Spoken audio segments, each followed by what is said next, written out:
This new story highlights the evil god leaving his body, so expect a more trendy and casually styled Gujin with less plate coverage to accentuate his likeness as an assassin.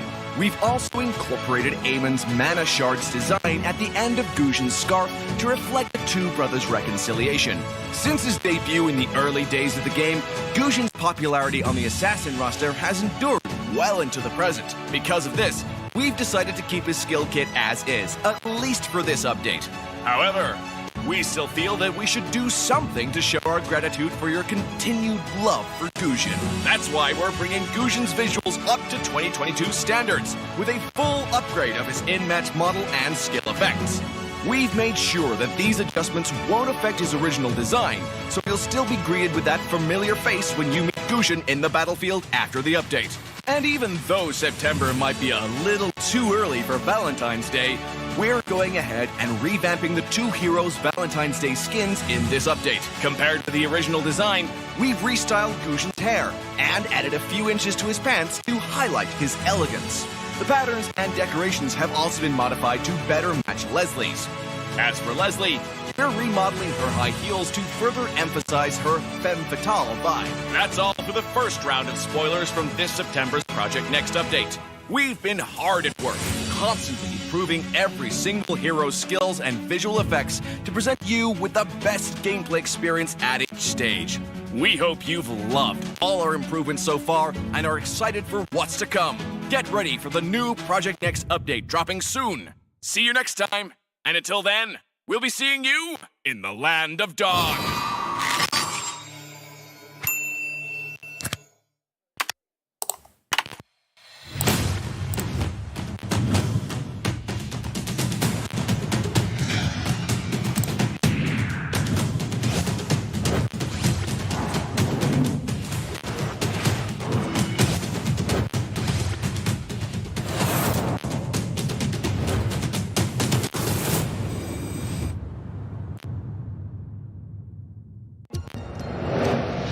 I am Optimus Prime. No one can outrun Bumblebee!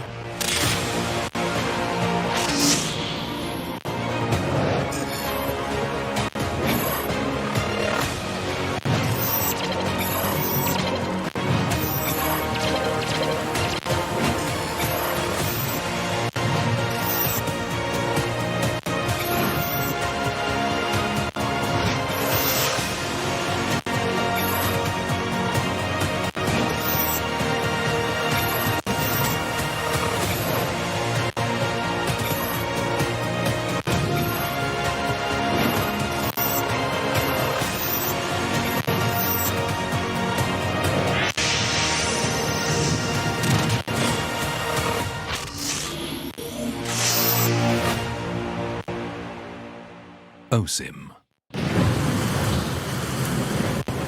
Police are investigating the disappearance of citizens. We advise all citizens to exercise caution with the authorities for any suspicious acts of harm.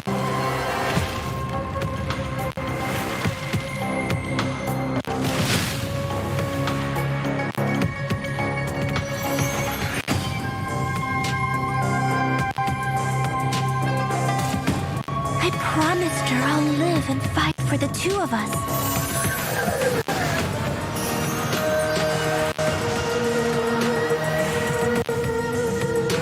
I won't fall before killing you, Key.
SMG, if you're so many lot, you lose. Just go lower bracket. Hey, Diablo, first blood me, right? Playoff, I give you first blood again. Ram, right? I hope you don't kena first blood again. Right? Sometimes too easy for me, I don't like. RSG SG, you guys every day doing TikTok contents, go be a full-time TikToker. Oh, relax, huh? And yeah, need tutor or not? Yes. Smelly cat, I'm gonna make your KD smelly. Zion, I'll kick you out of MPL like how you kick me out of your team. Angry. Stella? Oh, is this the retirement home? Joe, what else can you play besides your one-trick leader? Well, your name is powerful, but your gameplay is weak. Not bad, not bad. Reminiscent, your Karina is your signature hero, but I'm a better one. Evil lousy. A1, A2, I'll make you E8, F9. Revival, when you guys close this season again, come and find me for your next season's team name. Slate, the only reason why you win us is because you treat that as a warm-up. Let's go! Who's the EXP lane for Revival? Ryan, what? Who's that?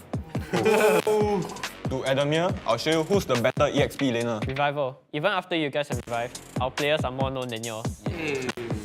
Jess, when I playing EXP lane, you're still drinking milk.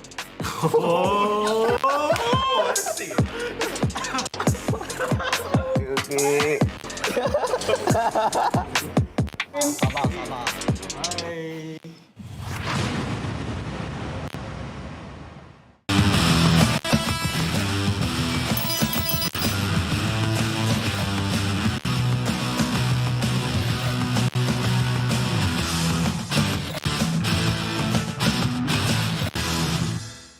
Hey everyone! We launched Project Next Necrokeep back in June. Did you like the new Necrokeep and the 3 revamped heroes? We're back again this time to give you a preview of what's in store for the next Project Next update in September. The upcoming September update will feature 2 more hero revamps. This time we're shining the spotlight on a lethal duo, Leslie and Gusion. Let's dive headfirst into Leslie's revamp. As the adopted daughter of House Vance, a clan renowned for its immense wealth, Leslie will be getting a makeover to showcase the understated opulence and elegance characteristic of House Vance. Leslie will be abandoning her cuffed sleeves for a more appropriate pair of long, dark leather gloves. Stunning leather knee-high boots will take place of her old brown calf boots, completing Leslie's more sniper-friendly look. Her brooch will also be replaced with the badge of House Vance. Expect a more mature-looking Leslie with restyled bangs and eye patch. Her newly added optical sight should help Leslie aim more easily.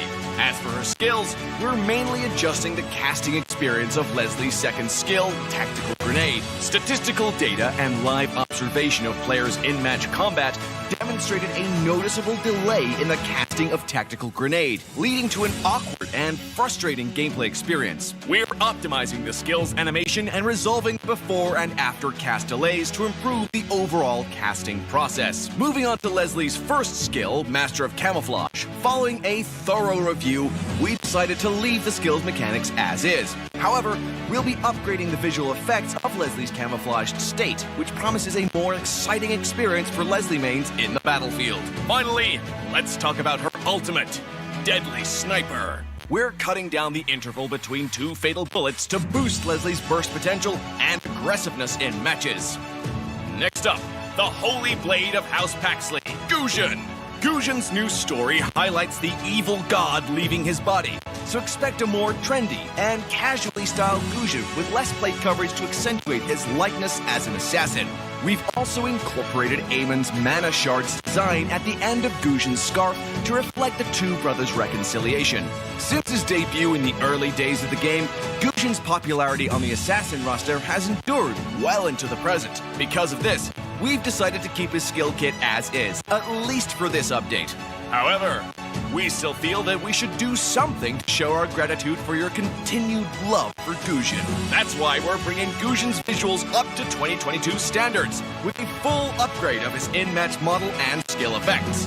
We've made sure that these adjustments won't affect his original design, so you'll still be greeted with that familiar face when you meet Gusion in the battlefield after the update. And even though September might be a little too early for Valentine's Day, we're going ahead and revamping the 2 heroes Valentine's Day skins in this update. Compared with the original design, we've restyled Goshen's hair and added a few inches to his pants to highlight his elegance. The patterns and decorations have also been modified to better match Leslie's. As for Leslie, we're remodeling her high heels to further emphasize her femme fatale vibe. That's all for the first round of spoilers from this September's Project Next update. We've been hard at work, constantly improving every single hero's skills and visual effects to present you with the best gameplay experience at each stage. We hope you've loved all our improvements so far and are excited for what's to come. Get ready for the new Project Next update dropping soon. See you next time, and until then, we'll be seeing you in the Land of Dawn.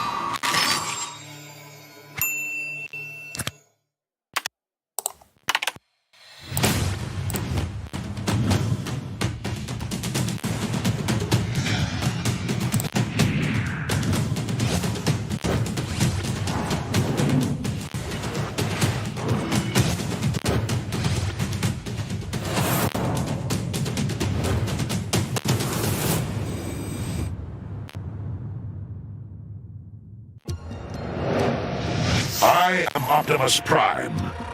No one can outrun Bumblebee!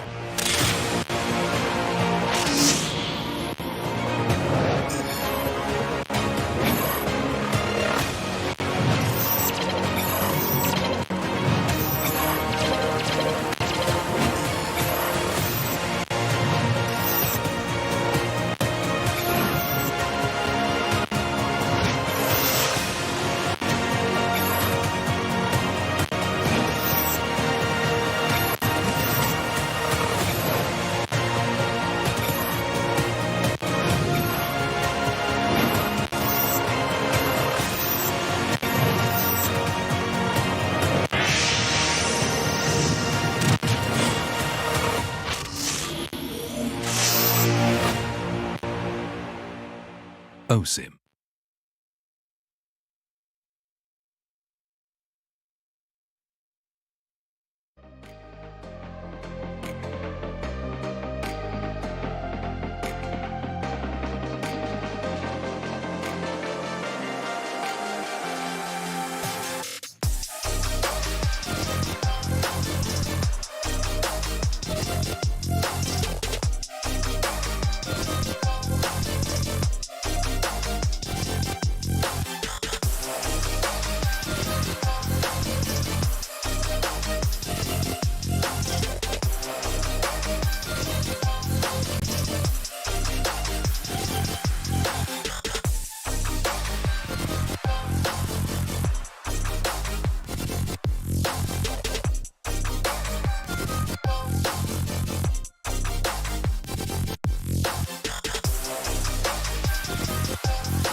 They've seen the battle.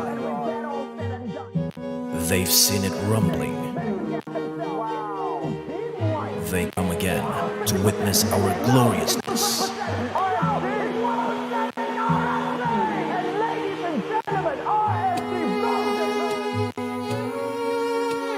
Some say it's just a game, but for us, it's an honor to be here. Last season, we almost got there, but we come back to take our dignity. We demand to conquer. We are here to fight back. Time to revamp, resurrect, revival. Prepare yourself. A new threat is coming. A threat that will make you crumble. This is not just a game. It's a glorious battle that lays ahead of you. We are the king, triumphant all over the nation.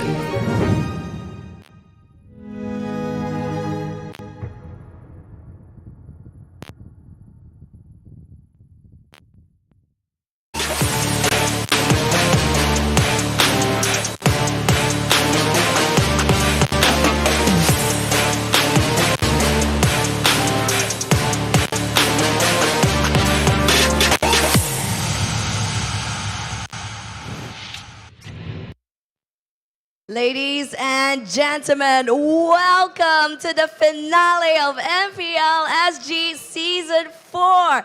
Now, for those of you seated here, for those of you here at OTH outside, and those of you online, please give yourselves a round of applause for being here today for the finale.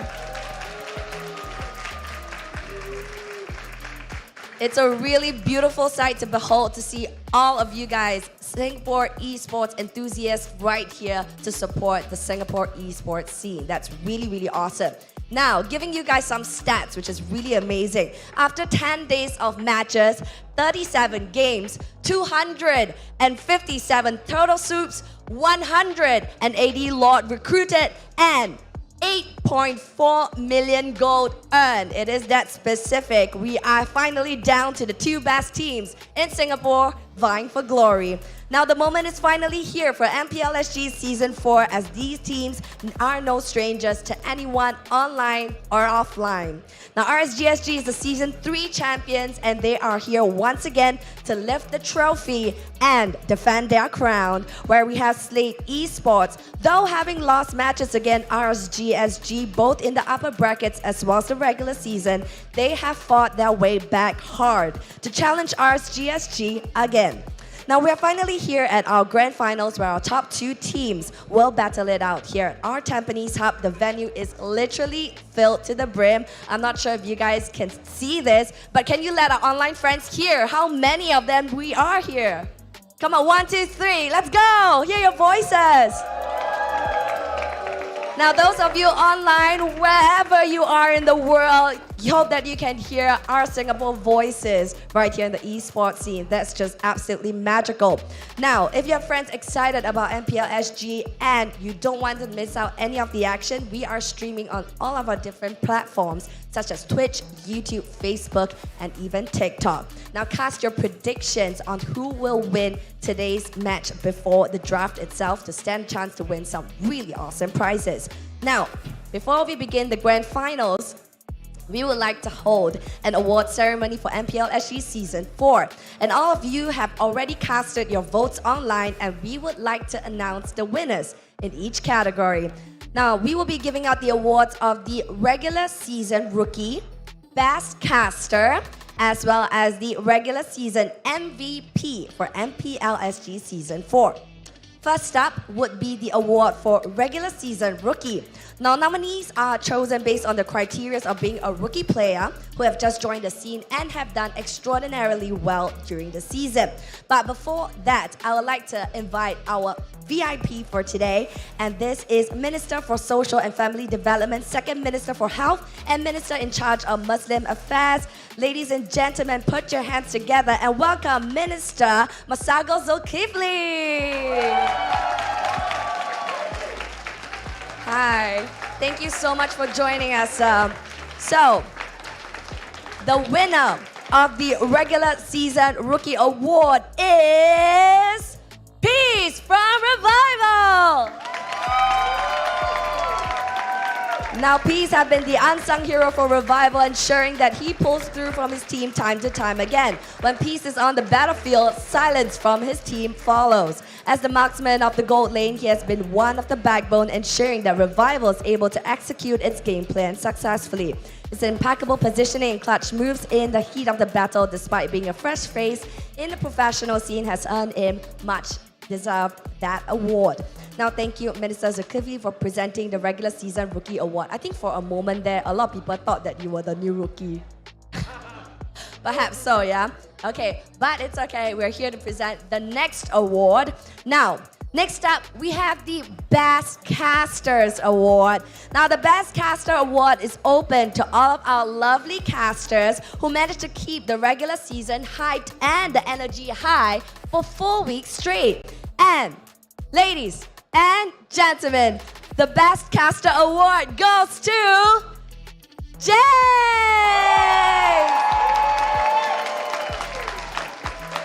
Now, James has been an amazing presence and voice for MPL SG Season 4 throughout the entire season.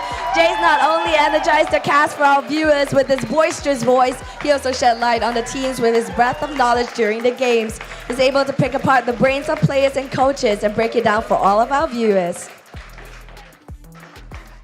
Now, what this means, ladies and gentlemen, winning the Best Caster Award means that Jace will represent Singapore and he will be going to Jakarta as part of the talent panel, casting all the matches on the international stage along with casters from the other regions.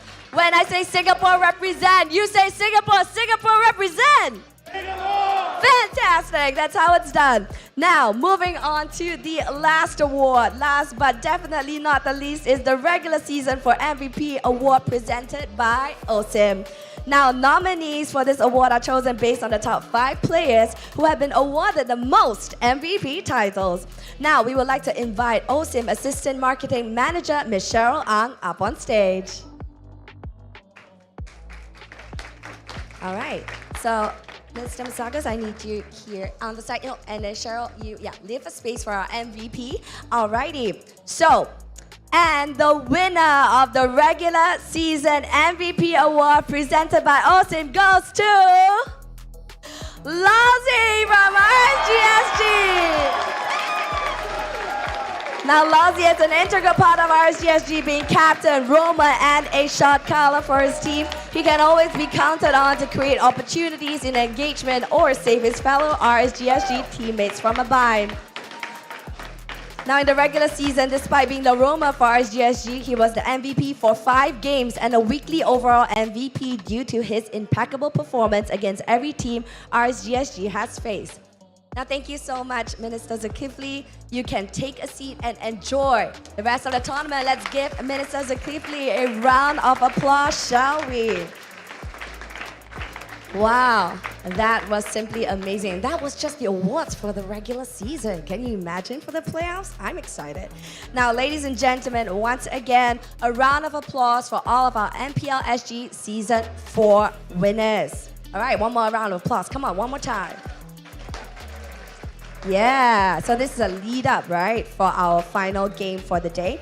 Now, I'm sure that everyone has been waiting with bated breath and anticipation for this grand final match that is coming right up. But right now, I'd like to suss out, your energy once again so that you can give our teams the best energy.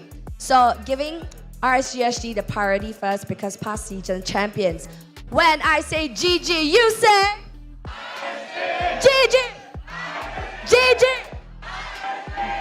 Fantastic. Okay, so RSG right there has set the table. How about my slave fans? So when I say for Avum, you guys say for Avum! For Avum! Fantastic. That is how it is done. Wonderful, wonderful. But first, let's take a look at the journey both teams took to reach this stage. Take a look, guys.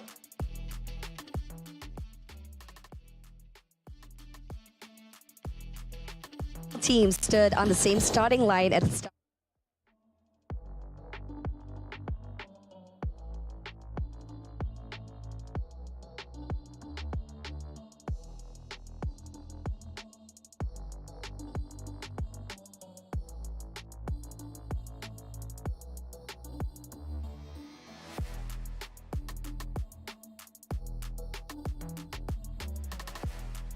Right, so right now we would like to interview our winners to really see where their heads are at, especially before they take on the matches that are coming up next, especially for Lawsy.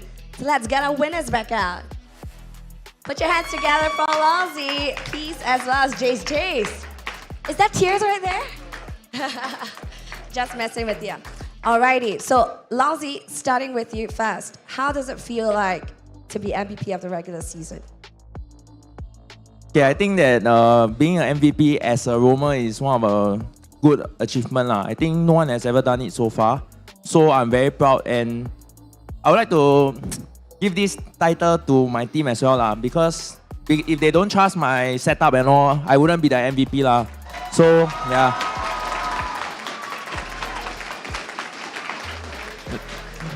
Okay, lastly, thanks for my teammates to, settle all my rants. I've been scolding them a lot, but, we put through, and this is our last step together. Hope that we make our fans proud and definitely our organization proud.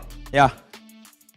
All right, so next up we have Peace from Revival. Very good job. The reason why you are best rookie, because you are literally so hard to kill. Arrow 505 Peace cannot be found. Peace, give us your comments on what do you think after receiving this best rookie award. After knowing I'm the best rookie, I would like to thank my teammates for helping me guide me along, as this is my first MPL season. Also my first time playing goal lane in MPL. So they guide me well, they guide me good. So I like to thank them. And thank you for all those people that voted me as well. Congratulations, Peace, once again. Fantastic job. And right now, Basscaster, that will be representing us on the international stage over at the M4. Jace, where's your head at? What are your thoughts? To be honest, actually, I'm lost for words. First, most important thing is to thank Abstract. Nothing could be done standing here. Cannot happen without Abstract, Daryl Sin, every single casters out there that I've talked to. It's an honor, and we'll continue to work harder to push MPL Singapore together. Thank you. Thank you. And those are 3 winners right here in each different categories. Thank you so much. Let's give them collectively a round of applause once again. Thank you, guys.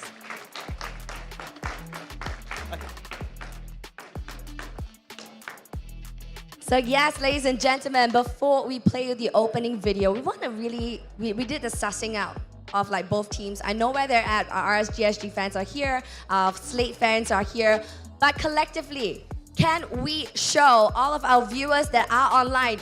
I don't know if you know, but there's so many people tuning in. Philippines, Indonesia, Malaysia, they are watching us. And let's not let them down. Let's show us what the Singapore Pride is about. When I ask if you are ready, you guys better reply me. So ladies and gentlemen, right here at OTH, are you guys ready for the finals? Absolutely amazing. And with that, let the finals begin. Starting line at the start of MPL SG Season 4, but 2 teams have distinguished themselves. RSG SG, defending champions from Season 3, have lived up to their moniker as King of the Hills. Their indomitable juggernauts brushed aside all opposition to comfortably stand as the winner of the upper brackets. Only Slate Esports have managed to force them to the brink of defeat in the upper brackets, where RSG SG narrowly prevailed.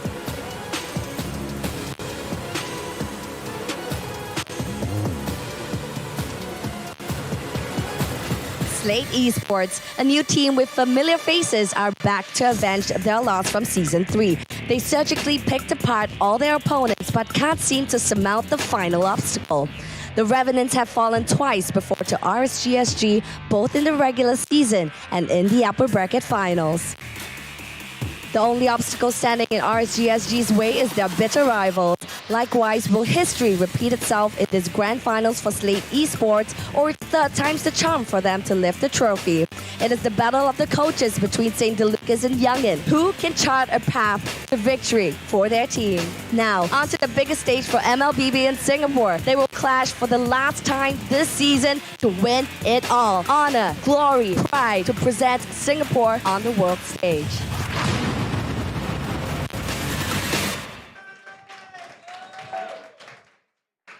Ladies and gentlemen, as you guys can see, the trophy is right there on stage. Who does it go to? We don't know right now, but now introducing our two teams that will face off for the finals today. The defending champions who convincingly made their way to the grand finals via the upper brackets. I want to hear your voices for RSG SG!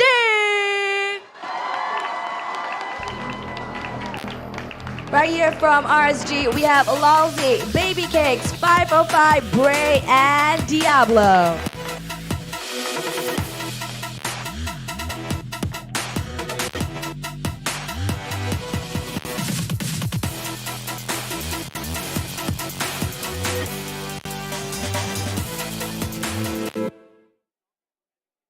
And now, the Revenants seeking revenge after falling twice. Is this third time's the charm?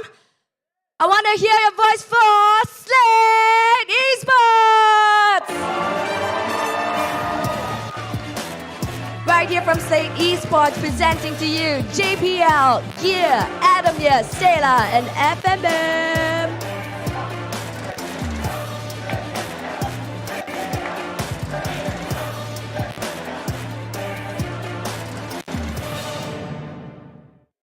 Now, ladies and gentlemen, I'm pretty sure that everyone now, tensions are high, electricity is in the air. I can see my casters are hyping themselves up. So yes, I'm gonna hand my time over to you, casters. Take it away. After 1 month of battles, Turtle Soups, Lord Recruits, we're finally here, ladies and gentlemen. Welcome to the Grand Finals, MPL Singapore Season 4. It is, of course, once again, RSG and Slate meeting on the stage once again, battling it out. Slate, the Revenants, Usurpers, RSG, looking for glory for the M4 slot, and there's only one. Of course, when it comes down to all of it, today is the day where we finally crown the winner for the entirety of Season 4. It has been a very long ride, but unfortunately there will only be one person that will be crowned, and we all will always be asking that question over and over again. Would it be going back to Slate, or will RSG is going to hold on to the crown very, very tightly? Holding on to the crown, that's right, and I gotta give it to you, Jace. Congratulations on being the best caster award. Stop it. I'm gonna cry again. My tears are gonna come out, It's gonna cry again. Stop it. It's emotional. But of course, the stage is also emotional. Slate looking to take that crown back. RSG looking to hold it back so that they can be crowned once again as the champion. Of course, let's take a look at the stats going before we head into the drafting phase. RSG, Abstract, take it away for this one. Great stats all across the board, as you can see. Definitely, when it comes down to GPM, Baby Cakes and Bray, they are always topping the charts and, of course, showing that they are the scariest farmers and, of course, the most aggressive players out there based on the average kill participation, even for 505 and Bray himself. Diablo, definitely one of the biggest players when it comes down to the EXP laners, forced Slate to ban him so much to the point that, well, it definitely didn't look very good for RSG, but they picked themselves up shortly afterwards as they made a statement to make sure that, you know what, it's okay. We still have some tricks in our sleeves. And of course, Lousy being Lousy, of course, overall MVP, he deserves the title for who and how he has played in RSG so far. Definitely well deserving of the title. The setup has been real, but also RSG SG looking very on form, not only in the previous season, but also in this current season. Now, let's take a look at the Revenants on the other side of the aisle. It is none other than Slate. Vertigo, take us through. Slate, I mean, looking at the goal per minute coming up from the jungle and the goal himself, you know, the goal lane himself, 725, 692, it's tilting more towards the side of FMM, right? I mean, we can see that Slate prioritize FMM way more than themselves is benefiting for the team. But then on the other side of RSG, it's more spread equal. It's slightly tilting towards the goal lane, but not as much as compared to Slate. And if we look at the kill participation coming out from Sela and Adamir right here, Sela respectively playing the mid mage and Adamir playing the EXP mage. 13.57% nice spread equal, and JPL with the nice number on 51k average damage taken. So not only he's a peeler, he's also a engager initiator. So it's a very fair 50-50 to me. Yeah, but I don't think 50-50 is definitely something that they really want to go. They really want to make sure that they get that M4 slot. Let's take a look at the head-to-head stats. Slate going up against RSG. I believe this is the match history during the regular season. Oh, from yesterday, my bad. And just take a look at the amount of damage that Slate managed to output, but RSG was the one that went triumph and they went up to the upper brackets. The bans, then the picks, all of which really tells a story regarding how they usually like to play their game. And of course, the Dyrov, the Paquito, Cho, Benedetta, they are constantly and always on the board. It really depends on how Slate would want to push their game when it comes down to the drafting stage. This is definitely something that I want to see from, say, the Lucas as well as Youngin on to what kind of strategy and as well as ideology they have behind all of the drafting. But throughout all of the stats on here, RSG definitely do have more green arrows, but that doesn't exactly say that Slate is out of the picture just yet. Yes, I would like to also add on, the first objective rate from the side of RSG is really high, but Slate is the one that takes most of the first turret. So Slate is looking to go into the later part of the game, RSG hyper-aggressive in the early games. Now we're going to go into the keys to victory for RSG. Vertigo, could you take us through? I mean, as you can see right here, it says to use Diablo to split push to distract the opponent, which I think perfectly makes sense. Diablo is there, you know, and then Slate, they're forced to answer this Diablo split push, either, you know,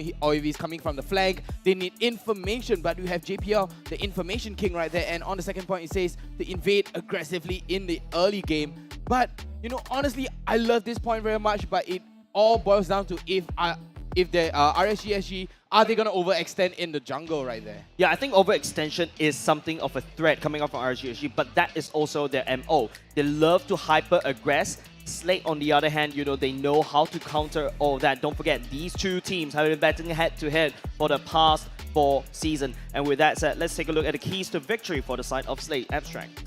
When it comes down to Slate Esports, we all understood that when it comes down to game number 2, Slate effectively picked up a Fervius and then banned out Esmeralda, followed by Paquito and, of course, Uranus. Now that was a one-time wonder coming in from Slate Esports, and I don't think that they managed to pull it off again as RSG picked it up. But all in all, we all have understood that Slate Esports would want to remove Diablo's signature heroes, and it worked out well once. Perhaps they will be able to look at it again to see how else they can turn things around and make things harder over to the side of RSG. Breaking down the momentum. Now that is the most important thing that I would like to say from Slate Esports. Perhaps we even have more time to expand more on that on a while later. And of course, initiate team fights around JPL. Of course, both these two teams rely on their roamers. These two teams highlight the importance of roamers. It's a low Z versus JPL. At the same time, it's also a gold lane versus a gold lane. Each of these members has a role to play, and both these two teams need to execute said plan based on, of course, what the coaches has drafted for them. Now, we do have the MPL predictor that, of course, will be coming up. Of course, what you gonna have to do when it comes down to the MPL predictor and how you can win more of these, or rather have a chance to win some skins that are worth 749 diamonds. Well, take a look at the lower third below. And all you gotta do is to share your prediction on the chat over there, somewhere there, I believe. There, yes. And of course, write your most creative comment that pairs up with who you think will win. And let's not forget about putting your own account ID as well as server ID in order to claim your prize. Yep, of course, we should have the audience predictions coming up very soon, both from Facebook and YouTube. But not only just that, if you guys take a look behind us, it's super crowded. I'm looking in front of the line, the queue. It's also super crowded. But let's take a look at the audience predictions. Wow. In the favor, heavily in the favor, in the side of RSG SG. Thoughts, Vertigo? I mean, one of the biggest landslide we saw today, 91% to 9%. And okay, YouTube is a little more lenient. You know, I like the YouTube ratio here. 56% to 44% right here. But honestly, RSG fan base has been growing more and more ever since season number 3. Definitely, season 3, they earned a lot of fans. There's also that meet and greet the last time at Escape as well. And of course, there's a lot of people, like what I mentioned, they're just hanging around here. They can't really get a seat to a full house as well. They're forced to sit outside of the queue, unfortunately. But that shows how much is weighing on this grand final. The billion-dollar question. Will RSG secure their throne and prove us that season 3 wasn't just a fluke, it is what they deserve, or will Slate come back and pay some revenge? I mean, looking at the story, it's like RSG is sitting comfortably in the throne, and Slate is like, all right, thanks for warming it for me. I'll come and take over. But it could be the other way, right? RSG sitting in the throne, and Slate is like, here, I want to take the throne. RSG is like, no. I deserve this. I've trained hard for this. I deserve this throne. I felt like Vertigo is on the side of Slade. No, I'm fair here. I'm fair today. All right. Of course, ladies and gentlemen, on to game number 1. This is the draw. We are looking at Slate going in first pick, RSG SG going in second. The bans are happening very quickly. It is Benedetta and the Bowman getting taken away. RSG SG benching the Diggy and Akai. Of course, the Benedetta pick broke the silence across the horizon. Definitely is a very impactful ban coming from the side of Slate. They are targeting quite a lot of heroes all across the board that may not necessarily mean to be meta heroes, but really targets down onto comfort heroes in this very case. Both the Bowman as well as the Benedetta are both frequently used by RSG. In the meantime, Faramis is something that RSG don't use that often. In fact, only once throughout the regular seasons and the playoff combined, if I am not wrong. So I don't think the Slate even have a reason to ban off Faramis here. Yeah, I mean, Faramis shouldn't be a threat to them, but Faramis kind of enables you to have a very dive-heavy comp. Is a nice cherry on top. It's more of the base, you know, your of team the is to go right in. It's a nice foundation for the team, and you can kind of draft around that Faramis to go for a very heavy dive comp, but we all know that 60% to 70% of Mobile Legends hero is very, very dive heavy. You know, it's all about the execution, and we know both of these teams, RSG and Slate, are best at this kind of execution. The final ban will go over to Dyrov, which means that the first pick goes over to Slate. Understandably, there are many heroes that's currently available. Paquito, Valentina, Faramis, but there's one hero that really stood out to me a lot, and that is going to be Esmeralda. The fact that Esmeralda is a really difficult hero to counter and is of course a meta pick in that very sense, not exactly the highest tier out there, but the fact that is the lane counter, the lane bully of Esmeralda, which is Dyrov, has been instantaneously banned. In this case, Slate have decided to pick up a 1-1 for themselves, and RSG SG would very likely want to pick up an Esmeralda for themselves and perhaps look into a jungle Paquito. That is, if they want. The choice is still very open based on their comforts. Yeah, I mean, as you can see, the highest pick right there should be that Paquito, and the highest ban is also that Paquito. You know, honestly, they could take the Esmeralda and Paquito with no question asked, because Paquito, you have a very strong snowball and there's no solid answer to Esmeralda. Slate will pick it up. Yeah, but there's also another problem. You open up the draft with a 1-1, and then, you know, they could potentially punish them with a Phobia's pick, but instead, it is Diablo Paquito going into the EXP lane. But, of course, don't count your eggs just yet. Ray could always bring it to the jungle as well. So that's why Paquito, top picks, top ban, because of its flexibility, burst damage, and setup. But, you know, one part, or rather a very big part of me, wants to see Diablo playing onto the Paquito. Understandably, he is acknowledged and he is feared for his Paquito way back in the seasons. Season 1, if I'm not mistaken. Yes, if I am not wrong, yes, that was when Diablo was still kind of like a little caterpillar, and the most fearsome hero that he plays is the Paquito. Whoa. There you go. We hear the crowd going for the Sailor mid. Going in for that Phobias and Esmeralda 1-1 combo. This is the way that you secure and make sure that your 1-1 doesn't get threatened by counterpicking the Phobias first, and then after that secure your Phobias lead by actually picking that Esmeralda as well. This is the exact same draft that happened just now. This is a really tough game for RSG themselves. They have secured their comfort, and that is their utmost priority within the first two drafts. However, Slate went up and beyond to the point whereby they picked up their own comforts. And to add matters worse than really put salt into wound, they have picked up their own comforts that really relies on one another as a counter. They picked it all up and ensured that no one will have a proper answer to each and every single one of them. 1-1 is a counter of Pervious, no problem, let me pick it up. Esmeralda is a counter to Pervious, no problem, let me pick that up as well. So it's a big Uno reverse on themselves, right? Like, oh, I have a counter. Wait, I'm just gonna pick away my counter for myself, and the counter to that counter, I will pick away that counter for myself also. So you're gonna be having 3 of those counters. So how is RSG gonna answer this? They're gonna go with the Claude instead and banning away JPL's hero. It's gonna be that Atlas and Slate banning away that Franco. We do not want Lousy on the Franco at all. Yeah, I really love what Youngin has secured for Slate, right? It's basically you tie your shoes with a knot and then you double tie it again. And then one more time. Yes, and then another time perhaps, right? So basically you know this shoelace would never go loose. But now, RSG SG, they know what is coming. How are they going to prepare for this draft? There is quite a lot of heroes that is being inhibited because of the fact that there is a Pervious pick. One thing's for sure is that Cho is definitely available for the picking for both sides, but because of the fact that there is a Cho, I may have my reservations, you know, especially since, well, you wouldn't want to help Sailor proc the demonic force. As such, having a Cho may actually make things a little bit tough unless you would want to go for a sacrificial push, or rather sacrificial gameplay, which is definitely not within Lolsy's alley. Looking at the bans here, I was just about to mention about the Karina because Slate did pick up the Karina yesterday and they did really well. Honestly, they did really well. They ran away with the lead. Slate, they love that very well-balanced early to late game to mid, basically just the whole game. Both of these teams, RSG, Claude is a very late game, and you can see that the Torpedo is a very early to mid game, and the Lilia in the late game is just a hassle to deal with. And as you can see, Slate banning away that Barats, very directed towards Bray there.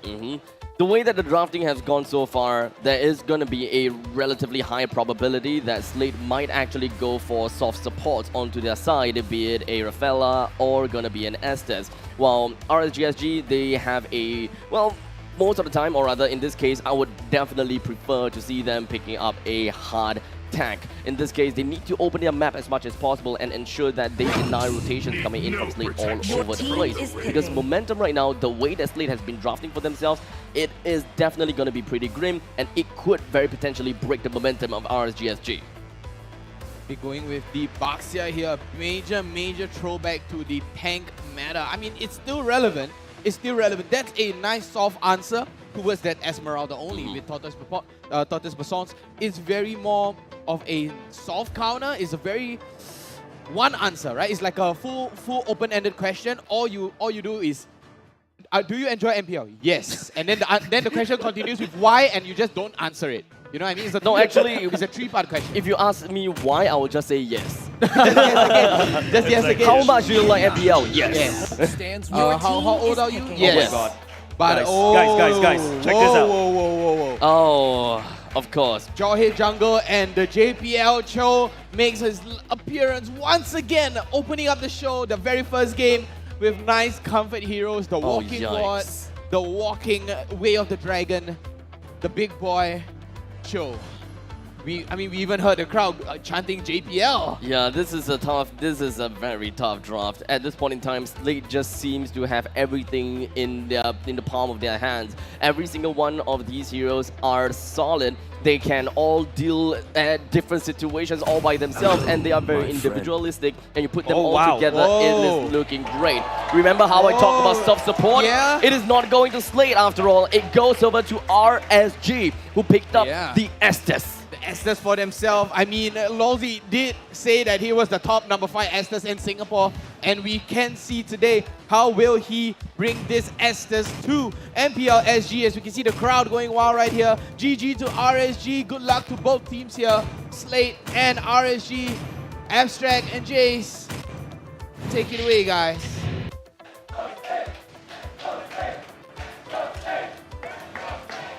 There you have it, ladies and gentlemen. Thank you very much, Vertigo and Abstract, for taking us through that draft.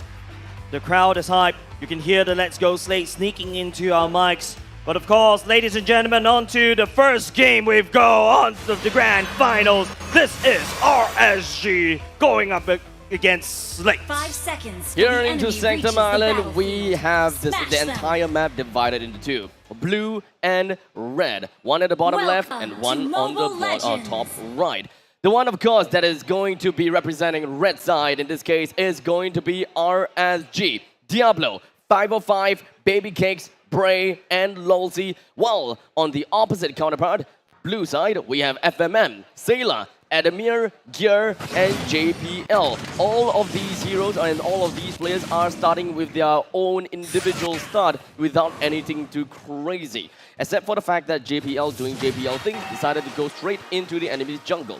Yeah, going in the back line, going commando, but he's taking a lot of damage. RSG, I think Bray doesn't feel phased at all. As the Bucks here, you should be able to rotate from one jungle camp to the other very quickly. So Slate is hoping on that. Now, there's something that's breaking the MO right here. Lolzy playing as that Estes. Definitely not something that we have seen at all. Very much, well, a pocket pick from Lolzy, and definitely not something that I am expecting at all. This brings down their aggressiveness in the early stages of the game. This is more about the turtle composition. This is really all about their turtling up in order for them to scale over to the later stages of the game. Yeah, of course, for the side of Slate, there is some form of answer using that chow, but oh, yeah, Unstoppable Force on top of 505 this early on, but take a look at the amount of heals Lolzy can provide. 505 doesn't really need to go back and reset. There's way too much sustainability all across the board from Slate to RSG.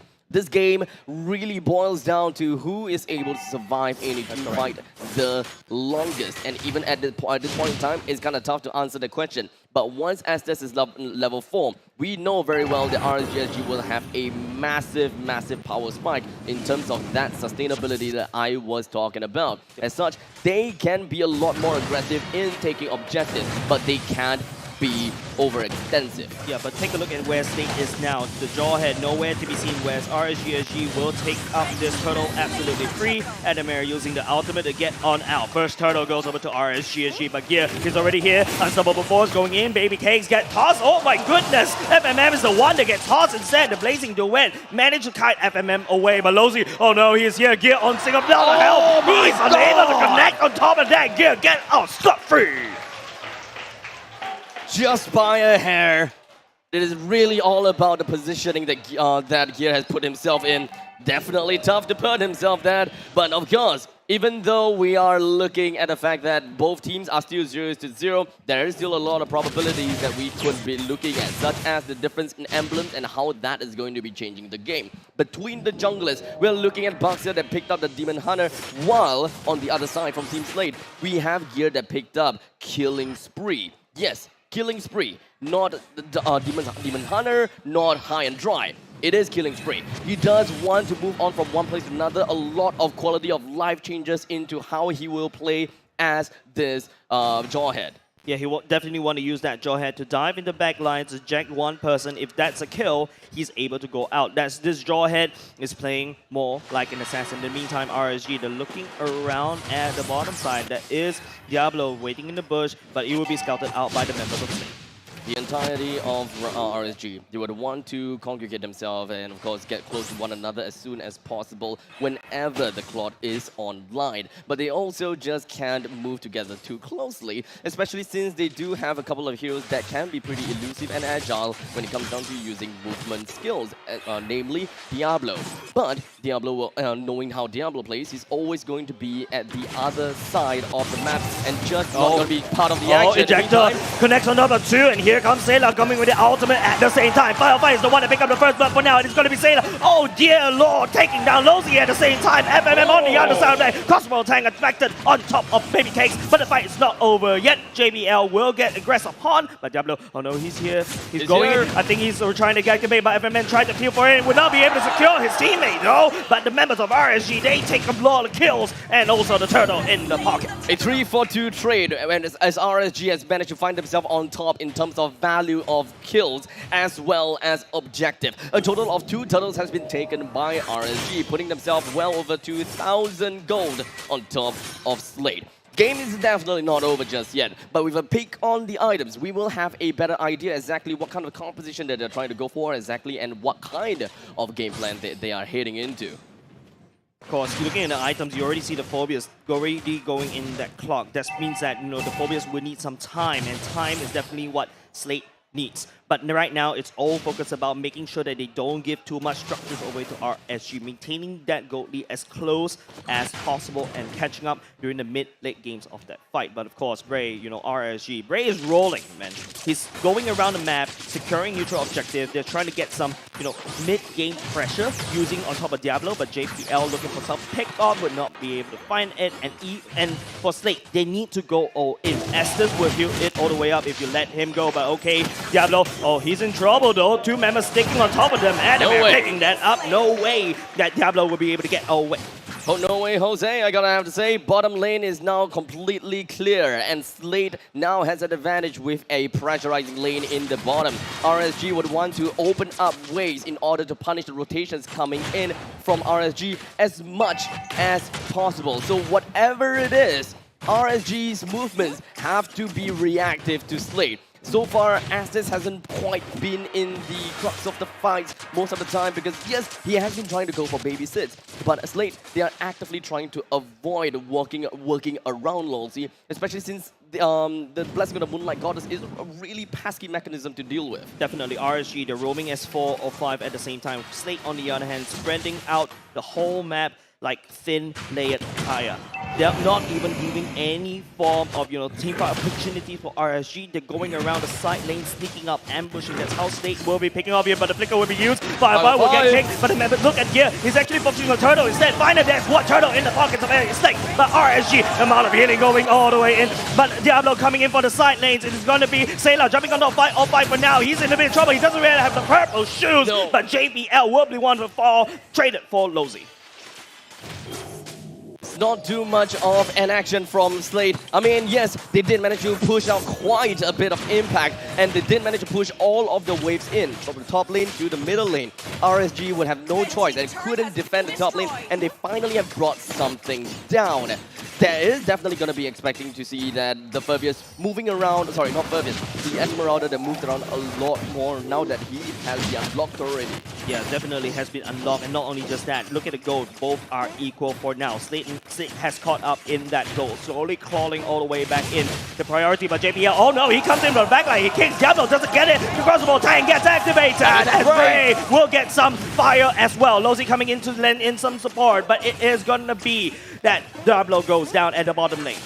In the meantime, Adamir and Babycake in top lane. Oh no, that's no way you want to be. Unstoppable Force to secure that kill at the top side as RSG, the side lanes are getting blasted. Of course, Gear, no one pretty much knew that Gear was in of the brush. They really wanted to go for the fight, and of course, Babycake, knowing that he is a Claude, he does have the Art of Thievery, and as much as possible, the quick little switch with Dexter ought to get him out alive, but you gotta have to say, you gotta have to comment. Gear, he was being quite a ninja, and no one expected that he was gonna be there. Yeah, the Unstoppable Force with the Injector wombo combo is just so hard to deal with. And now RSG, they're losing the side lane pressure. RSG, they want to walk as 5, they want to work together, but Slate is splitting them apart. But if you split this kind of composition apart, Lolzy can't provide them healing, and then, you know, RSG will just crumble. Slate, they do have a lot of movements around the map, you know, a lot of mobility. As such, RSG will find it a little bit of difficulty in order to get themselves into the team fight that they really wanted. As such, turtling themselves out as much as possible, allowing the front line to actually take up some tank as far as possible. As such, they actually need Diablo in most of these fights, and they will lose all the invisible pressure that they are very used to having. Grouping themselves up like this, not exactly part of their game plan, but perhaps this time we may be able to see a difference, and the difference may be impactful. Starting it off, Bray is just going to be dancing around the lot. Going in the crossbow tank, Firefly will be one, and Sailor follows it all the way up. The ultimate but Lolzy, he's healing, he's making Sailor all the way back, but it's going to be Firefly picking up Mega Kill as well. JPL kicks Firefly to the wrong side of the map. 2 members down for the side of Slate. RSG trying to fight for a fighting chance. The blazing away, go all the way in, doesn't even connect on top of FMM for now, but RSG, this is the good fight for them. Diablo puts himself into the faces of the enemies. Oh wait, hold on a second, not over Bray. Oh no, Gear, where do you come from? Unstoppable performance on top of Ray, and then all of a sudden you don't really have the retribution, and Slate will run away, perhaps with a Lord.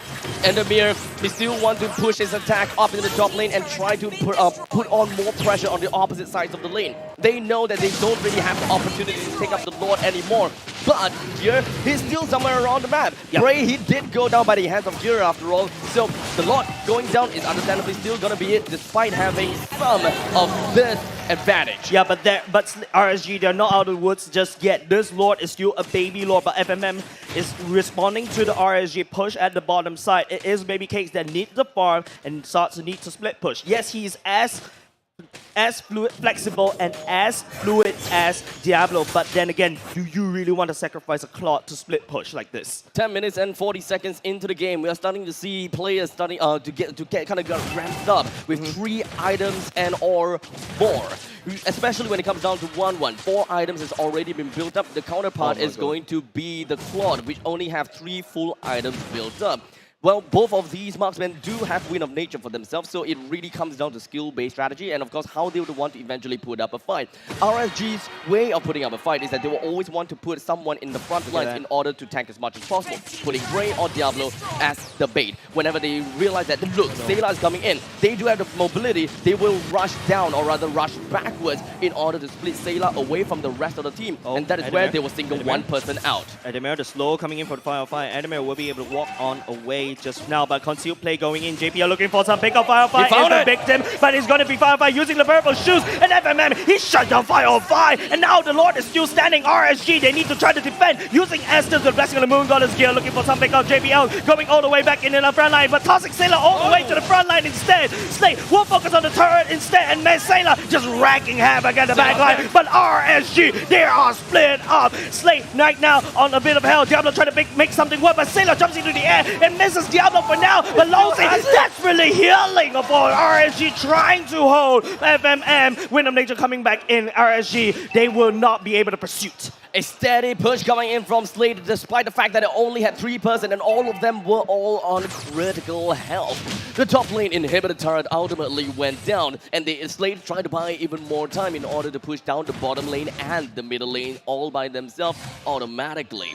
Slade have got a total of 7 turrets taken down already, and RSG, they are definitely having some difficulties. 3,000 gold deficit from them, and the best that they can do right now is open up the map as much as possible in order to flush out where JBL is. They need to deny all of this map control. They need to ensure that Slade doesn't have their eyes on them.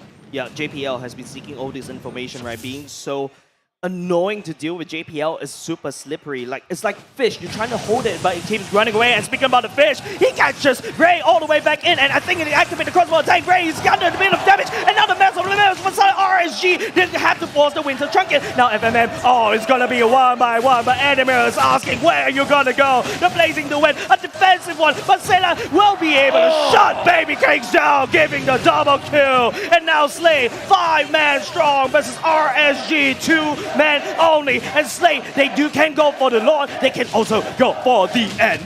They are definitely going to the end. Slade only have 2 person to deal with, and it doesn't seem like they'll be able to do going quite in, much. Diablo, nowhere to run. It's just Lozy left in the base, and Slade, they will pick up game number 1.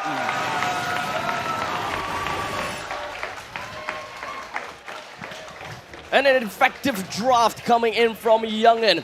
Their different ideologies came up on top of one another, perhaps even making full use of each other's weaknesses.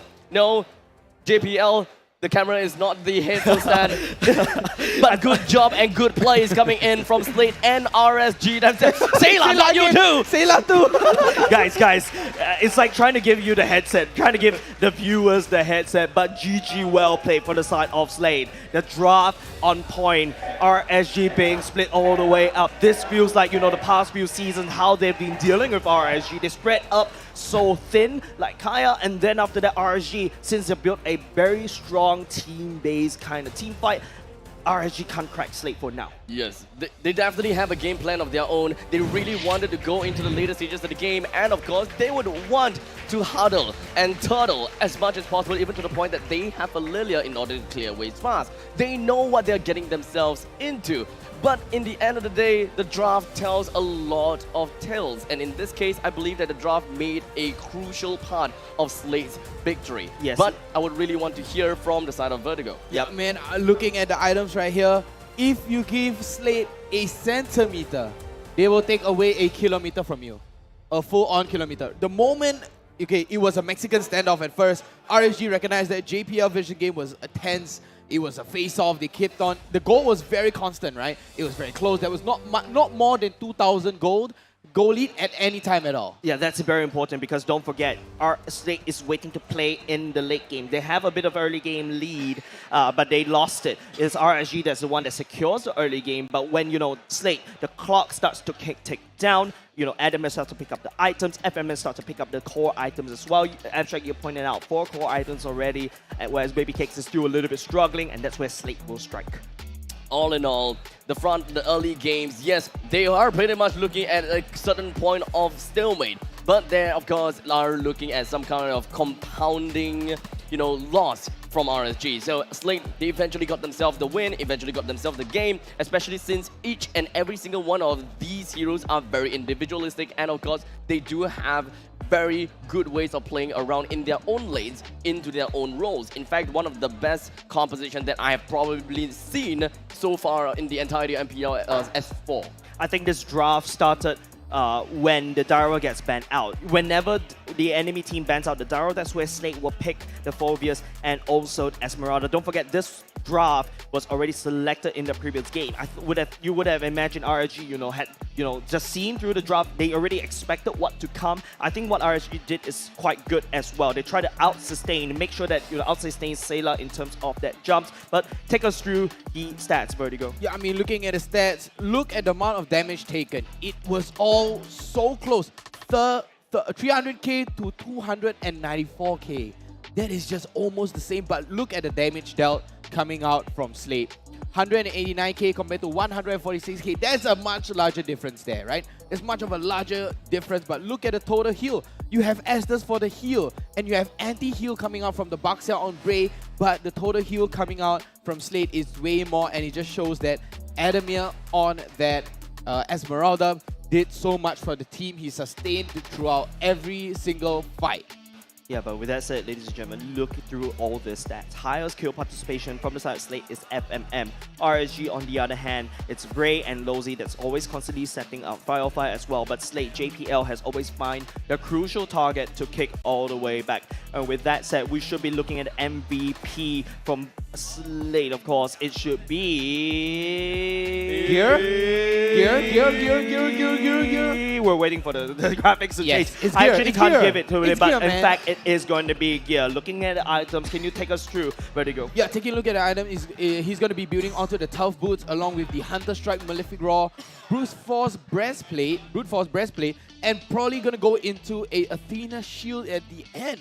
That's correct. Right, and it's a semi-tank Jawhead here, constantly set up. It was a objective-minded Jawhead, constantly flipping, getting the stuns on and on. He even flipped FMM into Baby Cakes, and we hear the crowd roaring. Exactly. There's not only just FMM, right? Later on, we may probably be able to see it during the highlights.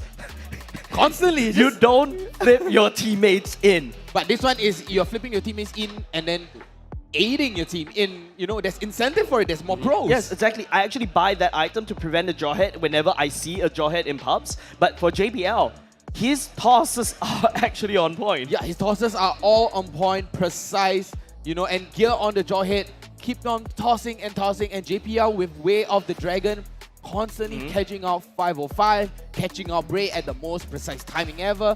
Taking a look at the map, perfect follow-up coming up from Slate. Definitely, and with that said, we should be going to the highlights in less than 10 seconds. But of course, the most important thing that we would like to point out during the highlights later is how Slate was able to crack RSG in terms of this wombo combo. Abstract, take us through. Now, when it comes down to the entirety of this game, we, of course, have managed to observe the FMM have constantly been able to pull off the crossbow attack. Because, well, yes, it is going to be total composition, but that also means that the side of RSG, they don't really have a lot of answers for the frontliners, especially since Sayla is constantly getting the brunt of the action. He's always the one that is taking all of that attention. Yeah. Just right from the start, right? RSG, they have an idea to isolate Sela altogether. However, JPL, he is managed to intercept in between. Is not exactly able to put 505 to rest, but that is just but the starting of their game. Yep, and this was the overextension, right, Jace? Yeah, this is the overextension that I think it's a good overextension. I think Slate is just want to instill some trouble, but I think if RSG take it to the later part of the game, we've seen how an Estes was able to be that portable fountain. Just take a look. Every time we see these highlights come out, we always see FMM on that crossbow attack. Even after that nerf, he's still able to proc it off. Yep, constantly procking it out, and you can see here Baby K getting so much damage coming out from Sela here. Just Demonic Force over and over again, and I think this was the base rush here with the recall party here. And yeah, Slate, what I would call this is a Kueh Lapis, right? It's constant 1,000-layer cakes. So what they do is, you know, Adamir is going to come in on the second time, JPL going in on the first layer.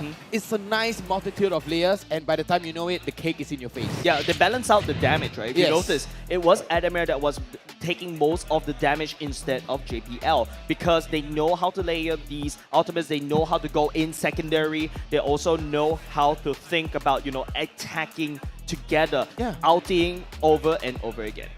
Now, before we even jump in over to game number 2, I do hear a little birdie telling me that we have a very good news. Oh, we got good news? And that is the fact that we have surpassed our peak concurrent viewers of 18,000 viewers. I mean, I just imagine 18,000 people right here in the stadium with us at OTH. Yeah. And you can imagine that, yes. Yeah, 18K, 1, 8, and 3 zeros, and we're going to be giving out free code. The first code will be out on the bottom of the screen right now. Please redeem that code, and I do not know what you're going to get, but if I can, I would open up my phone right now and redeem that code for myself.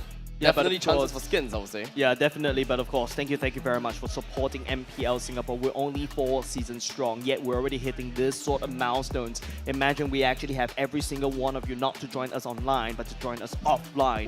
We'll fill up the whole stadium, and that is something that we're definitely looking forward to work together too as well.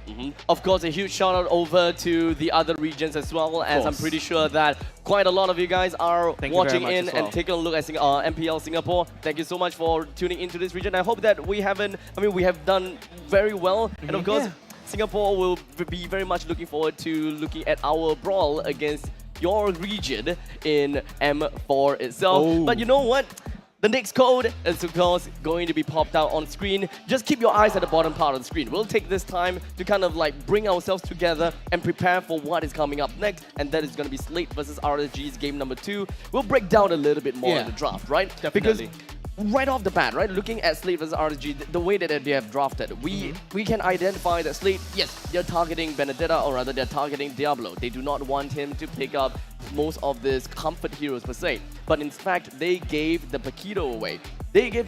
But that also seemingly brings down his general idea, or rather not general idea, his general survivability, such as something that a Uranus as well as Esmeralda could. Split push potential, which most of these 2 heroes can do pretty decently, but Benedetta does it marvelously. But Paquito mostly comes down to team fights. He can split push, yes, but you would definitely find a lot more value of a Paquito in team fights, and it kind of seems as though Slate kind of baited RSG out for that very specific pocket pick, and it worked in their favor. It's a 200 IQ play, man. It is. The draft was really beautiful. I think it was like 150 IQ. 159? Maybe around there. Because I don't think that is exactly the only thing that made Slate win, though. Yeah, and the best part is if RSG don't pick up the Paquito, right? You rest assured Adamir will take it and run. Remember, he was so prominent on that Diablo. But let's take a look at the stats below. You can see FMM dealing the most amount of damage for the side of Slate, whereas RSG it was Baby Cake. The Blazing Duet has been on point, but we need to see them, you know, fighting together as 5. Right now, RSG, you know, in that previous fight, they was scattered. They need to join together to build out the foundation, and of course, like what Vertigo said, did what Slate did to them. We layer the damage together as 5.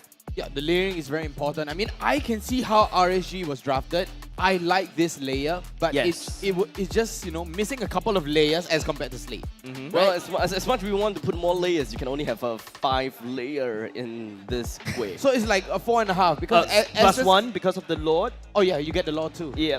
But of course, ladies and gentlemen, they don't really have a lot of time in between games. If you notice, the timer is ticking. We should be going into the next draft very soon. Game number 2, RSG has to make these fixes on the fly, and this is not a best of 3. This is not a best of 5. This is a best of 7. Rest assured, this is not a sprint anymore. It's like what we have been discussing. This is a marathon for glory.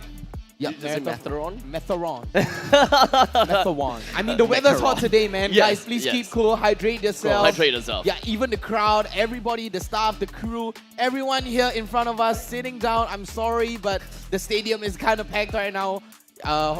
Thank you guys for even coming down here today. Yes, definitely appreciate all our fans and friends and family and every one of you guys right here. But we should be going on into the next game very soon. The draft, the players, it's like what Cheryl would like to say, lock and loaded. We should be going into the draft. What is coming up next from the side of RSG? What is coming up next from the side of Slate? Will Slate be allowed to take this strategy again? I think that's another question that whether St. Lucas will be doing so. I mean, it's a battle of the coach's brain, right? It's like playing chess. It is. How do you want to sacrifice? You're going to move your rook, you're going to move your pawn. Who do you want to, you know, you're going to push your rooks all the way back. You're going to, there's just so many ways to play it. So the coaches, literally, the teams themselves, they are the oysters and they can just go at it. The coaches themselves are evolving, they are learning, and of course, they are really upping their game as well. So as much as you are looking at all of these teams improving and of course excelling in every single mechanic, macro, micro game that they have played, the coach behind the scenes, they are breaking and, well, just kind of like melting their minds over how they will be able to outdraft the opponents. I mean, drafting is really hard. It's not an easy thing to do. Fun fact, I did have an interview, I was about to point that right? out. Yeah, I was about to point that out as well. And I remember you tried a bit of a drafting your own. Yeah, I did a little bit of drafting on my own. But honestly, I have to, you know, I have to give a big shout out to SMG Lun also on the coach. I asked him, do you sleep at night? He said, no, I don't sleep. I was like, what do you think about? I think about the draft. Is that a pun that you're about to say? No, there's no pun here, man. It's just an honest. No, there's an honest interview right here. SMG Lun does not sleep. Imagine Youngin and St. Lucas. Constant no sleep, heavy eye bags, constantly thinking about the draft, bringing their team to glory. And speaking about draft, Benedetta and the Grog is gonna get banned along with the Diggy. And this time, RSG recognized the damage coming out from FMM on that 1-1, taking it away. It is going to be tough because Slate has once again banned out that Benedetta. Diablo no longer have the opportunity to play the Benedetta, but he still have a couple of heroes that he is rather comfy with. But we'll take a look at that in a while later. As we continue on to look at a Grok and 1-1 ban, this pretty much proves on to the fact that they do not want to see that because it's just purely and merely annoying. Lilia finally joined in to the Slate's banning pool, understandably, because Lilia is a very strong mid-hero, being able to clear waves effectively as well as roam pretty effectively as well. When it comes down to anyone that has been controlled, all of the glooms, it will disintegrate them almost instantaneously. Yep. Honestly, yesterday we saw how AoE played a big part. This time it's just singular targets. Jawhead. Your team is we had the Jawhead, we had the 1-1, we had the Esmeralda. Okay, Esmeralda a little bit of an AoE. Now Esmeralda was definitely gonna be picked here. Yep. But yeah, you can continue your point. Yeah. With the first pick here on the Arkai, I was just about to mention. The Arkai is so important because you just want to disrupt the formation, basically the layering of RSG SG. That Arkai may be chonky, but he's sharp as a knife to the formation of the front to back lineup, back to front lineup. That's why Slate has picked up the Kai for themselves. Well, I would believe that the Esmeralda might not be picked immediately for these two picks. There could still be a chance because they themselves has banned out the Dairoth. But Uranus is also still available out there. Even if Slate were to pick it up, they would pick up a Uranus in order to go head-to-head against one another. But that would just mean that RSG may not have an answer. I mean, Lunox is still available, so they can pick up a Lunox in order to deal with the Esmeralda, but they don't have to care about that anymore, as Cho as well as Esmeralda has been picked by RSG SG.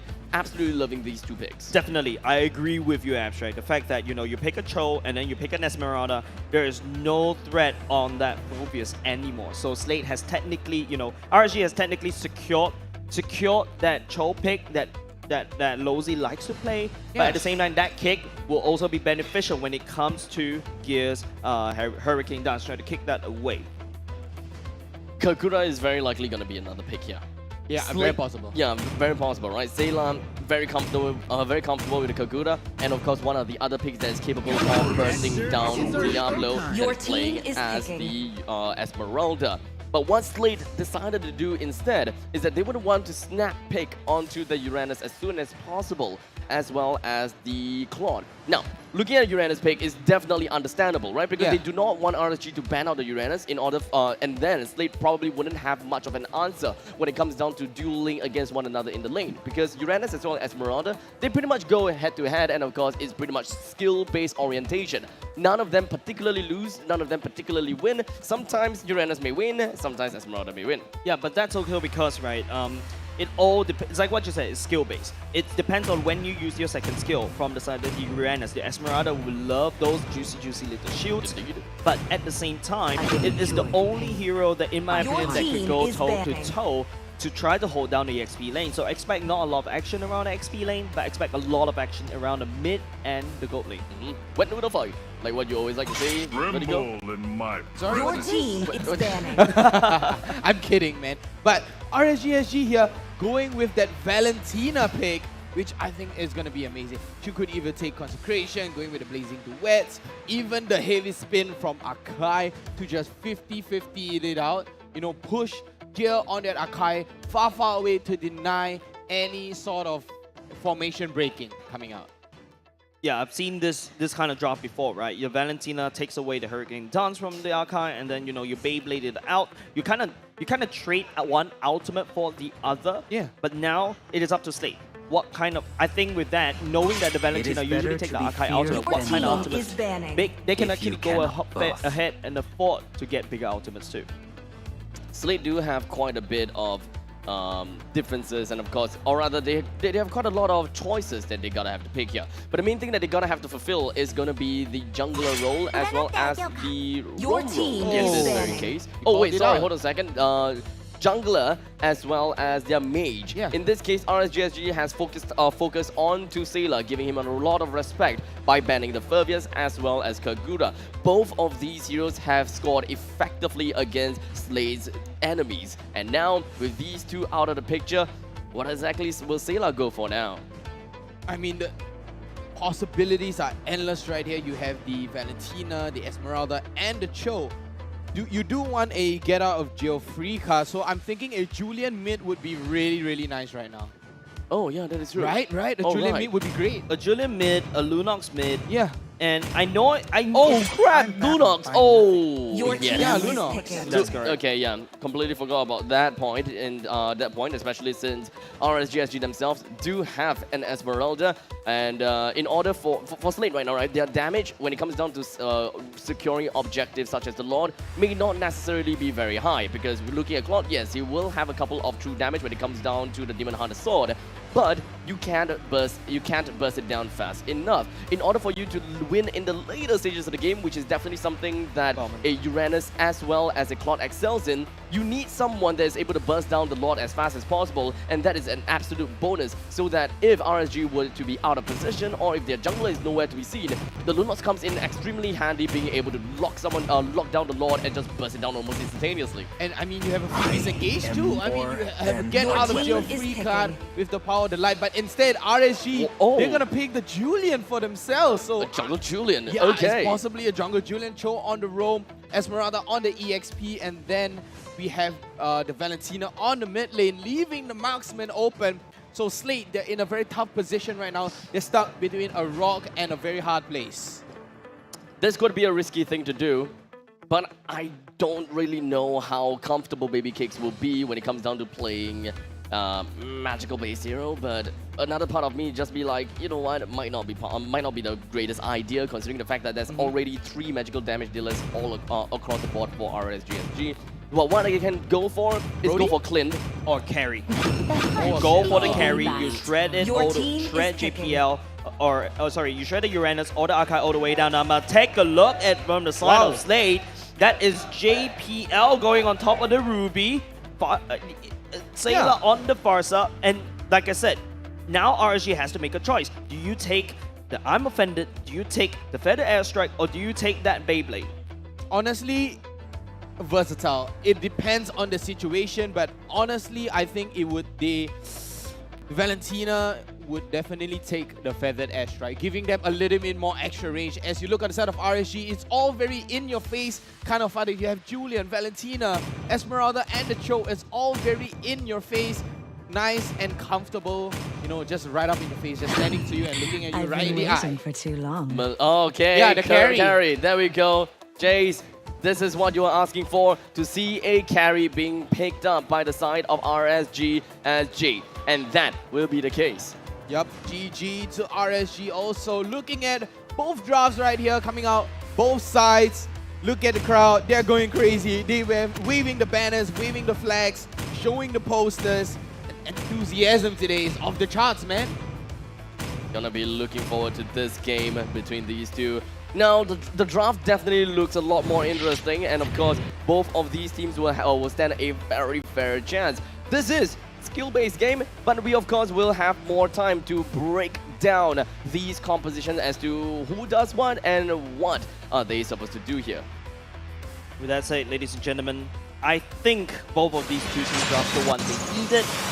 Something that I would have to say about the side of Slate is they're giving too many big ultimates on the side of Valentina, making her very flexible. But ladies and gentlemen, on to game number 2 we go.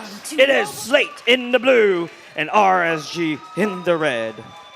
Right off the bat, the junglers, they are in their own average rotation, nothing too flashy and of course not too far. But one thing you gotta take a look at is the fact that Julian clears jungles really slowly. But for some reason here, Julian is actually moving faster than our guy. Yeah, but that could be the fact that RSG has to babysit Julian just a little bit, do some damage to the purple buff, and move on. Don't forget, RSG should have a power spike at level 3 for that Julian, but the nerf on the Julian in the early game may cost them. That's why, you know, most of the Julians has been going on the Molten Core first item. Now, Slate, something that is quite interesting for the side of me is that they are not hard invading that Julian, probably because RSG was expecting that. So no matter what they do from the side of RSG, they would have eyes on the enemies. The main thing, and of course the difficult thing about playing a Julian into the jungle is that you should be expecting the opponent to come in and raid you, invade you, because anything that's below level 3, you can't do anything as a Julian. You can throw a single Science and you just gonna have to wait for the next, 10 seconds before you'll be able to do something. So it is definitely tough. But in this case, RSG SG is brave. He did manage to put his Julian at level 4 at this point in time with no problems whatsoever, and hoping to see them being able to turn things around pretty nicely. RSG is currently winning the gold lane for now. If you take a look, FMM is having a little bit trouble, not doing a very good time against Baby Cakes. That's because of the emblems, right? We should be able to pull out the emblems very soon to provide you with a breakdown. But I just want to highlight that Baby Cakes is going on with that sustainability kind of emblem. But the turtle has on both the two teams. Looking at it, Gear does have the ultimate ready, so is Bray as well. We'll be able to use the enhanced chain to kind of go all the way in. Speaking of it, it's already being used. Immediately, of course, Adamir and Farsa, they have decided to switch their lane. Hold on a second, looking at Farsa. Farsa going all the way in, but Diablo's all the way to the back line. Turtle has been stolen by Bray instead, and now it's Pandemonium for the side of Slate. RSG, first blood has been drawn. Not just the first blood that they have managed to get. It is going to be the turtle that they have managed to credit for themselves. A little bit of turtle soup, may I say. In the meantime, it is going to be a slight little bit of action coming in right on top of 505. It did get hooked by the Offended, but it's not quite enough for Slate to bring him down. RSG usually very hyper aggressive in the early game. Just now, before we go into game number 1, we're already bringing out in the stats, right? RSG usually secure the first neutral objective. Slate was the one that took a little bit of a while, but take us through the emblems, Abstract. Well, we are looking at both of the junglers going in for Demon Hunter. So both of these players, or rather both of these roles, they are able to contest with one another for all of the objectives in this game, unless level is going to be the differentiating factor. When it comes down to the EXP lanes, yes, it is definitely going to be a wet noodle fight. Both of them running onto the Avarices, and not to forget even more of the regeneration as well as speed boost, which both of these players are very much looking out for. While all across the map, we are looking at the gold laners, for example, Avarice as per normal that we see from the side of Claude, and Electro Flash from Baby Cake. Oh, JPL gets stunned all the way up, trying to peel a little bit, but JPL, oh, he hooks a little bit, but no one to follow up for the side of Slate. So rest assured, RSG is safe for now, but they're looking for a re-engage. Gear is in the area for now. Farsa hiding in the brush, waiting to pounce. The Feather Airstrike is not available just yet. You can see that RSG SG is pretty much on the tail of Slate, moving right onto the shadows of Slate and just trying to creep in one step at a time.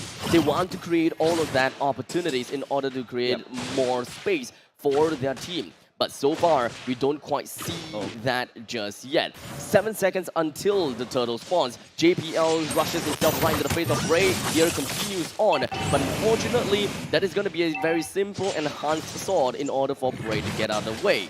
Yep, Turtle has started already. Bray will be the one. But Lozy, he's already in the back line. Gears get kicked on the way. Our Feather Airstrike will be in the respawn. Lozy tried to kick Sayla instead. And Sayla gets taken off of the Turtle, the Feather Airstrike at the same time. But Lozy, he turns in the ring. Will not be able to turn it around. FMM all the way in the back line will not be able to survive anymore. RSG takes the turtle for as well. But the members of Slate, they're focusing on the back line, trying to make sure that FMM will be avenged. Quite a bit of death all across the board, you're gonna have to say, as we are starting to see some of these players getting a little bit too greedy, or rather getting too comfortable in the wrong places. But no matter, as most of these turrets are still up and running, they are still completely untouched just yet. All of these turrets, understandably, is going to make it or break it the game, because they got their standard, and of course their presence itself is going to mark a big presence against the enemies. You wouldn't want to open up the middle lane turret. If that's so,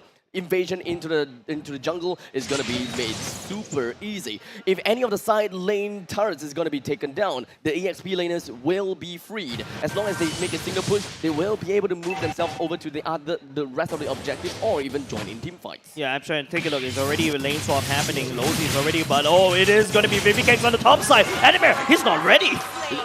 A quick little buzz down. 3 men head on to that Uranus, especially when he is very tanky, and of course he does have quite a bit of sustainability. As long as you bring him down, and of course once you have more numbers advantage on top of him, he's gonna go down pretty darn easily. Sayla with a preemptive strike coming in for the Feathered Airstrike, ought to bring down the creeps pretty darn fast, but not the Ballista. Definitely something that he would want to focus on, but he missed that out. As such, RSG SG takes 1 point in turret. And not only just that, they're leading in the gold lead for now, taking 2 turtles and 1 turret. Even though the Slate has to forfeit the top side Abstract, this is going to be a little bit dire for the side of Slate. RSG this time around looking on form. Still tough for both teams. Nothing is set in stone just yet. They still understand that the scales will be tilted anytime. The damage coming in from Bray as well as Baby Cakes are just through the roof. Bringing down the turtle, and of course getting themselves turtle soup is nothing but an easy pleasure for them. Yeah, and not only just that, RSG, they're really ahead in this goal, but Lozy, oh no, he got stuck instead. No problem. 5 will respond in. Shunpo get on away. I believe that's also Flicker being used so that he could get on the way too. Right.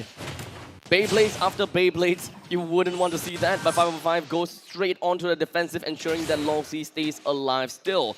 They need every single one of these players to be up, to be on their best form. Understandably, when it comes down to opening up the maps, 85 seconds until the Lord spawns.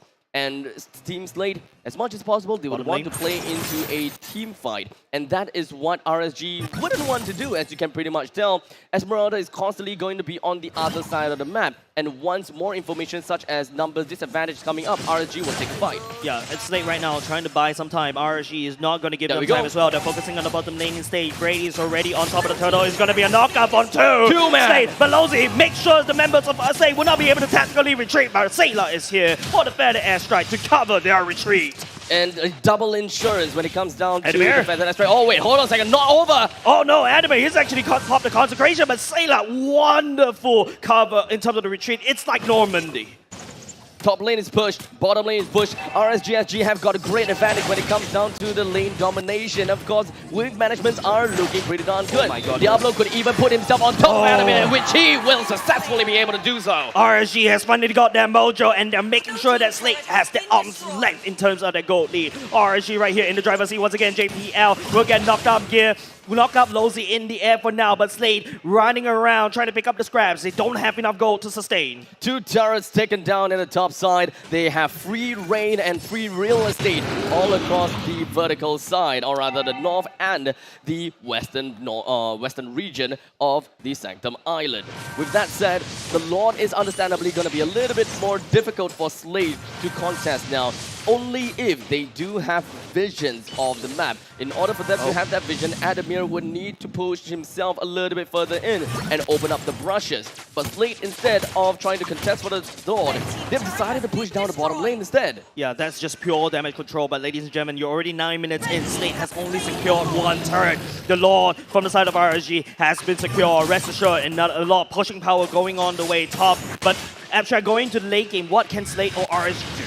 Well, when it comes down to the late game, Slate gonna have to play total composition. They do have a good high ground. They have very good defensive capabilities as well. Sailor can burst down creep waves extremely fast. As such, losing the Lord over to RSG, especially the early Lord, is going to be no issues at all.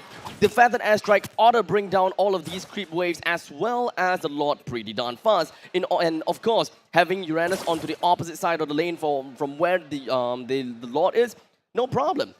Slate gave the Lord away on purpose in order for them to get a longer insurance into the later stages of the game via bringing down the first tier turret at the bottom. But of course, you know, Abstract RSG has been starting to take away those free real estates that you mentioned. Slate right now focusing on the mid. They're forgoing the side lanes for now. This mid lane needs to stand online, but Bray, oh, he got dragged. But final fight, he comes in for the bag. FMM will need to get pushed right into the snapping jaws of RSG. Oh my goodness, he takes out Animate as well. Gear will respond with the heavy dust spin at the same time. Belozi, he gets down a little bit low. But oh no, he's looking for FMM. He's chasing after FMM as Diablo swings around. The trip, there he kills over to the side of RSG. Well, all of the fight happened. The Lord has my effectively goodness. made his way and made his mark in the northern side, bring down the inhibitor turret at the top side. Diablo moves his way down to the southern to pair himself up with the ballista, managing to bring out the explosion in order for the next push to be a more effective one.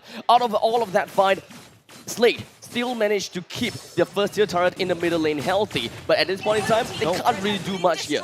Yeah, but Abstract, do you trade the bottom lane that opens up your core for that mid to first outer middle tier turret? I think that's something that I know. I mean, Slate, I think this defense is a little bit questionable. It's a little bit out of hand, to be honest. Yeah. I think that they definitely want to gain control in the middle lane, but I think that there is a little bit too much priorities, in my opinion. JPL did manage to get a really good catch onto Bray, but Bray, he is very tanky after all. He went for full tank items with the Curse Helm, Guardian Helm, as well as Athena Shield. So as much as possible, he wouldn't be just bursted down by Sailor effectively and too fast. The only one that can bring him down very nicely is going to be FMM through the entire duration of Blazing Duet. So Bray, he can stay alive for an entire fight. And RSG SG is still sticking to their MO of having at least 3-person being sustainable or tanky. In this case, Diablo, Bray, and Lolzy. And the best part is Fire earlier just now, right, Abstract? You saw he sneaks in using the heavy spin that he stole from Gear to push Slate into a fight they are not ready at all. And now RSG gearing up for this Lord for now. This is not a baby Lord anymore. He has grown up. This is a Luminous Lord. Slate, they need to defend this. I highly doubt that Slate will be able to defend this at all. I don't think so too. Yes, it's pretty much gone out of hand. We're looking at a 7,000 gold deficit from Slate, and they don't have much of a contest for this Lord. Yes, Retribution may do something, however, we're looking at a 3-level difference. The Retribution will go down. As such, Slade will need to bring Bray down. But as you have saw, I'm offended onto Bray to drag him within and of course even behind the first tier defense turret with 2 other person just riding all of the abilities on him, and yet he's still not dead. So what exactly makes you think that you can contest the Lord against a full team of RSG and bring down Bray at the same time and bring down the Lord? Yeah, this is going to be a tough question for Slade to crack. And speaking about that question is encroaching in. RSG right here, gearing up on 3 lanes for now, trying to split pros, trying to sink this up this wave. Slade has 2 turrets for them to defend, but the Lord is already stepping in. The middle lane will eventually move its way in. The Feather Airstrike used preemptively from Sela, so it would not be used to snipe out the back lines. But in the meantime, JPL, the hook, but the turret in the middle is already gone. The knockup coming out from RSG, a little bit too hard to handle. Slade, they're ready, push all the way in. RSG stampeding all across Slade's roster. 2-3 men left on the side of Slade, but that defense is not enough. RSG takes game number 2.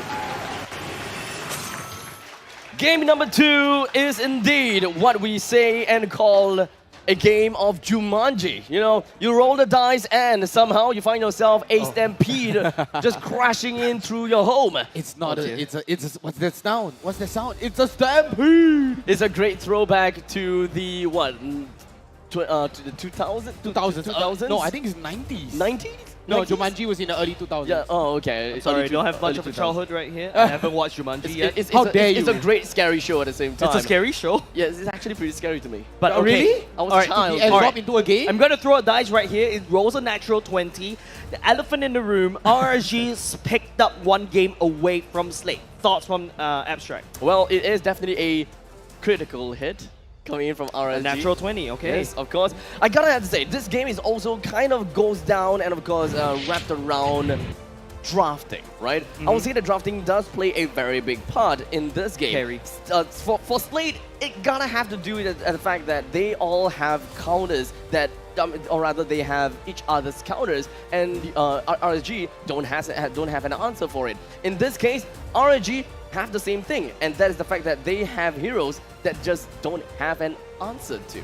Esmeralda being one of the core differences from the side of RSG, being able to successfully just put himself right in the face of Slade without having too much problems. And when it comes down to the side of Adamir playing as the Uranus, he does have problems keeping up, especially since the amount of shields that you are able to make. Esmeralda is actively involved, while Uranus is more of a passive involvement, because you gotta have to go in tank, come out to heal, and then go back in again. Yep, and with that said, we should be showing the items very soon. So hopefully, Vertigo, could you take us through the items? What has Slade? Oh my goodness, that's a lot of empty circles. There's a lot of empty circles coming out. Adamir going for the Enchanted Talisman, and then the Dom Eyes forcing to go passive. He can't even get the Oracle yet. And, you know, there's no healing factor coming out from Adamir. There's no sustainability. And Sela, look at that. Divine Glaive, Clockwork of Destiny, Lightning Truncheon with the magical penetration.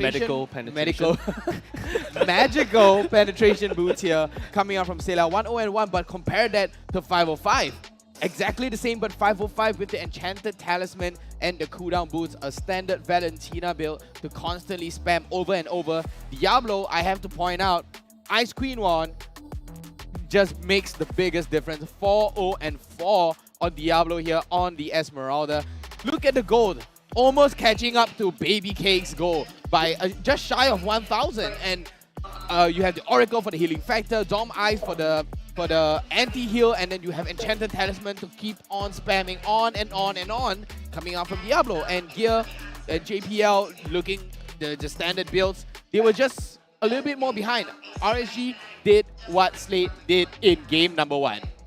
Honestly, what I'm looking at right now, after game number 2, this just spells the finals of upper brackets. Game 1 a pseudo storm, game 2 a pseudo storm. Game 3 onwards is gonna be where things are starting to get really tight, and I would absolutely love it. But I do not want to, you know, get too ahead of ourselves for now. Now that we have took a deep dive onto the items, we'll move on to take a look at the rest of the objectives, such as the sandbag. Who exactly is the one to receive the most damage? I gotta have to say is Esmeralda, very likely. No, unfortunately it's not. Lawsy. And let me break this to you, ladies and gents. Yes. The most damage dealt is Diablo. Yeah. On the Esmeralda, 48,000. It's not baby cakes on the carry instead. Yep, it's not Baby Cakes, it's not Bray, it's not 505. It's Diablo on the Esmeralda. JPL. Because, no, oh, it's JPL. Okay, JPL is the popular one. Alright, Yeah, alright, there we go. I don't know what's going on, but JPL... okay, this makes more sense. But JPL has snuck in as the Popo and Koopa through 5 men. He had hit With a conceal. 105% kill participation. Yeah. And now he's sneaking into RSG stats. Go away, JPL. Go away. Enough. He's always sneaking into stuff. Every stat he can sneak into, he will sneak into. Alright, jokes aside, let's take a look at still Diablo maintaining the most damage dealt. What? Diablo, the highest stats here on the damage. Do you know why? Why is the answer to this? Because he can sustain during all these team fight, dishing out the damage, constantly healing out with the first skill, second skill, and then just cutting shield over and over again. That's why you get a nice 48k on the tag. Well, technically speaking, we can pretty much say that Diablo stacks out all his damage, and it's pretty much compounded because he's constantly in action, constantly looking at people. It may be the Uranus or it could be someone else. And with that said, let's take a look at MVP. Diablo? Of course, Diablo. Yes. Crazy amount of kill participation, crazy amount of damage, crazy amount of KDA as well. 4 or 4. Not 505. It's not found. Yeah, death is not 505, but it's 404 on the KDA here with 747 gold per minute and 80% kill participation here.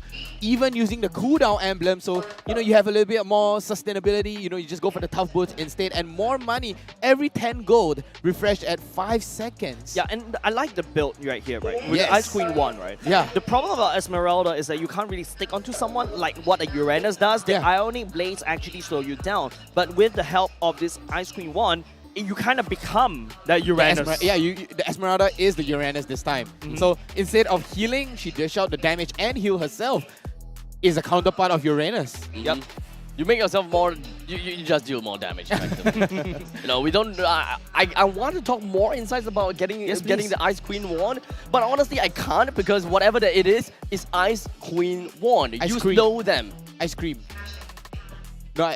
Yes. Ice cream one. I think it's pretty hot right here. I need an ice cream. That's why too. we need an ice cream. But speaking about something really sizzling hot, we gotta break down on the highlights. What actually went right for RSG? What went wrong for Slate Abstract? Well, when it comes down to what went right for RSG, it's more of the fact that they managed to find the small little mistakes that that Slate has done. It's not necessarily the fact that they are overpowering, it is just those small little micro decisions, and it's all about their muscle memory as well. It is all just based on the fact that, yo, I want to do this and this is my best play. They go ahead with it and they are confident with what they do. Yep. Well, for Slate, at this point in time, 10 minutes into the game, we are already looking at a severe amount of gold deficit. So even when JPL went in for the I'm Offended onto Bray, it was great that they eventually brought him down, but at quite a heavy cost. They were hoping to go for some value trades, bring him down immediately, and then move on back. But they could not be able, they were unable to estimate just how tanky he is until that battle. That is the point where JPL and friends realized that, you know what, we don't have a lot of damage, we gotta have to try it ourselves to turtle as much as possible and not go for initiations. And that is when RSG knew and realized, yes, they're playing turtle style, they're playing passive, we just go in guns blazing. Yeah, and I think, remember Vertigo, you mentioned that earlier just now, the way that Slate was able to climb up in game number 1 is the fact that they maintain that 2k gold lead gap. Always. They tried their best to make sure that they're around 2k, they farm up, they turtle up just a little bit, but just now, it's just the fact that RSG just went crazy. I think there's a period of time that's like 4k gold lead, Yeah, and that's where 4K. I'm like, oh no, that's a lot of trouble. Yep, RSG, they're just gonna run away with that lead further and further away, just like how Slate did in game number 1. Game is definitely close, but of course, next game will put another team on a, well, one up of everyone else. But you know what? Speaking of one up, perhaps you can one up all your other friends who plays MLBB because maybe they don't have the Frank by OCBC debit card. As you can see right in front of us, we have 5 of these designs, and you will be able to snag one of these 5 for yourself. Why snag one when you can snag 2? Slap him for me.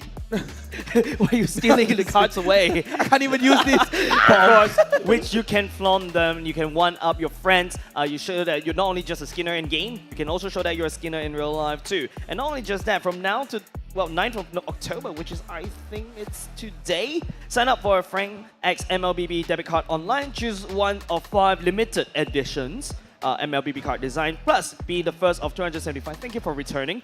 275 eligible application to get a surprise MLBB Epic Skin redemption code worth of $25 when you apply and spend at least $200 with your Frank debit card. Yeah, so I mean, you spend $200 and you're getting a $25 worth also. So you have, so the total value is $225, and you know you get a free $25 skin. Yeah, look, you're gonna spend your money anyways because yeah, it's might as well get a free might skin. as well you get some rebate. So thank you very much, Frank by OCBC, for supporting us in MPL Singapore Season 4 as well. Yeah, if you want to support us even more by you want to support OCBC more, you can just head down to the booth here at our Tampines Hub. They have a nice booth and a very tempting wheel of fortune that I want to spin. I just spin it for fun. Okay, let us go and spin it while we go on a short break, all right? We will go on for a short break, and 10 minutes in, we are just going to be back. So don't worry, we'll be right We'll back. spin for 10 minutes. Yeah, let's spin. Yeah. Go.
And we're back, ladies and gentlemen. Welcome one and all back to MPL Singapore Season 4. We are at game number 2. Well, we're going to game number 3 very shortly between Slate and RSG. Score 1-1. And just now I spin the OCBC. Was it fun? Wheel of Fortune. Yeah, it was fun. I got the MLBB Lightbone skin, but I cannot claim it because I didn't register. Because you spun it for fun? Yeah, I spun it for fun. It's okay. I mean, at least you know your RNG is good. Yeah, for once. For once. For once. For once, my RNG is good. If you guys don't know me, my RNG is pretty bad.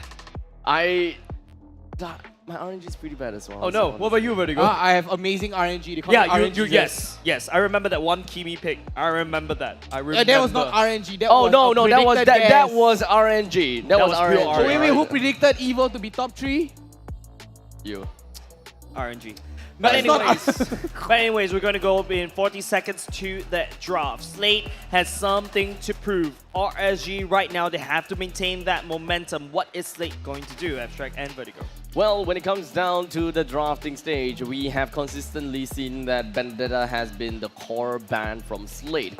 And as for the side of our friends here in RSG, they have been relatively, flexible when it comes down to the bans, but most of the time they have been banning out Diggy as well as Dyrov. They definitely do not want to see more of these two heroes. In fact, Diggy may actually be a consistent ban coming in from RSG. It could be a setup for later games whereby they start to pick up Atlas for themselves, especially since that we know LOLC is pretty darn good when it comes down to using his Atlas.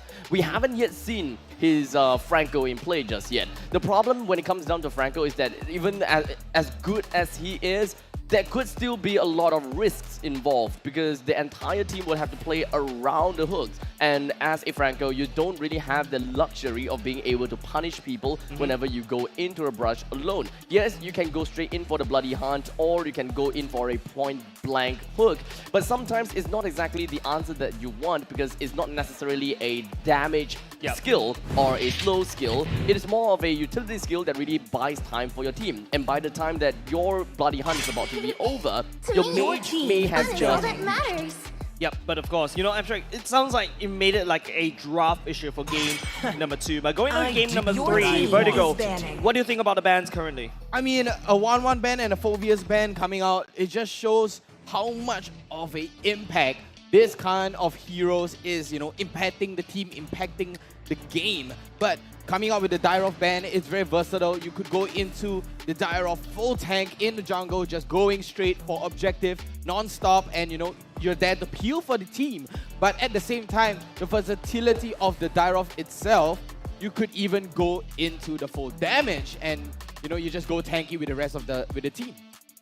So far, Slate has yet to ban their Benedetta, and they are taking quite a bit of time to actually decide on what exactly they want. A good ban on the Cho, especially since both of these teams are pretty heavy on the Cho, and they don't there isn't a Furvius around the map in order to punish the Cho anymore when it comes down to the demonic force. But all in all, there are still a couple of counters, and when it comes down to the roaming category, Grok could still be available. And Slate do have a bias towards banning the Grok. So their last ban, okay, never mind. RSG did it instead. Yes. RSG is like, wait, no need to ban it. We'll ban it for you. They will put quite a bit of pressure onto the side of Slate, now that there is quite a bit of heroes that is currently open, namely Paquito, Julian, let's see what else, Valentina, Faramis, but RSG themselves don't play a lot of Faramis, and so far Slate hasn't been playing much Faramis in the past few days. But when it comes down to the regular season, we did manage to see them play more of the Faramis, especially onto the hands of Sailor.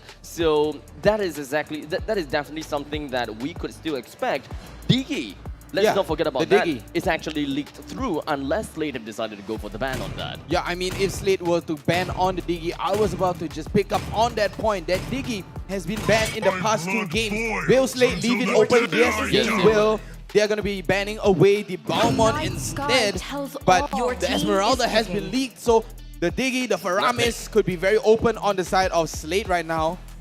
It makes sense. It made a lot of sense. RSG SG has constantly been banning out their Dyrov and they are always making way for the Esmeralda. Unless Slate themselves had decided to go for a ban onto Esmeralda, that will mean that they will have the opportunity to play more into the Benedetta or perhaps even into the Uranus. And I would believe that very likely Diablo will play more into the side of Uranus in order to be more tanky in the front lines for this for RSG, depending on what kind of gameplay that they're trying to go for. But now that the Esmeralda is picked, a lot of heroes have been leaked out, and namely, it is going to be Akai and Valentina that has been leaked and picked by Slate. Yep, I mean, the Akai was so good, the Valentina was so good in the previous game that it disrupted the Akai. So what's the answer to that? You're going to be picking up the Akai that was working perfectly and your counter pick, which is going to be onto the Valentina. But RSG right here, going for the Melissa and the Lilia pick has been leaked. I mean, Melissa, we saw how Melissa can snowball easily yesterday and today coming out from RSG Baby Cakes. The Melissa is going to be a big problem coming out from Slate.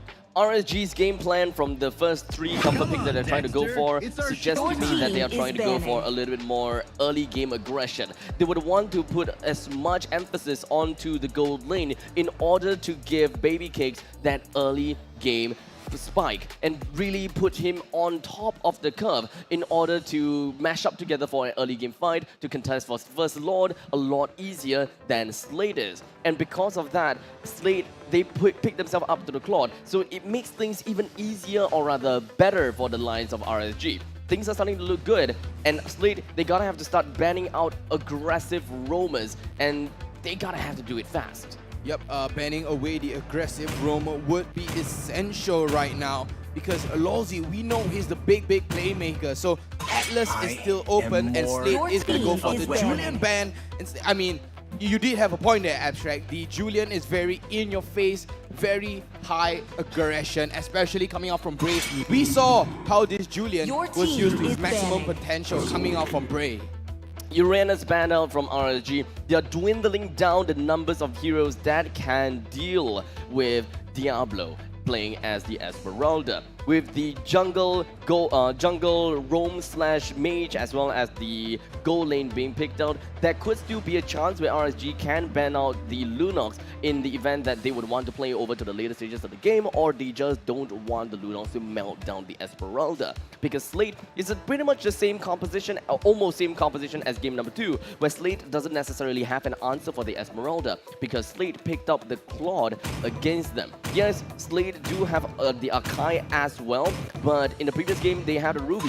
So when it comes down to the lockdown mechanism, RSG has got a better call for it. Slate has got a better call for it in the previous game. So Slate, they gotta have to look for more ways to set up more crowd control if they can't secure any heroes that can be a soft counter over to Esmeralda and really deal with her. Yeah, I mean, the only way to counter that Esmeralda could be to just simply burst that Esmeralda down, or a big AoE stun or heavy CCs, or right here, just like what Slate has been picking up onto the Akai, zoning pulls coming out. And the last ban coming out, is going to be that Atlas, because that Digi ban could signify that Slate wants to pick up onto that Atlas, so RSG is forced to respond by picking up that banning away that Atlas instead.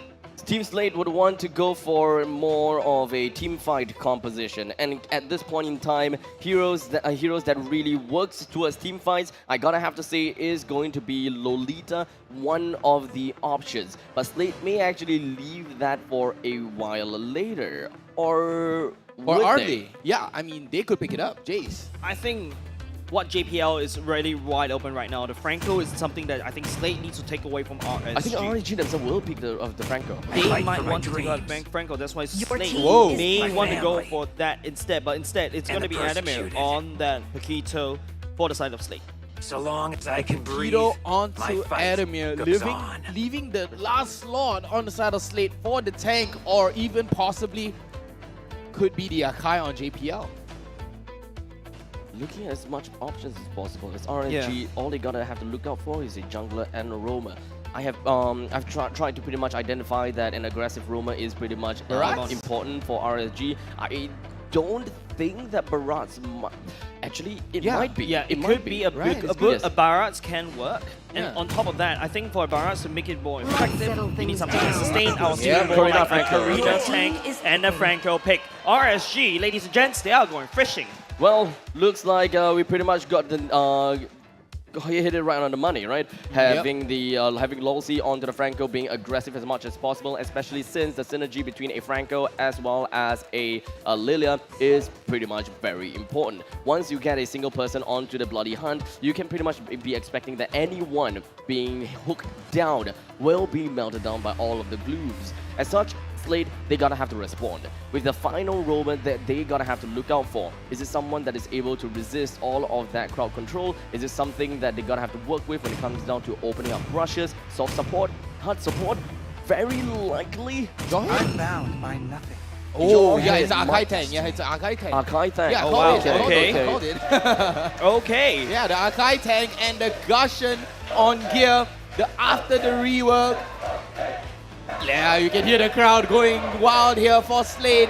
And all the way on the other side, also for RSG fans here, going crazy. Guys, the draft is ready. 1-to-1 RSG, SG, and up against Slade right now. Looking at the draft, it's very 50-50 for me. There's quite a lot of things that we gotta have to talk about here. There's quite a lot.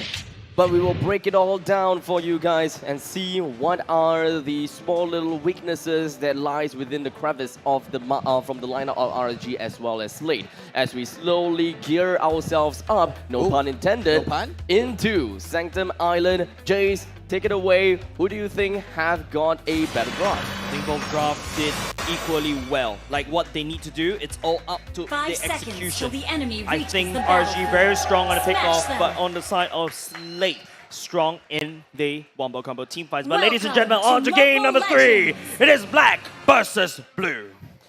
Now, of course, the thing that I am relatively curious about is the fact that they have decided to go for a Gusion pick over an Amon pick. Especially since looking at the fact that RSG, they do have a Melissa. So when it comes down to Muddle's protection, it will be a lot easier for the Amon to actually snipe that Melissa away, especially since Slate doesn't really have a proper person to go to the backlines. The only one backline that we are talking about could be Adamir because of his mobility skills, and not to forget FMM, who can just deliver into a death ball scenario, or rather, death ball scenario via the Blazing Duet. So there are, of course, pros and cons of the on the Gusion, but I'm not a big fan of it.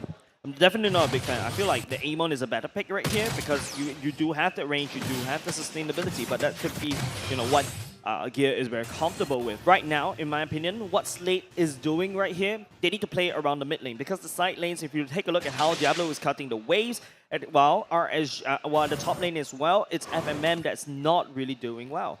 Well, in terms of the, emblems-wise, the jungler coming from the side of Slate, things a little bit different. Gear putting up a pretty darn good show. Immediately being able to find Lolsey and burst him right down, especially since he's level 4. Yeah, don't forget, Franco is more of a utility tank, not a very strong hard tank. So that's something that the Gusion should be able to burst down in the earlier parts of the game. But now, Bray, on that Karina, knowing that Gear doesn't really have the ultimate anymore, Bray could actually go in. But oh no, there is Lyuzi going on fishing. Sailor will be the one that hooks all the way back in. JPL doesn't really have the ultimate for now, but it's going to be Vandemonic for the side of RSG. Slate takes down 2 members. Definitely a great pick from the side of Slate. They have managed to take themselves 3 kills to their name. And to make matters worse, Slate is attempting down onto the Turtle, and Turtle Soup is pretty much imminent for Slate. RSG will then have an answer to deal with them. As such, Slate has effectively put themselves ahead of the curve from RSG. Slate, great start for now. It's 1K in the lead. Not only just those 3 kills, they also secured the Turtle. This is unheard of because for the past 2 games, first Turtle is usually going in the favor of RSG. Definitely a bit different from Slade. Gear definitely heard me. He's just trying to say, hey, you know what? Gusion is as good as anyone think it is, and perhaps you gave Amon a bit too much credit. This time, I will shine the light on Gusion, and I am very much looking forward to it here. Yeah, that low-Z hook doesn't really just miss the mark. You can see the crowd just literally went low. But Slate right now, they're looking around. So they need to use that early snowball to pick up because based on their drop, they need to make sure that Adamir and make sure the gear snowballs, but at the same time, oh my goodness, across the lane, Diablo gets assassinated. This is a great thing, right? When it comes down to the mobility as well as the great burst potential from the side of Slate, the Gusion is doing very well. As long as they are able to translate all these kills into objectives and ensuring that RSG from all across the map is unable to farm, that will be the best thing possible in order to, you know, whittle down their farm. If you bring down the EXP laner who will always be constantly farming and you push away the gold laner, then you pretty much wouldn't have any active unit farming all across the map in order to tally out the scoreline or rather tally out the goal. RSG, they're going fishing, literally hunting right now. They did not see anyone in mid lane, so they're going to walk past the mid lane. They're going looking at the bottom lane. Diablo facing a lot of pressure because of gear and Adamir for now. low-Z spending most of his time on the bottom side, but the turtle is spawning at the top. He's going to be looking for a stray purple buff. But Brave, unfortunately, it is not going to be that easy as Adamir joined in. But in the end, he still managed to take it away from the hands of Gear. So great start for RSG as well. They're starting to look for some momentum of their own. But speaking of momentum, JPL decided to join right in with the heavy spin. No longer have the heavy spin to secure this turtle. As such, RSG takes their action. They need to take this action right now. low-Z looking for some form of hook. The members of Slate, they're trying to juke it around. It's all up to low-Z to try to land on this iron hook. But JPL is looking a little bit low. Baby Case is already here. The damage is drawn out. But then the RSG stole the turtle away. And they'll also take away JPL. A 1-for-1 in terms of turtle takes, and RSG have managed to tally things out by a tad little bit. 13,000 gold in terms of economy for both sides, and both teams, they are neck and neck, head to head. So it's really tough for us to even say that who exactly will be putting themselves on the lead. But for now, all of the resources are very northern heavy. We are expecting to see RSG to play a very aggressive role in the gold lane, and that is exactly what they're trying to do. With Franco constantly sticking up to the top lane, making sure that whoever comes close is going to be beaten down by this Franco, as Slate does not want to have anything to do with that. Yeah, RSG, you know, Bray earlier just now taking away the purple buff because all of a sudden Gear doesn't really have the mana to take the turtle, and then after that, because they lost the turtle, they lost top prior. Now Slate already losing the first turret, and RSG managed to equalize on a composition that is really snowballing. Slate needs to try to figure something out. We do not necessarily care too much about the bottom lane, but one thing for sure is that a swap is going to be coming real soon, because Melissa has already brought down the top lane turret, so moving down to the bottom lane turret is going to be happening. RSG starts up a fight.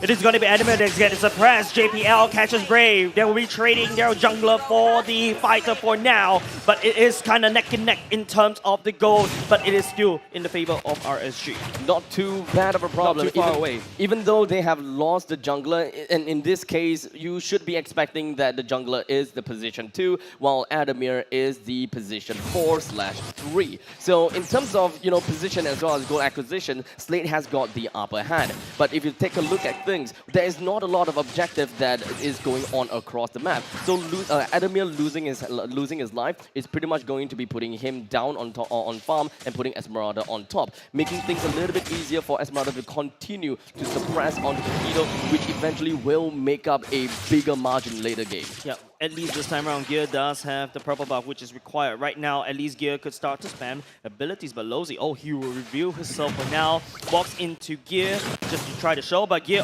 he will be able to just juke it around. low-Z flickers back, but will miss the hook for now. The turtle will be reset, buying RSG sometime. Great is already spinning his blades, trying to look for entry points, but Slate turtling it up.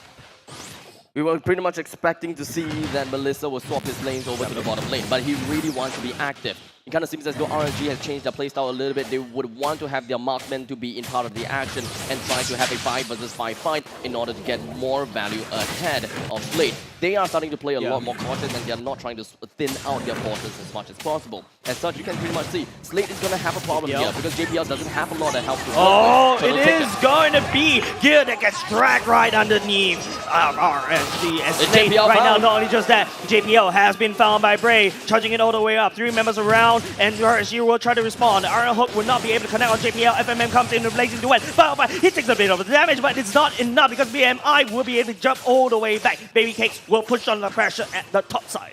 No problems. With one of the turrets taken down the top, and I'm pretty sure the bottom lane is still gonna be pretty darn sturdy, especially since the wet noodle fight is pretty much happening. Adamir couldn't possibly do anything against this Esmeralda. Esmeralda should pretty much have gotten, I believe, the Dominance Eyes. I don't believe that the Oracle is gonna be built up just yet. But one thing's for sure also, the middle lane first tier turret is gonna be destroyed, allowing RSG to actually swarm themselves into enemy jungles, initiating with the ultimate. And not only just swarming, they're also taking one by one. JPL would have been first to fall. The Berserker's Fury built by Baby Cake is already starting to hurt. The Melissa growing strong. RSG SG is starting to group themselves up even more. Paquito is definitely down in farm by a bit. The only thing that I saw was probably a Bloodlust Axe, but I believe that he should want to go for the next item, which understandably could be the Brute Force Breastplate, or perhaps even the Dominance Eyes, especially since he's dealing with an Esmeralda. You cannot want to miss out the Dominance Eyes. And finally, Baby Cakes has found himself in the bottom lane in order to push his advantage even more. With all of the first tier turrets destroyed in the up, middle, and bottom lane, this pretty much means that RSG will have more of that river control, and that is exactly what you want whenever your team is drafting out the Franco, so that you will always have every single one of the brushes taken, and then you will be able to push more of your advantage with the hooks on whoever is trying to hide within of their own jungle bushes. Yeah, but I'm sure just take a look at the gold lead. Remember what we said, 2K is that golden number. Slate is already losing it. Look at that, 3K gold lead in the favor of RSG. They have full control of the map. They've also cleared off the first tier turrets of all slates. Right now, with the Lord being spawned right now, Slate being starved out, they need to play it slow. Lolzy might have a hit in store for himself. It all comes down to time. 505 still has the black shoes. All of the pokes coming in from Adamir is not going to matter too much. RSG do have the advantage of 3,000 gold, so they will be ahead. But Slate, they are looking for something. Adamir and JPL, they will put themselves in opposite ends of the map with Adamir trying to go for the backlines. But JPL, his face is trying to push Lolzy, but the members of RSG will be able to secure the Lord. And RSG will take away their prize. And not only just that, they will lose Lolzy for now. But Baby Cakes, he's trying to chase FMM and take a bit too much damage. Here coming in with backline, threatening on 5-5. It is still a possible fight coming from RSG as Slate. They were still hanging around the corner. Hanging around the corner. Braze looking a little bit low for now. Gear jump on top of Diablo as well. Adamir will be fine 5-5, but Diablo is trying to hold down the fort. RSG is stemming that bleed. The Lord marches down at the bottom lane as RSG SG has managed to recruit him. Middle lane and top lane is relatively pushed out in favor for Slate. As such, it will take a couple of time before the Lord will be able to sync up the waves with the top and the middle. RSG, they wouldn't have much resources to help this Lord, so they will only be able to use the mega creeps that is going to be swarming in from the top side in order to bring the turret down, as Adamir is nowhere to be seen to be defending it. Yeah, this will grow RSG's goal lead exponentially. Turret takedown, so much standing goal in the favor of RSG. Slate need to try to look elsewhere. FMM on that claw is definitely not enough farm. He needs more time. The snowball effect that Slate was hoping for is suddenly lost. As both of these teams put themselves on the stage, they don't want to get killed on each other. Here as a Gusion, it's pretty darn low, but RSG wouldn't want to overextend themselves either. Now it's all about Slate, turning up. How is their third game going to be played? They don't really have a lot of high ground to work with. They're mostly trying to snowball, but the snowball plan kind of failed. RSG is already encroaching on Slate's side of the base. With a very heavy momentum up in the northern side of the jungle. RSG SG eventually split themselves and of course forced themselves backwards. A cautious gameplay is going to be the name of the game, and of course, let's not forget about the fact that RSG SG would want to go for pickoffs, giving a little bit of a room for Slate to breathe inside of the brushes ought to serve as a false sense of security. They would want to have people hiding inside of the brushes in order for Franco to bite in hook, line, and sinker. But if whether that is really going to be happening, if whether he will be able to pull that off, it's going to be tough. And they can't accept to risk it. That purple box do get secured by Gear for now. That is just a consolation prize, but JPL will found Lolzy, will burn the flicker into safety. They touch and they go. They're not going to commit for now. It is going to be, of course, an easy flicker. As long as you just keep spamming the flickers, you should be able to get yourself out of the grip of the Akai. So all in all, it is 12 minutes and 40 seconds in.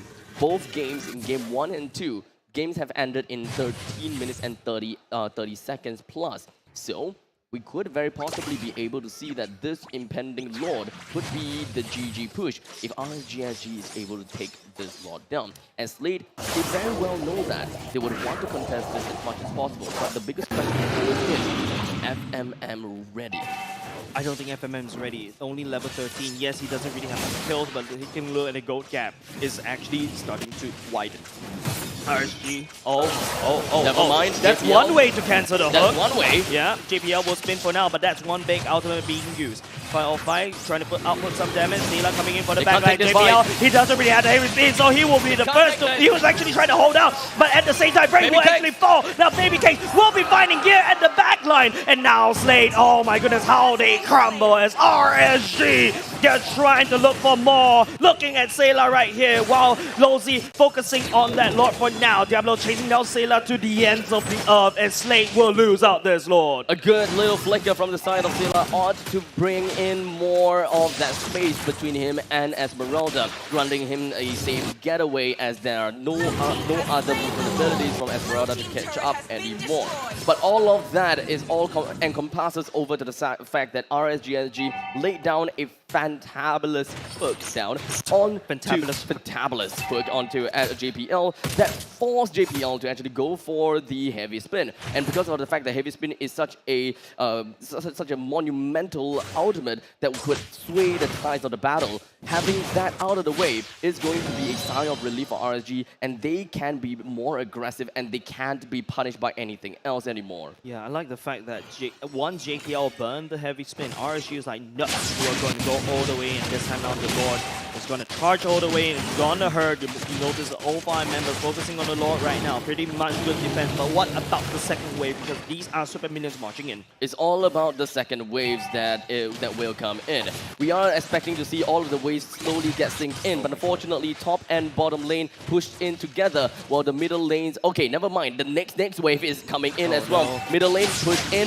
That is the turret destroyed. Top lane and bottom lane is now swarming in. Slate will now have to thin their forces as much as possible, but unfortunately the bottom lane inhibitor turret will be taken down while Gear gets himself a bit busy dealing with the top lane. Luckily for them, the top lane turret still stands alive. Yeah, but you gotta admit that Slate lost control a little bit in the mid and the bottom lane. RSG right here on the roll right now. Baby Cakes, that zoning from the models is making it so hard for Slate, especially when they do not have that high ground. And now looking at a wave that is marching all the way in the top side. JPL looking for play out, but concealed play going. Oh, Gear would not be able to connect. But Anime will punch Diablo, but that's okay. But the models, but JPL will try to push RSG out, but the heavy spin will be committed. Snake right here need to try to find a way to reach that base, to defend that turret, but they would not be able to find anything.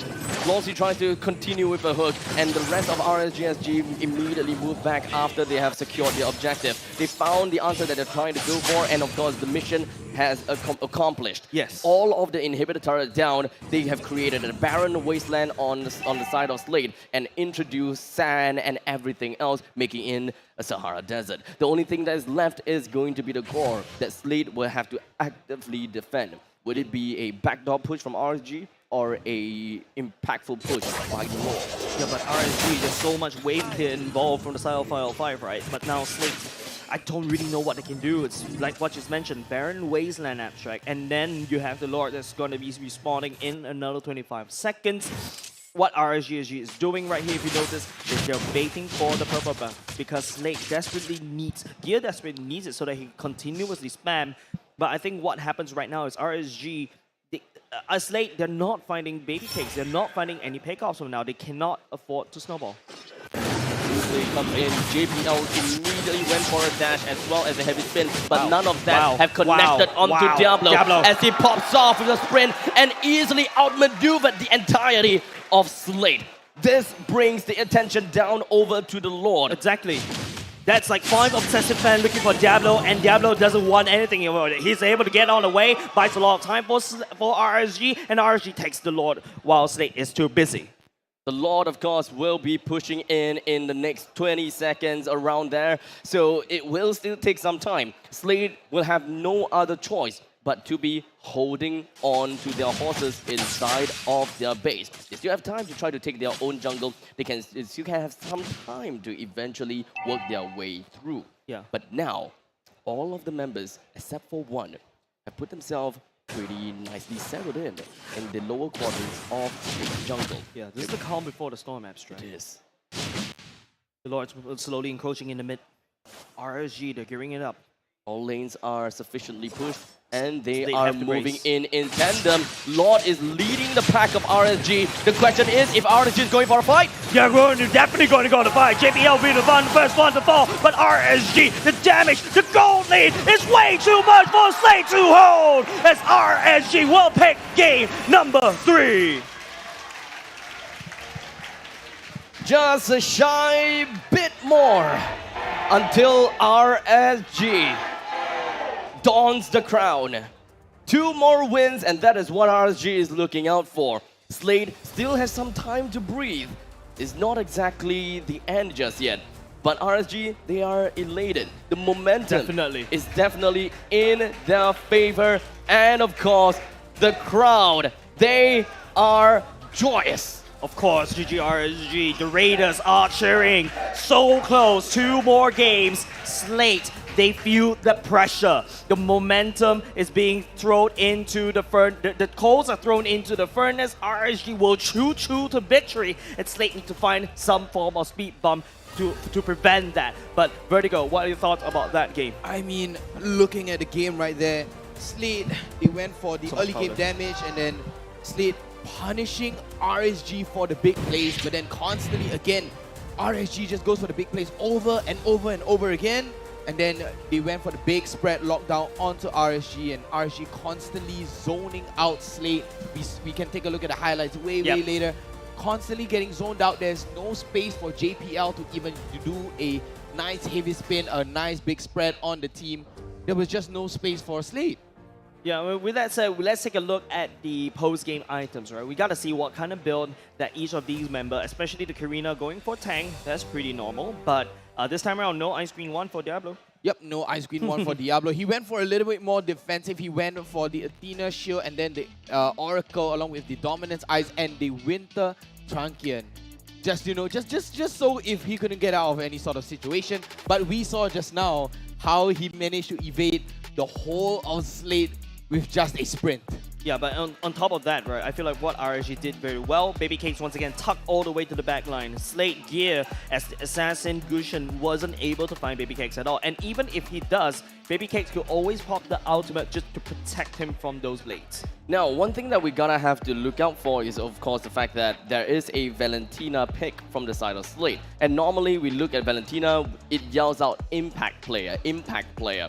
But in this case, Sela is looking at 0 to 5. He didn't die at all. He did have 5 assists. But I gotta have to say this, unfortunately, at this screen is because of the fact that we are able to see all of the heroes from the side of RSG. None of them have monumental ultimate that could eventually sway a fight. The best thing that they can have eventually, of course, is going to be the Bloody Hunt. Oh yeah, the Bloody Hunt is very singular, but remember, you are a Valentina. You're being very, very squishy. Exactly. You are standing right in front. Using that Bloody Hunt will pose you in a very threatening position. There's no way to get out of that. Yeah, let's take a look at the post-game stats because I really want to see. I think Baby Cakes was the one that does the most damage. There you go. There we go. Hidden damage tucked in the back. The models just spreads the damage all across. Everyone gets a fair share. He is the Oprah Winfrey of damage. You get damage. You get damage. And everyone gets damage. And taking a look at the stats right here, the amount of total heal, but that's not the most important one. Damage dealt 187,000 as compared to 158,000. Damage taken is very fair and equal to both sides, but it is very obvious coming out from the stat that RSG SG has dealt way more damage than Slate. I mean, Slate, they were supposed to take the early game with that Gushin. Yep. It was supposed to snowball. I mean, they did. They did to a certain extent, but they didn't snowball into a gigantic ball. It was just a tiny one. I think it really boils down to the fact that, yes, singling out heroes is very good, and as you can see, the Q participation coming in from Gujin is pretty high, almost mostly 86%. And here's pretty much one of the main reasons why the members of RSG has been melted down time and time again. But unfortunately, when it comes down to the real team fight, which is something that the team is trying to gear into, perhaps not exactly the best idea, and they're not able to sway. But speaking of that, Let's take a look at the MVP, ladies and gentlemen. And Diablo Diablo. will snag that highlight away with the kill participation on 62%, GPM of 691 and 124 KDA, but you gotta admit, his impact was felt. This EXP laner has been consistently delivering the results on the XP lane, putting Adamir and making sure that he stays in place while the rest of RSG goes around fishing. Honestly, I mean, Diablo just kept asking questions like, hey, Adamir, what are you going to do about this push? What are you going to do about this split push? You know, what are you going to do about me flanking? And then Adamir is like answering every single question, and Diablo already knows the answer. And there's also another thing, right? If you notice, during the start of the game, even like the first minute mark, Diablo has already been cutting waves against a Paquito. Yes, that is that is definitely something that you would want to do when it comes down to that. When Esmeralda is pretty much unbeatable when it comes down to the lanes, you would sometimes you will want to understand if whether you will want to cut the lanes or do you want to fight face to face with your opponents. In this case, when it comes down to Paquito, you gotta have to say that there is definitely skill base involved. Paquito can still outperform an Esmeralda in some cases, but in order for them to have a more successful run, it really comes down to playing down into the cutting of the waves. Yep, with that said, ladies and gentlemen, let's take a look at the highlights, and you should be able to see what happened, what Diablo did, especially in the early parts of the game, to control the map. Yep, this was the punish. Look, Sayla sacrificing that flicker, JPL coming in with the kill and then flickering in for 505 even with the recall. And it was just constantly punishing and punishing and punishing. And look, Adamir with the big engage right there, but it's a 1-for-1 trade. You get Bray, instead you're going to get Adamir. It was a very fair trade. It looked to be onto Slate's side, but if you take a look on the goal right here, it is all towards RSG, and Gear just gets demolished after the turtle fight. There's also another tipping point that what Bray did, right? Once you take away the purple buff from Gushin, the Gushin doesn't really have any much of kill pressure because he does spend a lot on mana and also relies on that cooldown. But I believe this is where the last fight where JPL was hooked, and then after that doesn't really have the heavy spin to kind of turn the game around. You notice how in most of these team fights, Baby Cake's positioning is, of course, paramount. He doesn't really have to play in the middle of the fight, but he chooses to play in the middle of the middle of the fight because the opponents, they have got no answers for what Baby Cakes is offering. The only thing that they can do is try to throw FMM into the back lines and use his blazing duet. But all Melissa gotta have to do is just pop the Wind of Nature, and that answers all of their problems. So this really boils down to the Gushin versus Amon capability, right? When it comes down to a neck-and-neck battle, Amon is probably going to be better for Slate's lineup. But Gushin, as we all know, is really good into the transition between early to the middle stages of the game. As long as you're always being able to single people out, you instill fear onto the enemies, and sometimes even the tank is not going to be something that you'll be able to work with. But Gushin is somewhat similar to Natalia, right? Yeah. As long as there are people that are close together, if it's a pack of two, Gushin, yes, you can melt people down in tandem, but they gotta have to be super close together.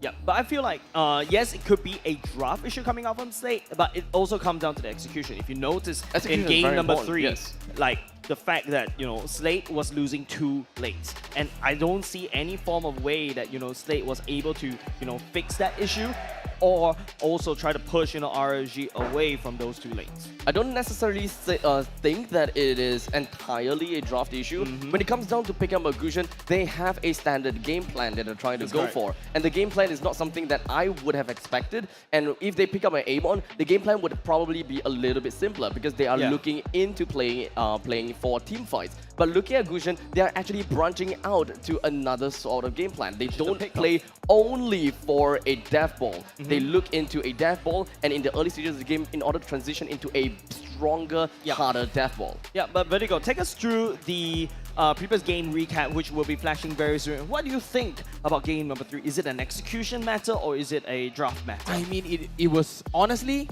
execution. Okay. If we can, you know, if we did take a look at the previous game number 3 right there, 505 just constantly zoning Slate out, you know, not giving any space at all because they recognize JPL's initiation. As you can see here, RSG Impact player is going to be onto Diablo, definitely dealing out as much damage as 505, and Baby Cakes, of course, nicely tucked behind, protecting the President all the way.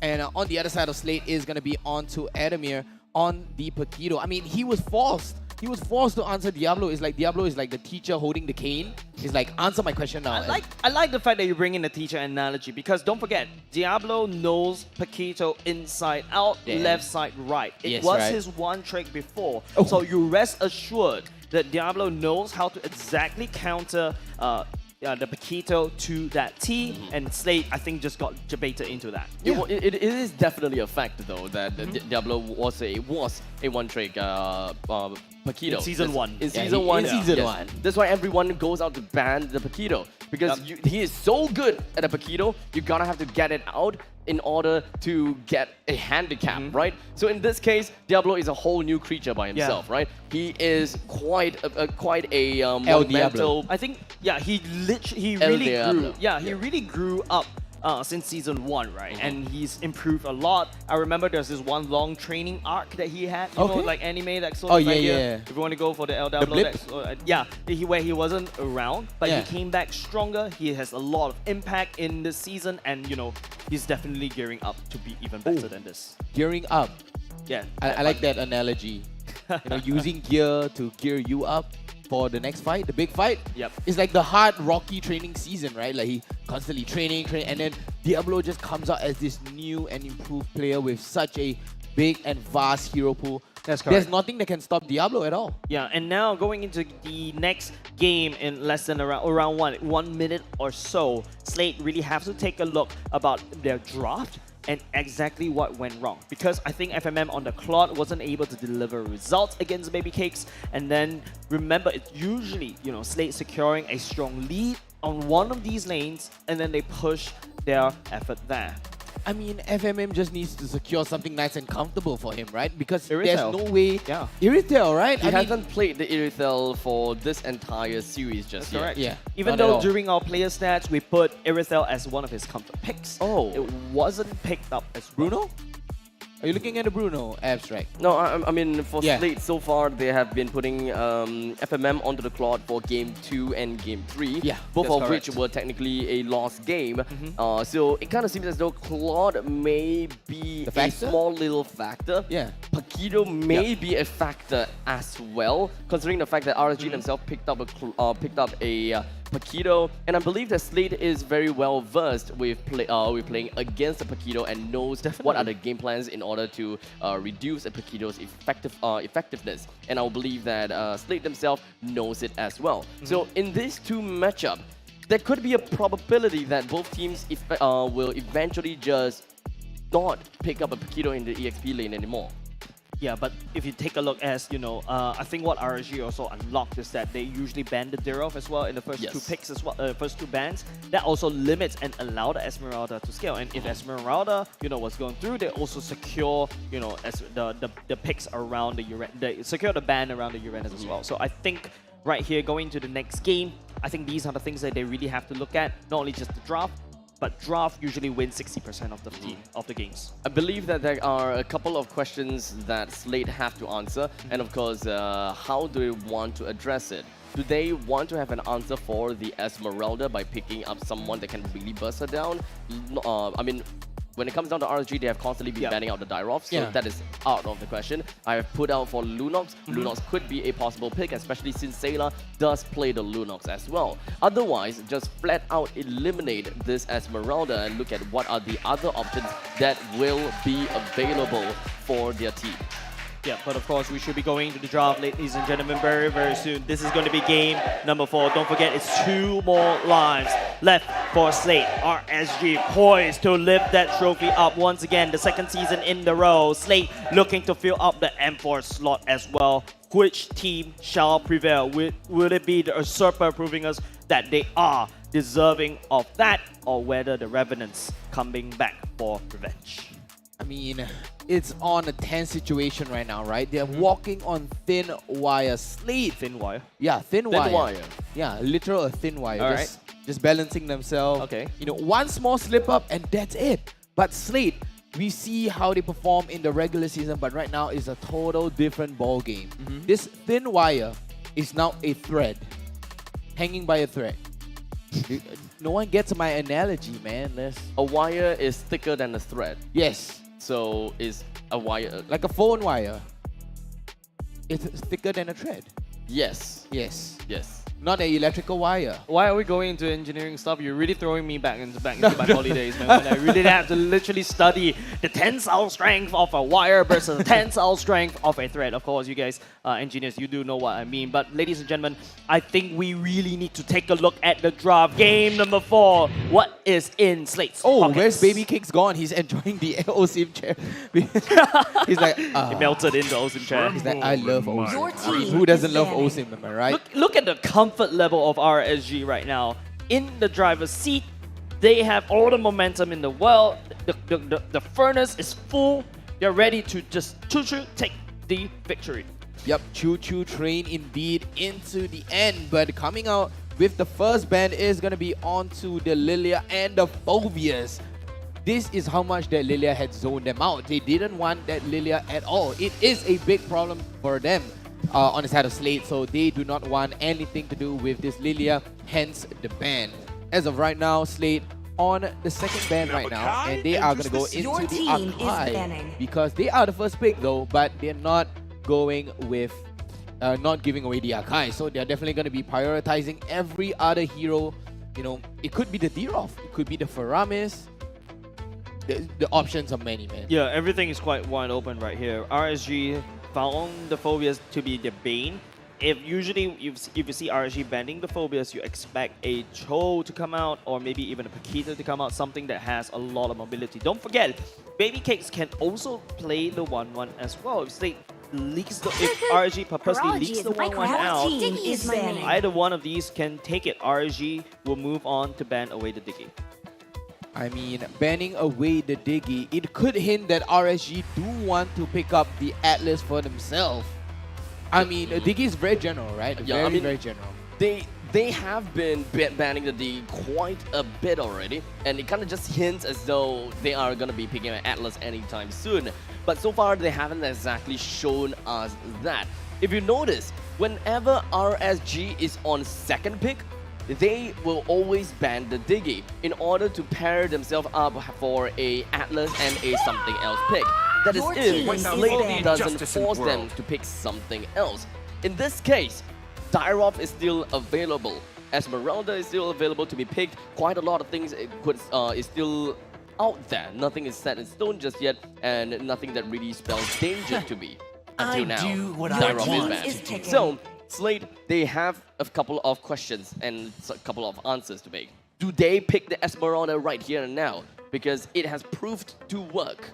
Do they also pick the 1-1? They also pick the Valentina. There Yep, you the go. 1-1. Go for the They went 1-1. Instead, now RSG, up to their turn, they can always pick up the Valentina here. Esmeralda they can and also Atlas. secure the Atlas as well, or the Esmeralda, but I feel like they could go for the Valentina instead of the Atlas. Or maybe both. I think that for RSG, it will be a dream to be able to pick all of these three.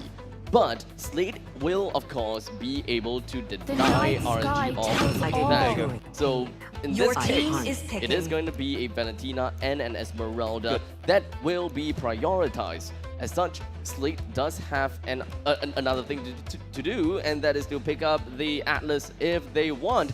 But is that really going to be part of their game plan? I don't think they should pick up the Atlas because you have a Valentina on the other side of the map. Literally, you have RSG on the Valentina. The moment you pick an Atlas, is shooting yourself in the foot. Yeah, I like the fact that RSG disregarded the Atlas for now. They secured Esmeralda and the Valentina, literally daring Slate to pick up the Atlas instead. Now, Slate has told them that, yes, we're going to go into the 1-1, we're going to go into the late game. RSG giving back the 1-1 to Slate, that could be also a bait. Great plays coming out from Lucas, giving away, but the Kagura, we didn't mention this on Abstract, and they're still going to go onto the Paquito for Adamir. I mean, it could be a flex pick, right? Don't get me wrong. It could be a flex into the jungle, but the Paquito, nonetheless, still being picked up on the side of Slate here. It is always going to be a good pick whenever there is going to be a Kagura, right? Slate loves the Kagura, and the Kagura will be able to work pretty nicely whenever you're trying to fight against an Esmeralda. But unfortunately, in the previous game, that didn't quite happen so far. The Kagura happened, and of course, the Kagura is something that we saw in game number 2. Yeah, but I think Abstract, but Slate, whenever they play the Kagura, it makes him very predictable. So what RSG SG could do is to just go around, open up the map even wider, and now with the help of the Franco, with the Iron Hook to help scout out the brushes, you can also use the Esmeralda to open up the map as well. So I think Slate going back to the Kagura, it's probably intentional by the side of RSG SG, and I'm pretty sure RSG SG knows how to deal with that. Come on, Dexter. It's our Going with showtime. the Atlas ban here from RSG. Honestly, I don't see it as a threat because imagine I'm playing out the situation in my head, right? Losty comes in with the hook into JPL, and JPL does a fatal link, but then 505, he can just do the same. Easily a reverse fatal link, but then banning away the Claude right here for Slate. Big brain plays. Claude is definitely going to pair very well for RSG composition, but right now we're going to be focusing on to the next part of the bans. Honestly, I'm kind of surprised that Grok is was actually still available and actually moved on to the phase 2 of the bans instead.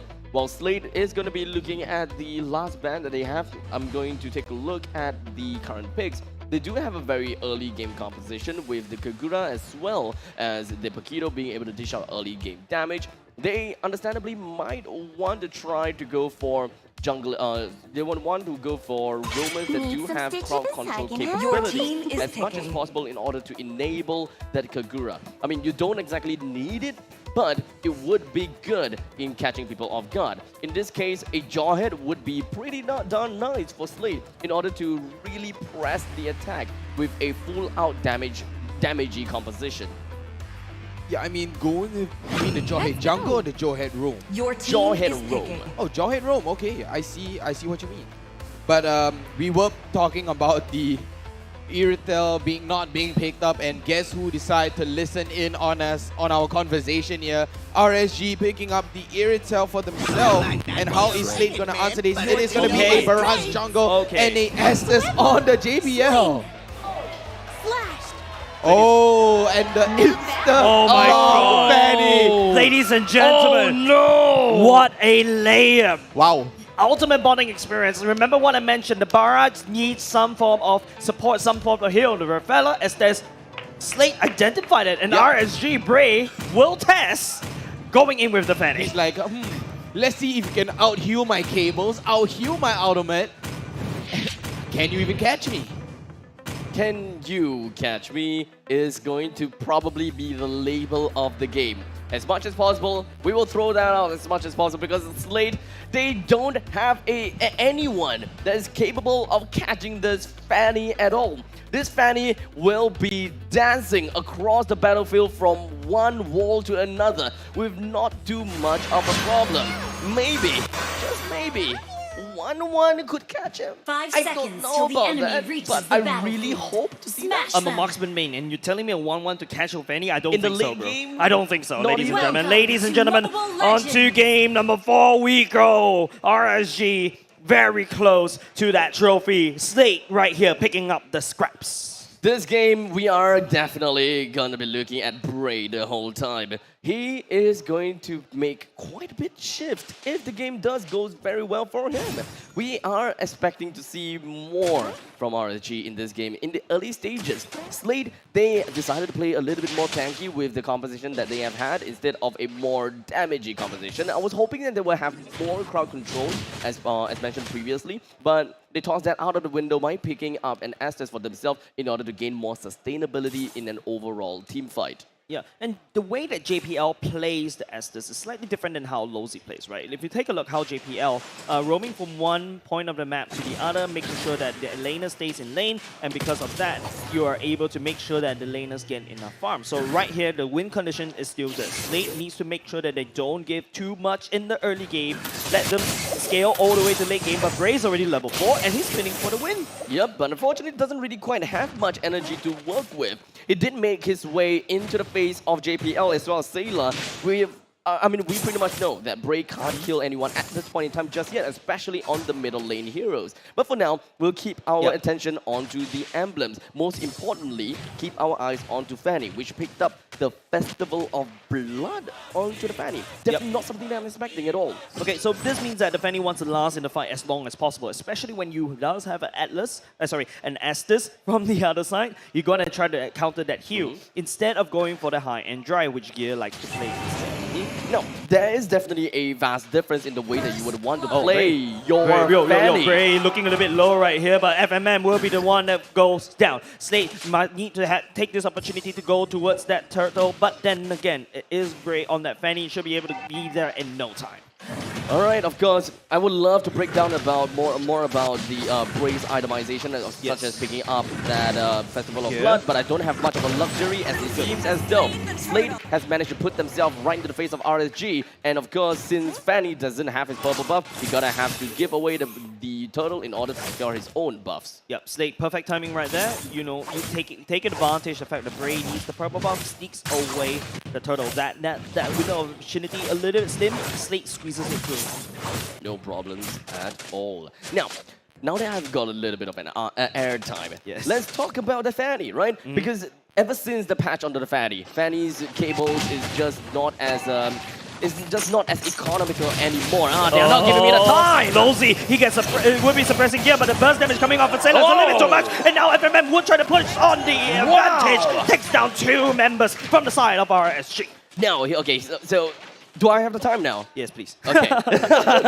Okay, so many people would prefer to go for a Fanny that doesn't buy a Bloodlust Axe, that doesn't go for anything that really brings up their survivability, because their energy consumption has been reduced, or rather has been increased. As such, a Fanny can't stay in a fight for too long as compared to an old Fanny. So in this case, most Fannies wants to go in, assassinate someone, and then immediately go out, because they just can't sustain, not because of the health, but because of the energy consumption. In this case, Bray is just hoping that he will be able to keep himself available in the fight the whole time, even if he doesn't have an energy, and just keep slashing away in order to have constant and 100% uptime in fights. You're saying sorry to each other for now, but like I don't think that's any much sorry, because Anime will get forced back underneath their turret. Slate for now.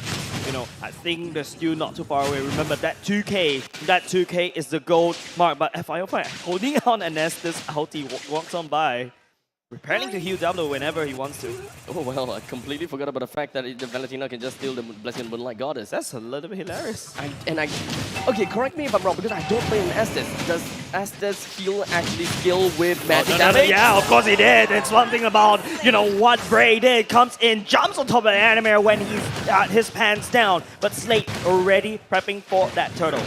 Yet another turtle is going to be under the hands of Slade. RSG SG's Bray is all the way down to the bottom side. They're trying to bring down the turret as much as possible. They're just giving away the turtle for free. No problem, because they're opening up the brushes. Oh no, the barrage. The Gear gets dragged right underneath, gets depleted of HP. Slade, what a trade both these two sides, but RSG will get out of trade in a better position. I've been asking Lolzy to play the Franco for me. And of course, I'm pretty happy, because it has been twice in a row where the Franco is picked.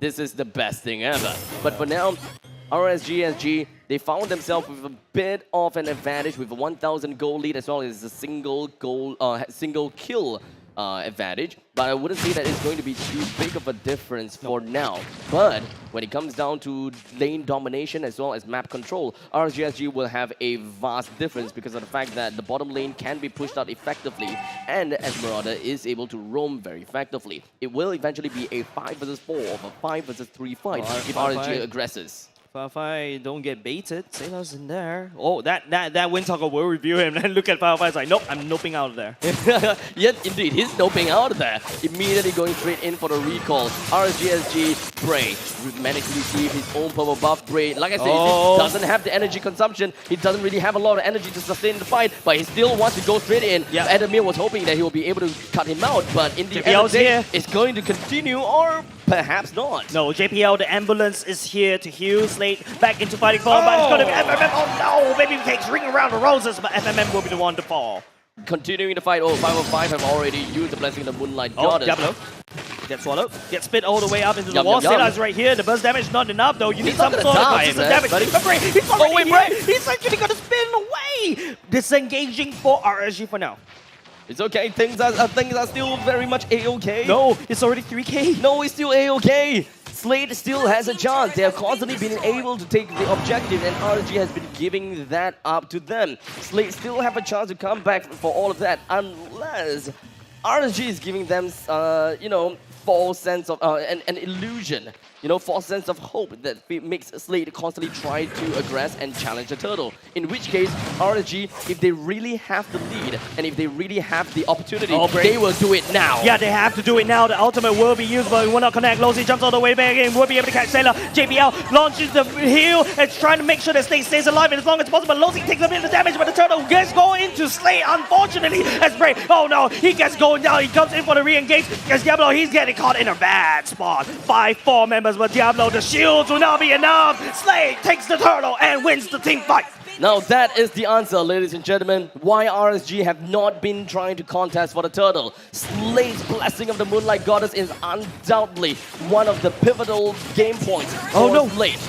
FMM, oh my goodness, that one weakness point, that crossbow tank will have triggered. But RSG, if you notice, they have been sneaking all these turrets away. Take a look at Slate's side, at the bottom side. It's all clean up, but let's take a look at the replay. The the turtle, of course, went down to the hands of Gear. He did manage to bring it down because of the Detonator's welcome. The fight was split into two. Most importantly, the bottom fight was what we are trying to look out for. Because RSG, they haven't really quite go for such a huge brawl against Slate just yet. And such, they do not exactly be able, they're not exactly able to gauge just how much heal is coming from the Blessing of the Moonlight Goddess until now. This is their very first big, overwhelming fight. And because of that fight, Slate has managed to catch up. And it's like I said, you know, they can do it, no problems. Yeah, but I'm a little bit concerned about Slate. Just take a look at the bottom side. It's really clean up. RSG SG, there's a lot of split potential, right? With Diablo rotating, you know, you can also use Braid to start split pushing. So I think RSG, they do have a chance yet. But let's take a look at the items. Well, Blade of the Heptases as well as Malefic Roar has been picked up by the side of Fanny. So he's eventually just kind of moving away from Bloodlust Axe. So he's still sticking to the same idea that Bloodlust Axe is not going to be a good idea for Braid, but he's using the Festival of Blood as a small little advantage for himself to get the sustainability, because he's not afraid of crowd control anymore. He's more afraid of the burst damage that could happen to him coming in from FMM, Adamir, Sigila, or okay, not Gear, just literally the three other members for Slate. But something interesting though, Valentina taking away the ultimates from the Barats, you should be going in to try to swallow someone up. But swallow the Barats, but it does take some time because usually a Valentina is quite squishy. But you get defense increase. You increase the defense during the Detonator's welcome. But you're a mage using a tank utility. But hold on a second, I'm looking at Diablo on the mini-map right here, trying to sneak, but oh, Lozy flickers all the way in. Bray takes out Adamir for now, but Diablo coming in from the behind, but oh no, FMN takes it into the air! It might be a little bit too much, but not only just that, Nom Nom, Diablo goes into the tum-tum, but FMN putting out the damage, but he's taking a little bit too long. Baby Cakes, he's taking a bit of damage. The Lord, he's only got the HP, Gear is still alive right here. Bray trying to look for assassination, but look at how FMM is dancing around. Diablo trying to put out some, and it's Gear that takes down the Lord! And now Slate will be able to walk away with the prize, sacrificing 3 members. The Lord immediately emerges up to the top side as RSG SG unfortunately was not able to take Slate away from the Lord. As much as they want to do, as much as they are trying to peel, Diablo worked his heart off trying to peel as much as possible and just drag everyone else away. But that just did not happen. That's too much screen time for Diablo, man. He's been walking around that Lord's Pit. He's putting himself in front of Slate, and just take a look. RSG was able to kind of stall down that Lord push, but Slate will come back up to respawn. Unfortunately, it will go down. All in all, it really seems as though RSG have a problem with punishing people that has been hooked. Because the mid player is Valentina, and Valentina doesn't necessarily have a very high burst potential as compared to a Kagura, for example. Valentina really pops off when it comes down to damage in the later seasons once she has Divine Glaive and the Holy Crystal. So it takes time for RSG to go up. Oh, the hook does put in gear, but the main problem is Bray, he jumps all the way in back deep. JPL healing all the way up. RSG will lose the mid lane turret. That hook was still okay. Slate was able to salvage that. this is probably going to be a pretty darn long game because whenever Bray tries to go in and assassinate someone, we have a JPL that just immediately says nope and pops the ultimate. Nope. And, you know, he have wasted an entire entire energy pool just to bring one person down, only for their HP to go back up again. And so honestly, it's really tough for RSG to even make a play here. Oh, FMM once again, the weakest point does get propagating into the air. Lozi will be the one taking the damage. He transfers over the final fight. That's 2 kills over to the side of FMM for now. Bray, where are you going to go? There's no way but back to base. Bray, make up your mind. Go one way or the other. Well, Slade outperforming themselves and showing us what exactly they are made of. Like, who needs crowd control? Who needs a Eudora to stun down the Bray? If I have lots of HP bars. And I have lots of damage. Yeah. If you can't kill people that have a full health. Wow, 200%. 200 IQ logic. Okay, right I like that. I like that awkward silence. Yeah, but really. I mean, all in all, that is really philosophical. But in the meantime, that is going to be a suppressed down. The rest of the members coming from stage just going to be moving right up onto the backline of RSG. FMM, he's actually trying to heal out, but it's going to be Diablo that actually takes down most of the damage when the start was Slade, and it's going to be a little bit too hard for Diablo to hold on. Slade, the healer of from the side of JPL, too much for RSG. The purple buff is also gone, and of course, away from the hands of RSG. Fanny no longer has his purple buff, and he doesn't really quite know of that yet. Oh wait, hold on a second. Fanny's actually pushing himself down the bottom lane and trying to go pure for damage split control. push. Pure damage control. He's doing exactly what Diablo needs to do. Split push. Use the cable so that you can be anywhere in the map at any time. But Adamir, he's already reacting. Look at him. He's already down there. No problems at all. 13 minutes and 14 seconds into the game. We do have the Luminous Lord that's currently available for Slade. And so far, when it comes down to team fights, Slade has been impeccable and they have been indomitable. RSG doesn't really quite have an answer to this FMM, and even Bray is unable to touch and even Gear as well, right? Even Gear as well. Lozi has been hooking on top of Gear, and it actually cost them the team fight twice already. So Gear, you know, being that punching bag for the side of Slade that is desperately needed, Lozi needs to be careful. Which kind of fish is he picking up? He cannot be, but okay. Lozi goes in, busted down JPL right now. Diablo needs to force the fight. His third Lord is actually a little bit low, but Gear manages to secure the Lord. And Slade will crush RSG's hopes in tipping up this game. Sailor comes all the way back in, busting down Diablo and Adamir. Oh, hello, 2 members. What are you trying to do? Orange buff is now mine. And of course, Bray is not gonna say no, or rather, he really wanted to go in and do something about it, but he doesn't really quite have the purple buff, and he can only do a single or 2 cables at a time. It is definitely gonna be tough to sustain with the amount of energy that you have on your hands. So all in all, RSG, they have to play this though. The purple buff once again will go over to the side of Slade, and once you lose control of your map, once you lose control of the game, it's really tough for your Fanny to perform. But Adamir eventually got picked off. It is going to be a 4 versus 5 game here. 4 versus 5, but it's going to be JPL. Oh, the verify saves it. Bray jumps all the way in, will not be able to stand. Bray FMM for now. Turret will fall. Diablo looking a little bit low. Firefly could also say the same. Baby K trying to up the damage on top of the Lord. Bray is looking for bigger for him. Will not be able to fight Sailor. Sailor would not be able to be connected by the Iron Hawk. Here will be able to just walk on by the members of Slade. They push down the mid lane turret. Well, what can I say? It is literally gonna... Bray really just went in, right? He went in a single damage. Yeah, a single tornado spin as well as a cutthroat, and you see that Sailor's HP seemingly didn't go down. Yeah, and that's also the fact that JPL has been bursting healing down. There's not enough burst damage for the side of RSG to burst down anyone at all. Not even FMM, not even Sailor, because JPL is always there. It is eventually going to be pretty darn tough, right? Because 15 minutes and 30 seconds into the game, RSG SG still haven't really quite get that spike, or rather that skilling that they wanted. Bray didn't have much choice, but now he has to go for the Athena's shield in order to resist the burst capabilities coming from the Yin Yang overturn by Sailor. But that's a problem. Do you want your Fanny to go in and burst people down?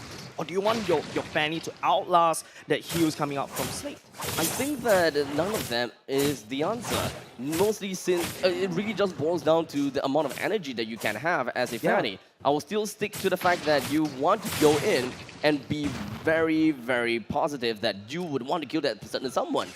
But it's a really tough question, and a very tough question to answer, isn't it? Because Bray, no matter how much items that you pick, perhaps you just can't kill someone instantaneously. Oh, Edemir will be the one that goes versus the but look at the Edemir's JPL. still He's alive. actually still alive, in fact. JPL, those things of heal, but Final Fight will respond with the same. Both these two teams will walk on away. No one dies from that clash. I really thought that 505 picking the Blessing of the Moonlight Goddess would be able to help RSG get a bit more of the sustainability in fight and perhaps even out-sustain Slade. But all in all, that haven't really quite happened. There could be a possibility that RSG just isn't exactly close to one another. They're always spacing each other out. Slade is pretty darn scary when it comes down to AoE, and that's why RSG is spacing. But this is also very counterintuitive if they would want to get the Blessing of the Moonlight Goddess as active as possible. Yeah, Final Fight picking up that Blessing of the Moonlight Goddess is actually quite a smart move because you really want to fight, sustainability versus sustainability. But Bray, look where he is on the other side of the map. RSG will start, Slade will start on the Lord for now, but RSG is starting to take down turrets on the side. Diablo will be now coming to join, looking at FMM for now, but the Lord half HP. It's all about the dance as now Brave literally flew himself right to the back lines. He is able to see where JPL and FMM is, but RSG, they have decided to not take this route. They have decided to not get way too aggressive. There is an umbrella right in the face of Lawsy. He has to be careful because he has been bursted down by Sayla once. So, once bitten, twice shy. Yeah, the Lord will get resetted this time around. You speak about the burst damage, Sayla, there's a whole crystal in his arsenal as well. You rest assured, Baby Cake or Bray or even Firefly will get bursted down, but the Lord is already half HP. Ardemir knocks Lawsy low, airborne, but he's going to be immortality prop. Bray needs to try to fly in to try to trade this away, but Baby Cake's doing the damage around, but the Lord is already a quarter HP. There's no way the RSG will be able to take it. It's JPL to take the Lord! Come on! Well, what can you expect? When will that eventually happen? But unfortunately, FMM will be continuing on to the team fight against onto Baby Cake. He eventually caught up, but now Diablo, he's going to be buying as much time as possible as he dives himself right behind of Slade to eventually try to make sure that the rest of our RSG members doesn't go down. JPL, can you stop breaking records? Hey, stop doing things that you shouldn't be doing as a roamer. Yeah. Because that just doesn't make it right. How do you bring down the Lord? I've seen Ionic Blade stealing the Lord, but I've never seen an Estus taking away the Lord. But now, speaking about the Lord, he's already marching on the waiting on the side of RSG's base. Ray coming out, trying to spin, but not enough damage to push Slade all the way up. The Lord is a little confused right now, but JBL, he's trying to heal. He's trying to make sure that Slade trying to stay alive as much as possible. Diablo jump all the way in. JBL, on the HP, the Iron barely misses. Unfortunately, Slade did not make quite an impact in either of the lanes in the top and the bottom. All they wanted to do was to go for a GG push. But is that really going to be a matter right now? Nitro coming in. Suppression, JPL doesn't random blades, so Moon Goddess, this is time for RSG. They're trying to find the back, but Edemir, oh, that's a two-man knockup from the side of Slade. And now Bray trying to spin around for FMM. Will not be able to find a new. But the Hulk goes into Winter Trucker as well. We'll be able to send some, but look at JPL with the heal, making sure that his team stays alive and relevant in the fight. And Diablo coming up on the secondary engage would not be able to do it. Slade fought under RSG's turret and they got away. The steel cables unfortunately just wasn't enough to reach the core in order to get himself right out of the way. That is crazy. It is crazy. As such now, Lawsy and Diablo forced to defend against these four menacing heroes. Is it even something that they could possibly achieve? I don't think so, Abstract, because the core is looking very juicy. Sayla versus Lawsy. What is this Diablo gonna do? There's nothing left. RSG will not be able to hold. Game 4 goes over to Slice. It is always a seesaw, isn't it? Slade and RSG, they are. I told you, it's a marathon. This is so dead even. One team wins, the other team wins the next game. They are just they are just finding answers to one another in different games, and somehow it just constantly works out time and time again. So, gotta have to say, things are looking pretty nice and dandy for both of these teams. They are always in such a roller coaster of emotions, isn't it? You know, one game you're happy, and then the other game you're like, oh crap, we just got dumped on. Yeah, I feel like sooner or later, all of us, we have to go to see a heart specialist, right? We do. Heart rate going up. Our heart rate, our blood pressure is going all the way up. It's ice in the veins. I think that's how like Vertigo ice in our veins. Yeah, there you go. Oh no, you have started something onto. The ice in my veins. Yeah. So okay, we have a game on our hands today, guys. Equalizing it. Yes, equalizing it 2-2 right now. The crowd is going wild. The crowd is constantly growing and growing and growing again. We have an amazing game. Slade constantly punishing RSG, but RSG constantly desperately trading back. And, you know, Slate just took that one nice fight at the end inside the base of RSG to take the game away. Yeah, the massive equalizer coming in from the side of Slate. Let's take a look at the post-game items, ladies and gents, because this is a crazy... Let's just run us through, man. Well, items-wise, Bray was really trying his best to be as sustainable or rather tanky as possible. But that pretty much means that his damage is just not really out there. Could it really be the emblem problem? Is it really a Festival of Blood thing that just doesn't bolster Fanny strong enough in the early stages of the game? But technically speaking, we know as a matter of fact that Fanny is pretty darn strong in a 1v1 combat. But against a team like Slate, how often are you able to find yourself a 1v1 fight anyways? Very rare. I mean, unless, you know, there's Adamir right there. Adamir is always on the off lane. That's the only person that you're going to be able to catch out if you're going to make the high and dry on that Fanny. But still, high and dry over Festival of Blood, honestly, I could agree with you, Abstract. Yeah, all of the items-wise, they are pretty much understandable, right? JPL going in for full tank with the anti-cuirass as well as the Radiant Armor. So that is going to be looking at a good amount of defenses on the physical and magical department. And 505 literally just went all in for the Divine Glaive, the Lightning Truncheon, the Genius Wand as well. He will want to go for damage, so it tries to scale more onto the Blessing of the Moonlight Goddess. Yep. Let's take a look at the post-event stats, and you will see what happens. The Rich guy, the most damage dealt is done by FMM. Well, pretty normal. Stand back this time around will be Gear on the Barrage, 171k damage. But of course, don't forget, take a look at the total amount of heal. 285k all throughout, all down to JPL massively healing. So much heal coming out here. 285, like you say, Jace. It was all red-sided here on the side of Slate. But FMM with the 89% and JPL with the 100%. We just shows that, you know, this stat just shows that high and dry is not gonna work. I think it's just the Festival of Blood, just a Right. little bit off. I think high and dry, you really want to commit. You want to try to find FMM all the way to backline. But another thing I have to point out is, take a look at the damage dealt. It's so neck and neck. It is so close. Yeah. RSG was able to output just enough damage to deal with the total amount of heals, but it's the heal that actually won Slate that game. And with that said, ladies and gentlemen, let's take a look at the MVP, JPL, my man. JPL. 100% KP. Are you bored of breaking records? No, JPL is like, you know what? I'm not gonna confirm. Oh, it's 105%. No, it's 100%. It's 100% this time around. We 100% checked this time, alright? Yeah, 100% but this time. 3-1 and 15 on the Estes and taking the Lord as well. Not to forget, He stole, it shocked he stole the Lord. He took the Lord. He took the Lord. It shocked everybody here on the desk and in the crowd and online to everyone in the world. With an Estes, 3-1 and 15 with 557 gold per minute here. This is a different build of Estes here, guys. I mean, let's be honest here. JPL is probably shocked himself that Yeah, he he's took like, the Lord. I think the Lord? It's very likely that is going to be the case. And unfortunately, you know, if JPL took the Lord, you know what that means? Don't say it. Don't say it. What does that mean? Come on, give it to me, give it to me. Okay, I will say it. Okay, say it then. Say it. For content. Come on. That means Gear missed the retribution. No, okay, maybe it was all part of the plan with Slate's layering case. Sure. Like, Gear lands it. Okay, Abstract and Vertigo. If you guys notice, Gear is actually not feeling well. He does have the patch right Oh, there. you know what was the patch for? It's a cooling I thought patch. that I thought it was just... What, it's a hot. headband? No, it's a cooling patch just for because the it's too fact hot. that... Yeah. Oh, really? I thought he was not feeling well. I mean, if you take a look at yesterday's game, yesterday's game, his head was full of beads of sweat.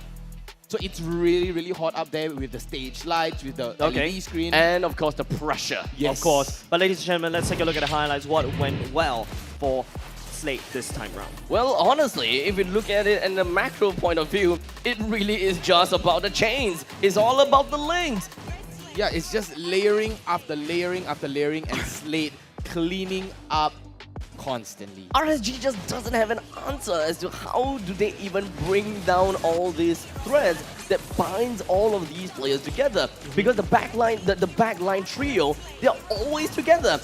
And there's not much that they will be able to do. FMM and JPL and sometimes even for Gear, they are just neck and neck and just being together. And JPL, he will be able to heal everyone else up. So the best thing that RSG can do is just switch and bait. They can force JPL and bait him to use the Blessing of the Moonlight Goddess, in which case Bray can go in and bait it up. Because whenever you see Bray jumps onto FMM and the Blessing of Moonlight Goddess just pops up, or whenever FMM is low in HP, Blessing of Moonlight Goddess pops up as well. So in most of these situations, RSG tried to relieve they tried to relieve themselves a couple of times, right? But unfortunately, not all of the members from RSG is, well, mobile enough. They're just not that slippery. So even if they have went all out, they can't retreat fast enough. This was the fight that almost turned in the favor of RSG, but take a look. Wow, Adamir. The amount of fight, the members of Slate are fighting right underneath the turret over and over again, and once, JPL does hit the ultimate once again, he just goes all the way in, and they take the fight right underneath RSG's turret. The balancing of the damage coming out from Slate is just impeccable right there.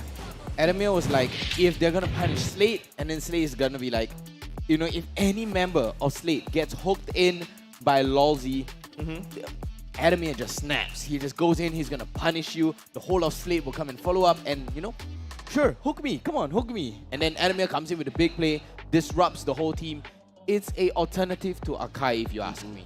Well, unfortunately, that game was pretty much twisted to a certain extent, because when it comes down to all of that tangles and I wouldn't even call it a tangle. It's not a tangle. Yeah, it's all about the threads coming in from Estes. They really just connected everyone pretty darn nicely. Yeah, definitely. And of course, JPL, he's already tired, Dude, that dude has already hit 105%. He's already stole the Lord, and definitely he needs his break. His back needs a break. Yes, and that's why he definitely needs one of these OSIM chairs. Of course, the OSIM U-Throne Gaming Massage Chair. You can see that we are all sitting on one. Or rather, two of us are sitting on one while one is sleeping on one. Yeah, you saw Baby Cakes already melting down one just now, so right? Good. Earlier just now. But don't forget, this time round, it's the U-Throne V Gaming Massage Chair. Last season, we're actually using the S and the normal one, but they've renewed and upgraded it already. For big boys? Yep, not for big, for everybody, come on. And also, its patented V-Hand massage technology plus improved ergonomics features will definitely level up their performance to maybe JPL standards. And not to forget, the series that you see us having right now is of course a collaboration between OSIM as well as Transformers. We have the Megatron one as well as the Bumblebee one. Wait, did you just say Megatron? I will throw this pillow, very comfortable pillow at you. So, I told you before. Optimus Prime. Optimus Prime. Oh, that's Optimus Prime. Yeah, it's Optimus. This is Bumblebee. That is Optimus Prime. The players are sitting on the Sorry, Optimus I don't Prime. watch Transformers. You don't have a childhood too. Yeah, I don't have a childhood too. So if you like to take a look at all of these chairs, head on over to... you can try it as well. Yeah, here at our Tampines Hub. For those people are here, feel free to go over to their booth and you can try out their chairs. And if you don't have a mouse pad at home, you can also have a chance to, or not have a chance, but you can also bring home a mat, a mouse mat. That is a collaboration between MLBB as well as OSIM. There is, of course, nice graphics on top of that. All you gotta do is just go over to the booth, scan the QR code, and fill in all the forms. Definitely. Also, on top of all of that, let's make MPL SG better again. Like not say better again, but more like let's make it even better. Because right here we're in OTH. I'm seeing a lot of people, sitting outside the queue as well. Definitely. Thank you very much for your support. We need your feedback. Help us scan the QR code above to provide us feedback, and we really appreciate that. Tell us all about what you want to say. That is the way that you'll be able to get your voices heard, because there's quite a lot of people here. It is very hard to listen for one person. So instead, a form is going to be able to help us listen to thousands of people. Crowdsourcing help. Literally, we definitely need your support and advice on how to make MPL SG even better going into the next few seasons. And with that said, ladies and gentlemen, this is neck and neck right now. 2-2. Well, we're gonna go off for a short little break. We'll see you guys right back.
Or it's still 2-2. It feels like we're going back into the exact same place where we started, where both teams does have the chance, but the BO7, that limit is encroaching. Once again, ladies and gentlemen, welcome back to the Grand Finals. My name is Jay. Join me on the desk right here. Abstract and Vertigo, we will be casters that will bring you through the Grand Finals. Well, so far, of course, the game has looking to be pretty darn good, you know? Man. It's really tough for us to even be able to tell which team is going to win next, which team is going to win next, blah, blah, blah. Because momentum carrying over to the next game is completely non-existent here, right? Because it has been a seesaw all the way through. Slate won game 1, RSG won game 2, RSG won game 2, and then, game 3, and then Slate won it back for game number 4. So all in all, there's just no chance in us looking at a clean sweep from this point onwards. We are expecting that post this break, the next 2 games is probably going to be 1-1. Yeah, but also another point is, guys, is that don't forget, RSG is a very momentum-based driven kind of team, whereas Slate has managed to put a speed bump. The question going to the next game is whether RSG is phased. Do they have enough fuel to carry through the one that been winning for game number 2 and game number 3 to carry on to win game number 5? Vertigo, do you have anything about that? I mean, the fatigue is kicking in ever since the morning they were here. I mean, afternoon, I would say. Yeah, for Slate. And then RSG, they have been here since the afternoon, dealing with the weather, the crowd, the pressure. It all boils down to mentality as well, too, you know. I have to agree with, you know, the pressure and then, you know, the speed bump and the momentum. What could possibly spoil the momentum, like you said, is the speed bump and also probably the weather.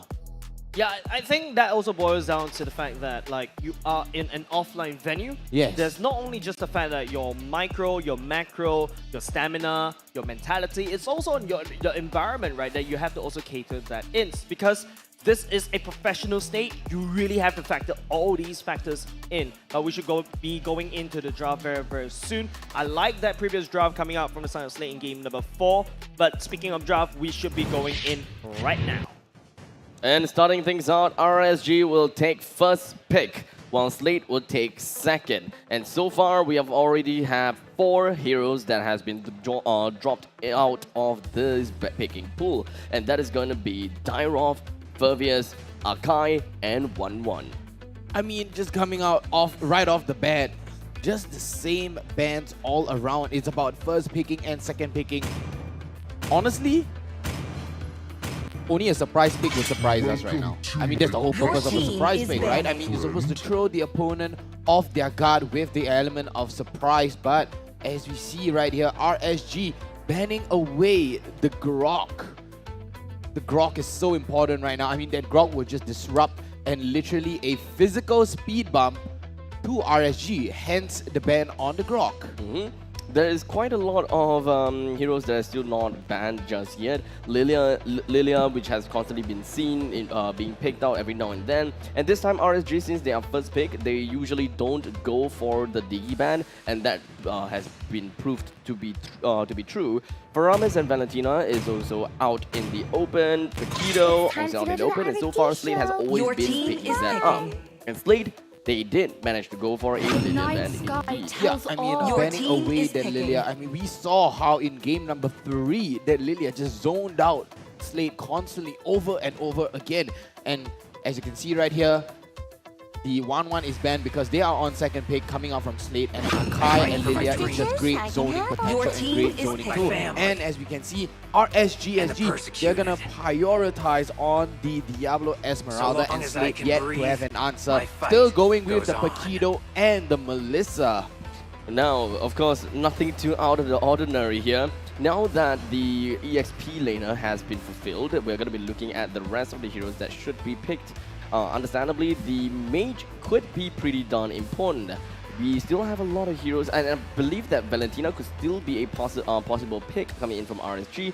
But so far, the Valentina, especially in the previous game, it wasn't exactly as pivotal as we had expected, especially since there wasn't much of a monumental outcome that can be stolen at all. Well, meantime, we do have Bowman that actually slipped through the cracks, and in this case, RSG SG's Bray shall take that up for himself, and Claude picked by Baby Cakes. Yep, the Claude and the Bowman picked up here on the side of RSG SG. preventing Slate for even picking up that Valentina, because what are you gonna steal? Falling Star Moon, Lethal Counter, or even the Blazing Duets? You know, there's nothing that would benefit the Valentina right now, forcing Slate into a position to pick the mage, you know, in the second phase of the bans. I don't think both teams are looking at the Valentina for now. Yeah. If you notice, RSG a pretty conservative pick in terms of ultimates. I don't think either one will go into the Valentina as all. Take a look. Snake going into that Lunox that I was talking about since game number 2, game number 3. Looks like they really had to answer that question. Yeah. Whether to ban the Esmeralda or pick up a Lunox for themselves. And that indeed is going to be the thing here. With Lunox being picked out, that means that the Esmeralda would not be that big of a problem anymore. So they're gonna really have to keep Slate on hand, especially since their mage now is not going to be very aggressive in the early stages. RSG would need to come in and prioritize that to punish any form of rotation that Slate is gonna make. Yep, and a get out of jail free card too on the side of Sayla with a very good strong damage. I think that probably is their soft answer to Diablo's tankability and sustainability. But Slate here banning away that Kagura because it would be devastating for, you know, RSG SG if they were to land that nice big yin-yang overturn coming in with the Blazing Duets, the Lethal Counter, and the Falling Star Moon, you know, just for the initiation. Honestly, Yeef hasn't been picked so far by RSG, and I'm trying to understand if whether there is any reason for them to be picking out Yeef here, or perhaps even the Fasa. Quite a lot of these heroes are actually geared towards banning 545 out, such as the Lilia and the Kagura, and not much of a Yeef ban just yet. And I would like to see that going on, especially since Slate doesn't really quite have much of a crowd control potential just yet. The only one that we should be looking out for is going to be Paquito, but sometimes, as much as you want to see the knockout punches coming in from the Paquito to knock away the Eve, sometimes it just doesn't work that way. Yep, and Slate here banning away the leader because they do not want any sort of shield to negate the damage coming out from FMM needles right here, and RSG, just to mention that, banning away the Franco as well, and the Atlas. I was just about to say the Atlas was nice, wide and open because the Diggy is still up, still nice and free, so they could ban away the Atlas instead, and you know, just to leave it out of the equation totally, just not to deal with any problems that might come together with it. Cho might be a decent pick here for Your team is picking. Yep, and the JPL Cho emerges again. We can hear cheers from the crowd. Young in looking at JPL. JPL's like, I have confidence.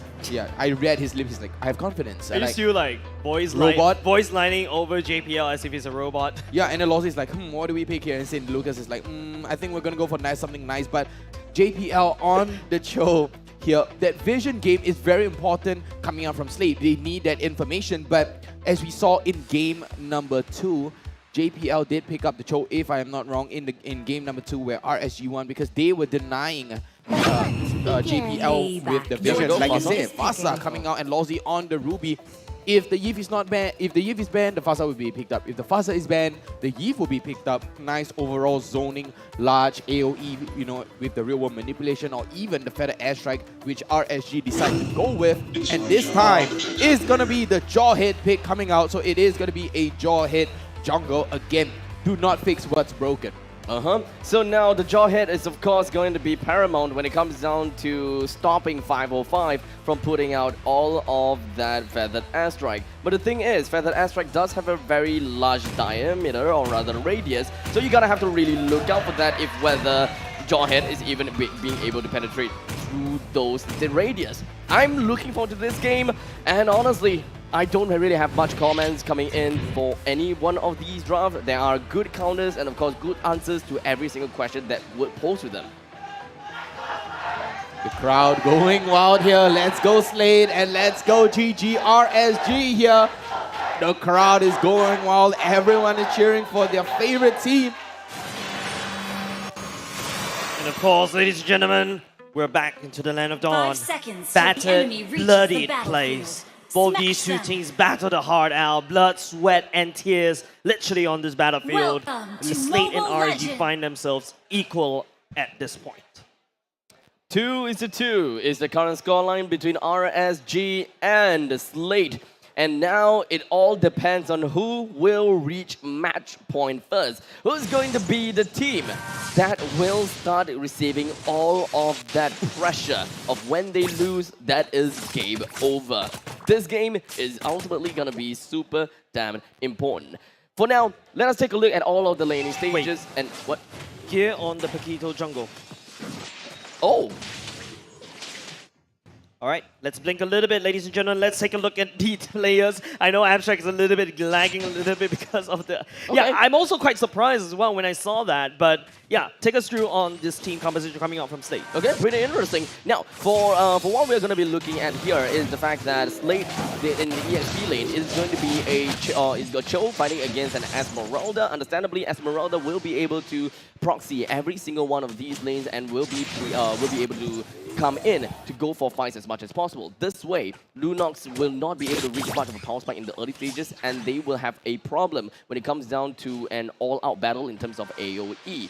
Bottom lane-wise, it is going to be the gold laners. It is Melissa fighting against Claude, and that exactly is probably going to be something that we should start to pop up and see. But here, he is very much on the ball, as we do have JPL that gave all the information that 3 of them are roaming down to the bottom side. Here, escaping out of that before things start to get a little bit tight. And not only just gear, right? FMM played back a little bit safely, but RSG, you know, they're not going to pull that trigger on the bottom side because Turtle will be spawning right now. Both these two teams looking to get that as an early game lead.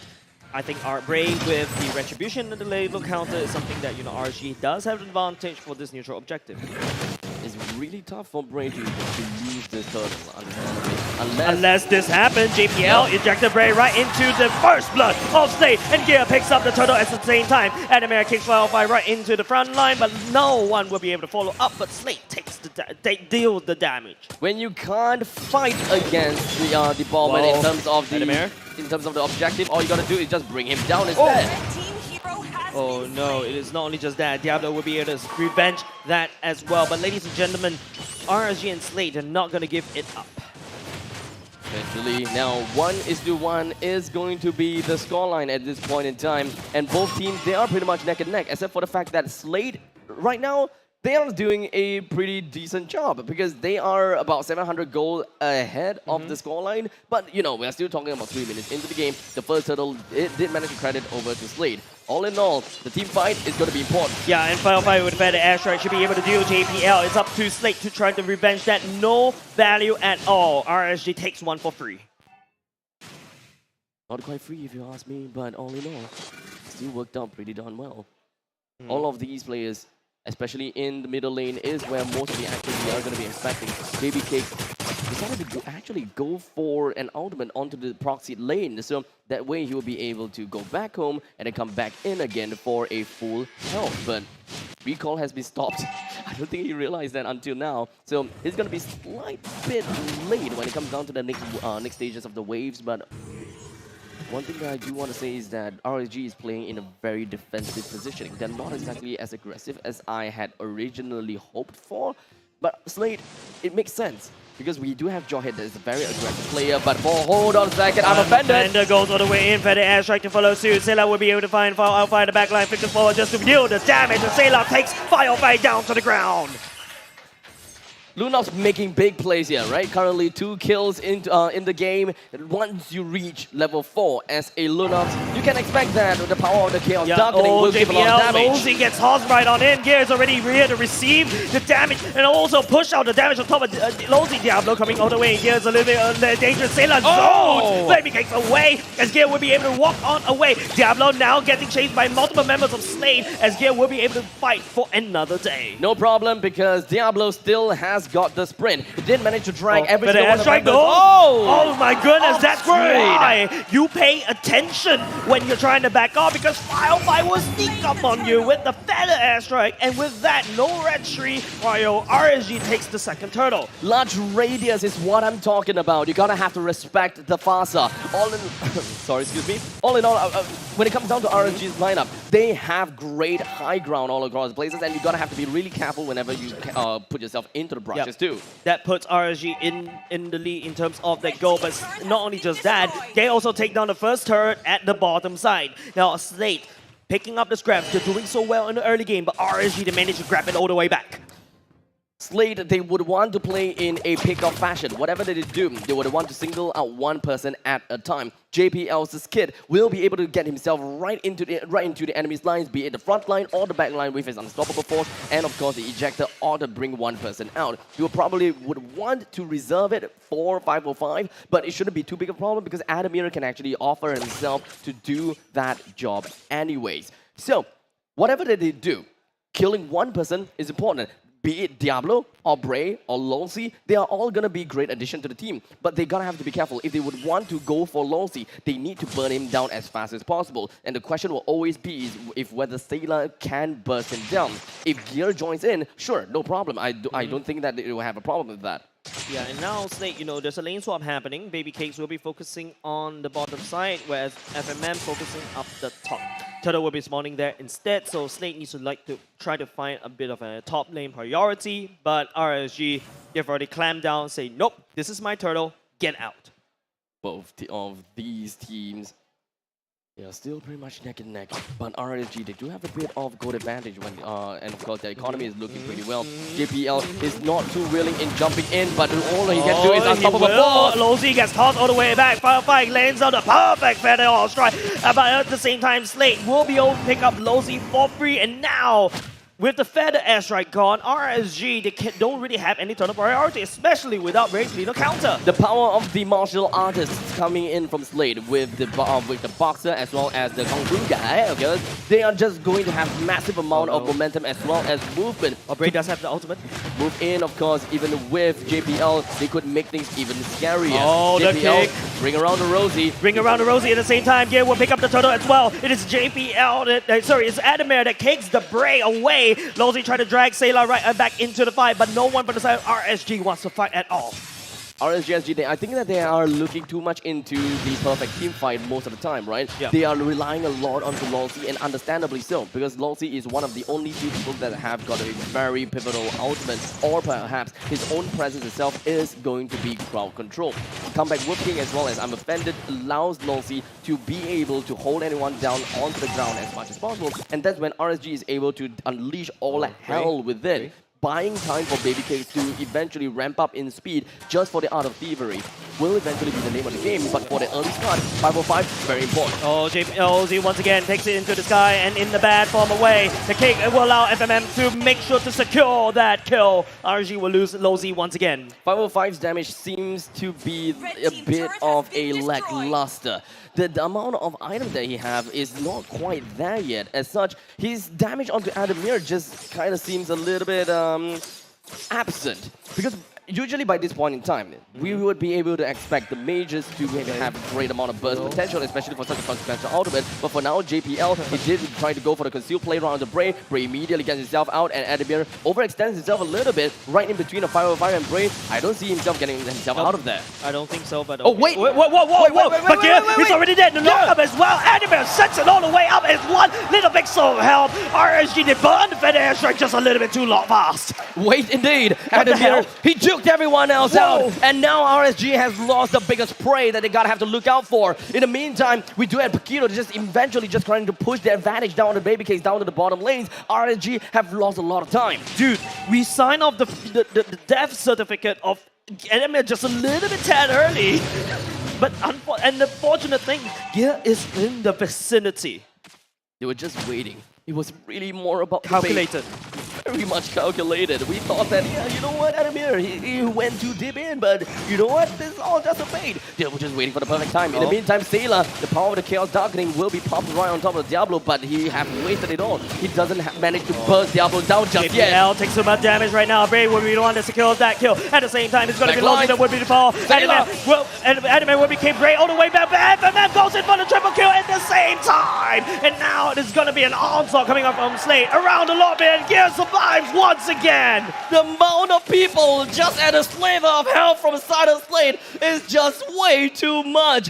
At first it was Adamir, now Gear and Sailor. They have managed to hold their own so well. It could have been such a valuable trade in favor for RSG, but Slade, such elusive agile heroes, and they're so darn slippery as they manage to oil themselves out of the grasp of RSG. Yeah, the fish super slippery. You thought you have the fish in the barrel, but the fish slipped all the way up of the barrel and bites at you at the form of the Lord. On a tear, Slate Esports is, and now they are constantly going to be putting up a momentum on top of RSG. The Lord is going to be recruited by the hands of Slate, and the Lord will be marching in the northern side of the map. All bottom lane and middle lane, first tier turret, understandably, will go down. Yeah, but then again, RSG has done a lot of structural damage. So that could be something where RSG could be playing around with. But even though RSG was the one to secure most of these turrets, it doesn't feel like RSG has a grasp of the game. You know, it's just all these slippery heroes. It's just making it so tough for RSG to catch anyone. The itemizations coming in from Slade are very darn scary, right? Yeah, Lunox surprisingly only have 2 items, right? The Clock Wisdom as well as the Genius Wand. While for RSG's Mage, we're looking at Fasa. I mean, well, Lightning Truncheon as well as the Clock Wisdom. It doesn't seem like there's much of a difference, but it's pretty much all the MM game. But hold on a second, way on the Dragon! Oh, that's not where you want to be. It's the way of the Dragon secures Bray's head on the top side. He's just trying to clear the wave. He's trying to clear the Lord. Which technically he did manage to, but at the cost of his own life. Not worth now, it at all. The second tier turret, the outer turret, or rather the inner turret, has been destroyed, and Slade, they will keep themselves at home in the upper quadrants of RSG's jungle. Yeah. This is definitely not going to be a comfortable spot for RSG. If they really do want to space things out, and if they do want to open up the map, Lawsy gotta have to make a chance. He gotta have to make a decision. Do he want to move to the top side or to the bottom side? Because we are going to be expecting doom wherever they go. Yeah, but RSG does have the high ground, right? So 505, it's up to how he uses the Feather Airstrike, not only just to clear the way, but to zone members of Slate away. But also, RSG right now have to play a little passively. Lowsy just needs to try to find a perfect flicker, and then, you know, we crumple on top of Slate. That is their game plan. However, look at Slate's lineup. It's super elusive, and it's really hard to really lock someone down. It's a very mobile-oriented draft, right? We have seen something like this before, whenever a team is trying to catch onto a composition like Slate, they just loses all of the value and all of the ultimate that they have used, all of the time and resources they have used onto this one person, only for him to slip away. Yeah, and in the very event that they are sustainable, he's going to come back in. Yeah, and the worst part is you allow this cockroach to run away, and then it starts coming at you flying. And then after that, you know, you invested so much, and that's where Slate fights back. Now, looking at the goalies, very comfortable on the side of Slate. RSG SG needs to try to find some time. Oh no, it is going to be Lowsy that gets tossed once again, the punching back, but maybe he gets got in with the blazing to win. He's able to turn this around and win it. But Adamir all the way in the back line, he's not going to be able to survive. Along with Big Cakes punching around. But Bray, it's going to be a massacre on the side of Slate. They're losing bodies and losing men. Diablo will be going in for the re-engage. But here, oh, he comes in to save the day. And this is going to be maybe gets to go all the way down here. Punches RSG down to the ground. And now, because of the fact that RSG SG has lost 4 members, Diablo's only play is to make all the way to the top side and take some value for themselves, while the rest of the members from Slate will immediately melt down the Lord. It's not going to be a difficult thing. Why? Because they have a Lunox. Everything is going so well for RSG for the past 2-3 games, but then all of a sudden, you know, Slate just got into that mojo, and then, you know, they turned it around. I think RSG SG, that was a very wonderful execution. It could have went all the way back in, but Gear came in at the right amount of time, at the best time ever, and then just turned the fight around. Now the Lord once again recruited by the hands of Slate. RSG couldn't do anything but just high ground. Watch. They have high ground, yes, but they're gonna have to be careful because this is an elusive Slate. They have all the mobility that they want, and if RSG were to make a single wrong movement, they may all have been wiped out before they even have a chance to distract this Lord, to defend against this Lord. Come before the storm, the siege minion will be cleared out. Lord will charge on the bottom, on the top side. Great, that's really trying to clear a spinning win. RSG is looting structures. Slate slowly encroaching. RSG desperately trying to defend, but not enough. Not enough defense on the top side.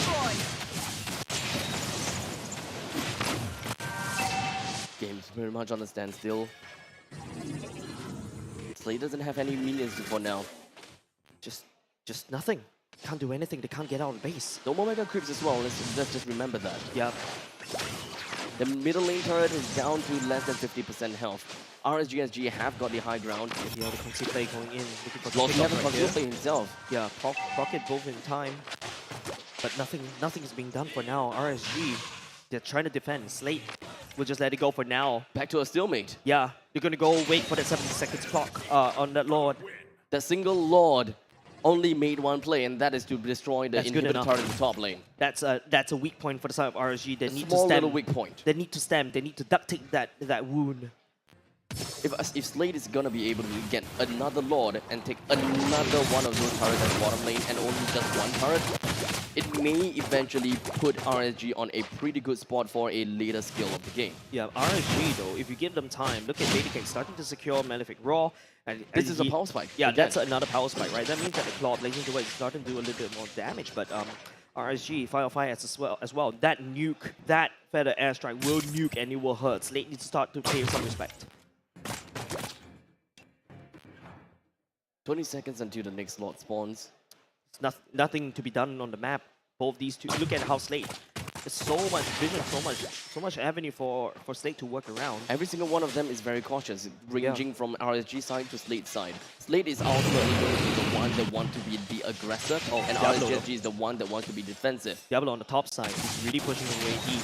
Things that we typically see whenever he's going to be onto the Esmeralda. That's correct. But now that Esmeralda is not around, they don't necessarily have someone that will be able to open the map that well, because Longsy, whenever he opens up the map, he gotta have to commit. But it's Gale on the top side instead. It's not Adamant that meets him. So this means that RSG, that window of opportunity to take the Lord, is right there, but it's slowly closing because Gear is slowly making its way down. Conceal play JPL looking for some injector.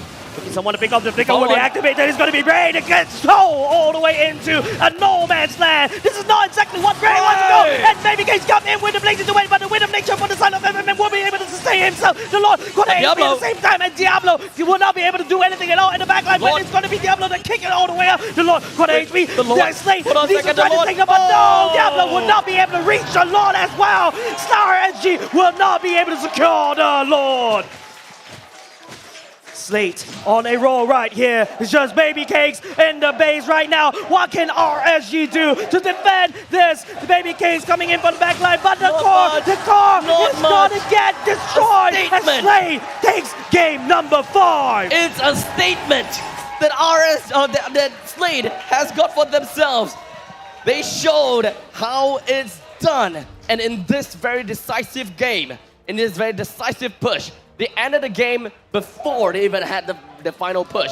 So this is really just about the team fights that Slate won. Just look at here, man. That amount of concentration, the amount of sweat. JPL is like, I need that Zhou Chair to work, please. That one decisive flicker, ejector, and unstoppable force, followed by Way of the Dragon. That amount of patience. Bray got caught out of position, no jungle to secure the Lord. And RSG start tossing bodies to try to take the Lord down, but it's not enough. It's not enough. I mean, BabyCake even went all the way into the backline, but there's no one there in the backline because FMM was just hard to cut off. This puts Slate on a match point. This puts RSG in the danger zone. This is definitely not gonna be the result that RSG is looking out for. The more comfortable that they are, the better it is. But now they are in the most uncomfortable spot because the next game is going to be the scariest one. They're gonna have to pour absolutely every single one of their heart and soul into this. Their drafting has to be superior. There must be no weakness in order to break through of Slate's composition and superior drafting. RSG has a perfect run in the regular season, perfect round in the playoffs, knocked Slate down to the lower brackets, and it is Slate that clawed from the drains. Yup, literally coming out from the depth of the MPL playoffs. Playoffs, literally coming out from the depth. Adamir here, take a look on Adamir, going with the Cho tanky build right here with the Athena Shield Blade Armor, and then the Dom Ice. Right there, that's your peel right there for your team, right? Gear on the jungle, going full damage on that Paquito, JPL with a tank, and then the rest of the Slate members are going to be onto the damage. That is your full nice composition on the side of Slate. But RSG though. And RSG, right? I think the item build is not an issue. I think Baby Cakes is starting to pick up the damage, especially with like what we mentioned, the Malefic Roar. But I'd like to shape your attention to the highest clause from the side of FMM instead of going for the Berserker's Fury, because right now FMM is looking to sustain. Take a look from the side of RSG. There's a lot of people that could potentially dive in. You have members like you have like the Bowman, you have like the Esmeralda, you also have the Ruby to take care of, just in case if you eat a few, like, you know, the airstrike, the passive, the Has Claws come in, you're able to sustain even longer for the fight. Yep, and adding a Tina Shield on top of that just to deny That's 505 of any sort of damage coming in. You do not want to get one-shotted here in the team fight, right? You are trying to stay nice, safe, and comfortable, tucked in all behind your teammates, and dish out the damage at the same time. Nice Squela piece layer cake constantly being thrown at RSG. I mean, the layering just came into my head, right? I was like thinking JPL is going to come in with the ejector, and then Adamir comes in with we have the Dragon Kick all the way back. That is your disruptor right there, right? Yes. You're supposed to break that formation, you know, and they took out Archive, Faram.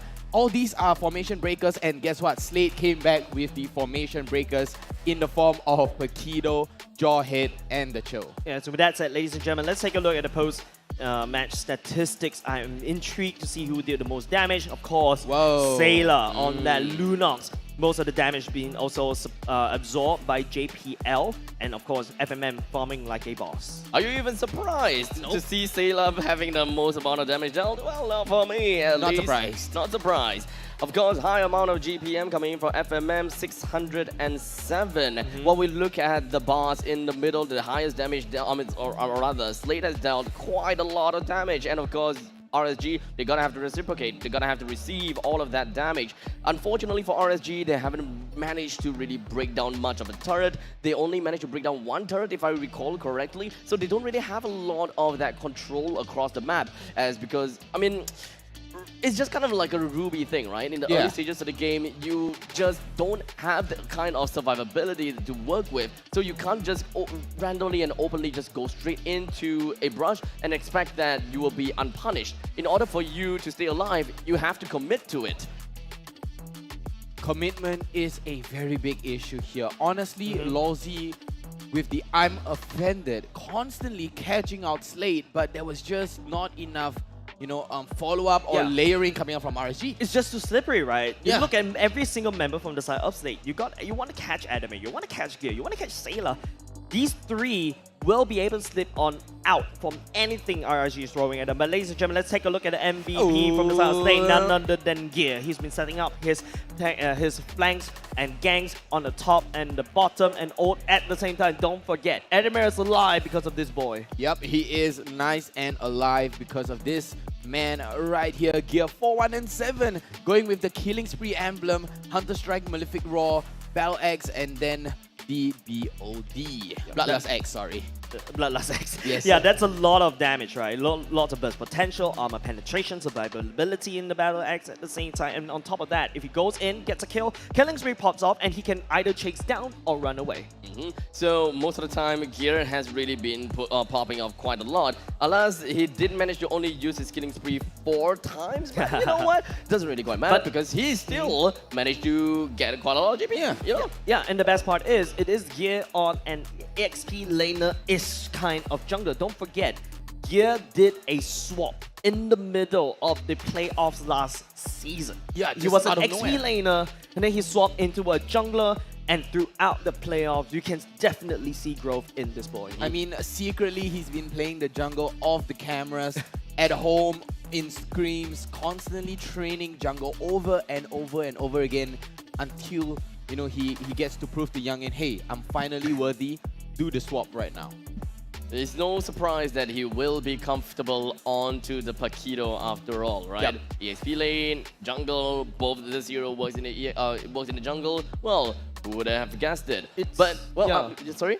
No, I just feel like the draft is really surprising. Even you were taken aback, right, Abstract? Indeed. It really was just kind of like a switcheroo, which I did not expect. Yeah, but it worked out well. We'll take a look at the highlights and just kind of break it down for you guys minute by minute, or rather highlight by highlights. Yep, a flickering in again. JPL just keeps getting catches after catches after catches. Look, I'm Offender comes in. JPL just disrupts the formation of RSG, constantly catching them off guard, splitting the team to how they, you know, like they're like chess pieces. You're like, hey, I'm gonna move you right here. Oh, this one. Oh, this is Adam, this was the, you know, I had an idea in mind. I was like, you know, JPL is always the one with the bait. This time, Adamir is filling in the shoes, and then Gears come in with the damage.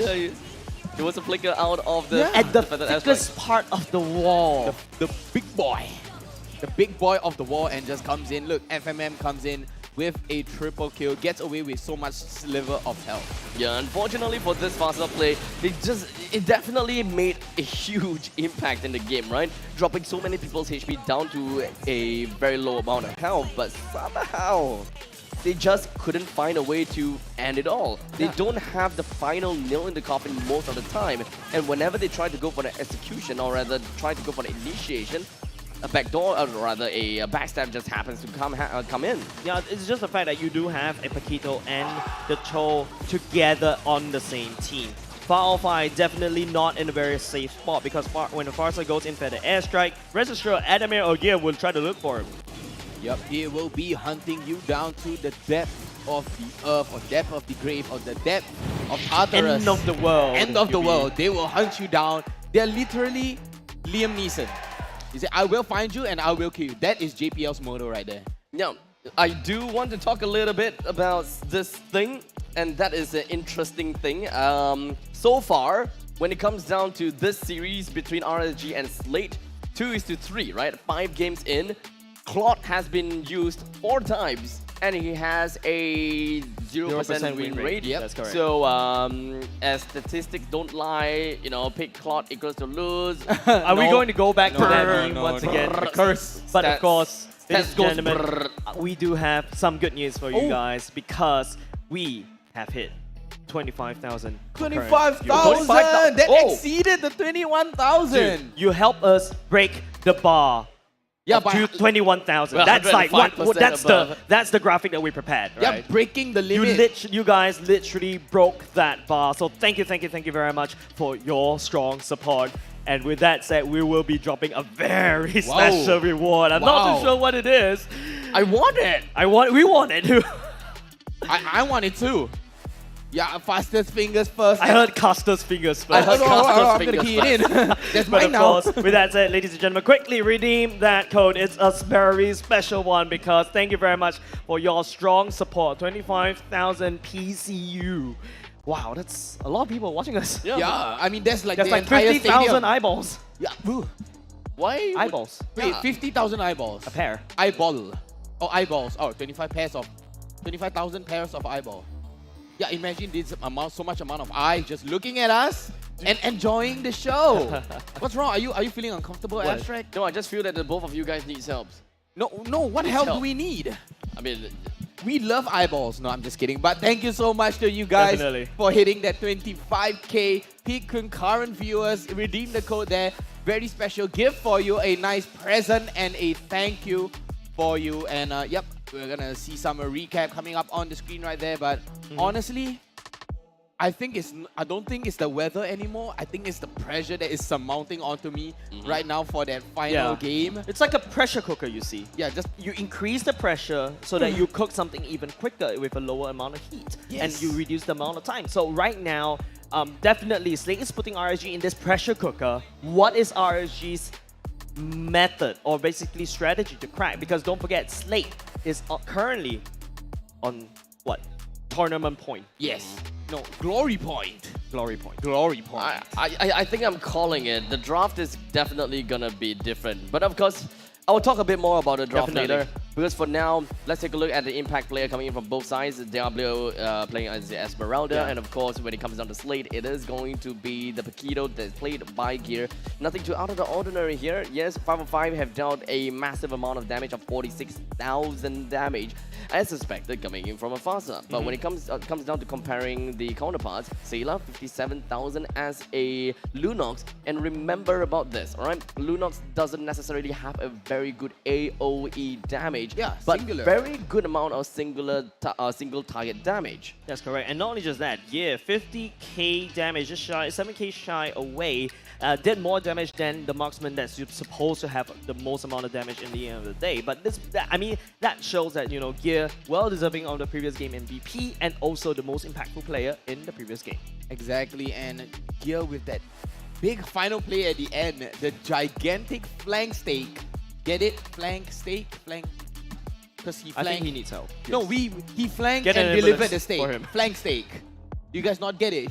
He delivered the flank and he delivered the stake. So it's a flank stake. We don't really have anything to, like, you know, stop him, right?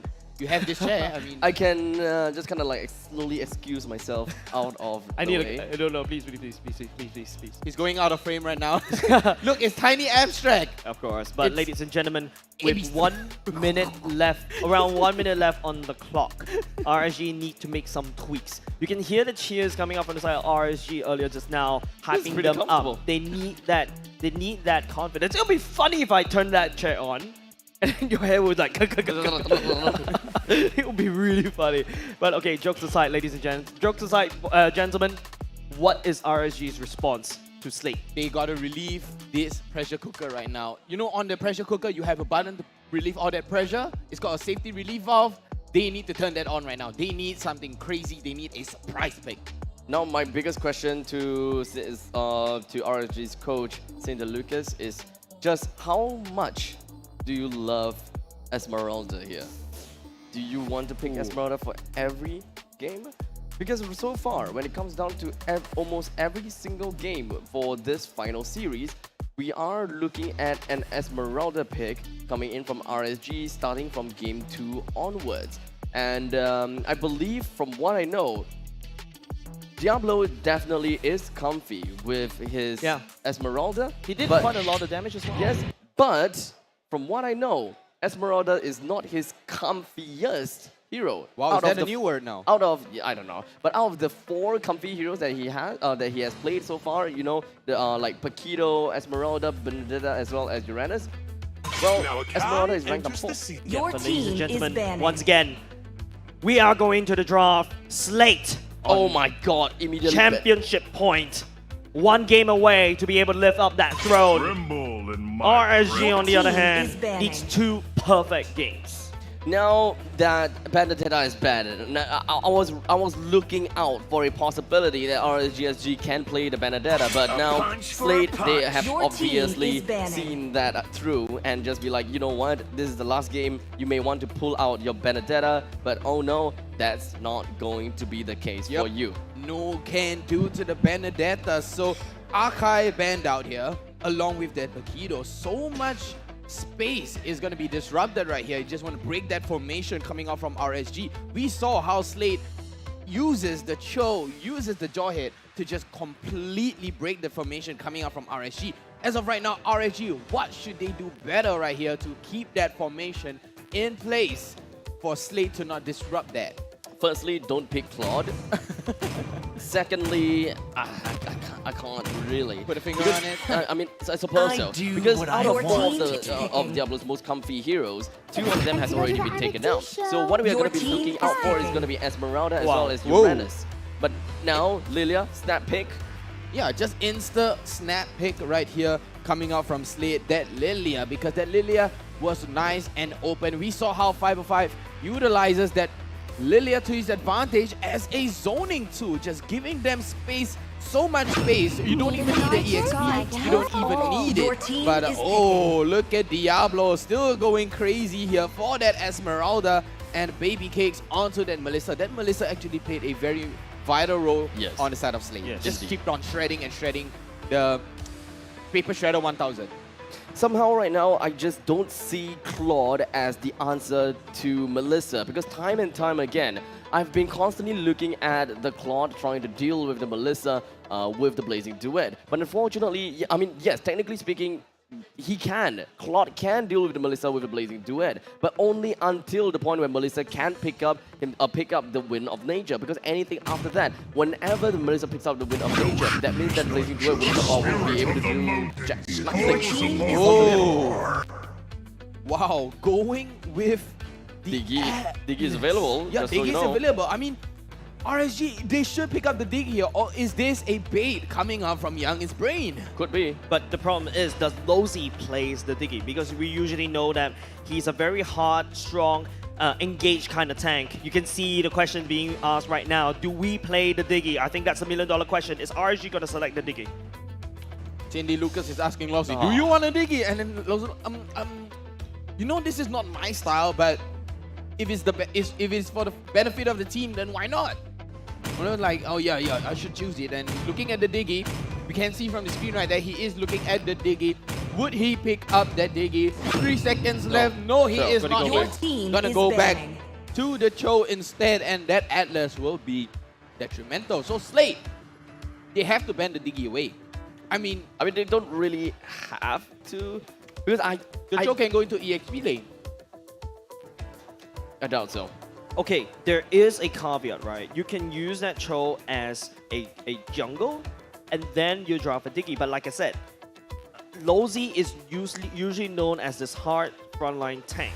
He wants to engage, he wants to pick up fights, whereas JPL can do both sides. Yeah. Can be a soft support, can also engage as a hard tank. Now, this is a very interesting note for Slate to take down, not only just for today, but in the future too. The only other thing that I can see it being a slight little possibility, I wouldn't bet on this, but I'm just tossing it out there in the event that it actually happens, is the fact that Diggy can be played as a mage.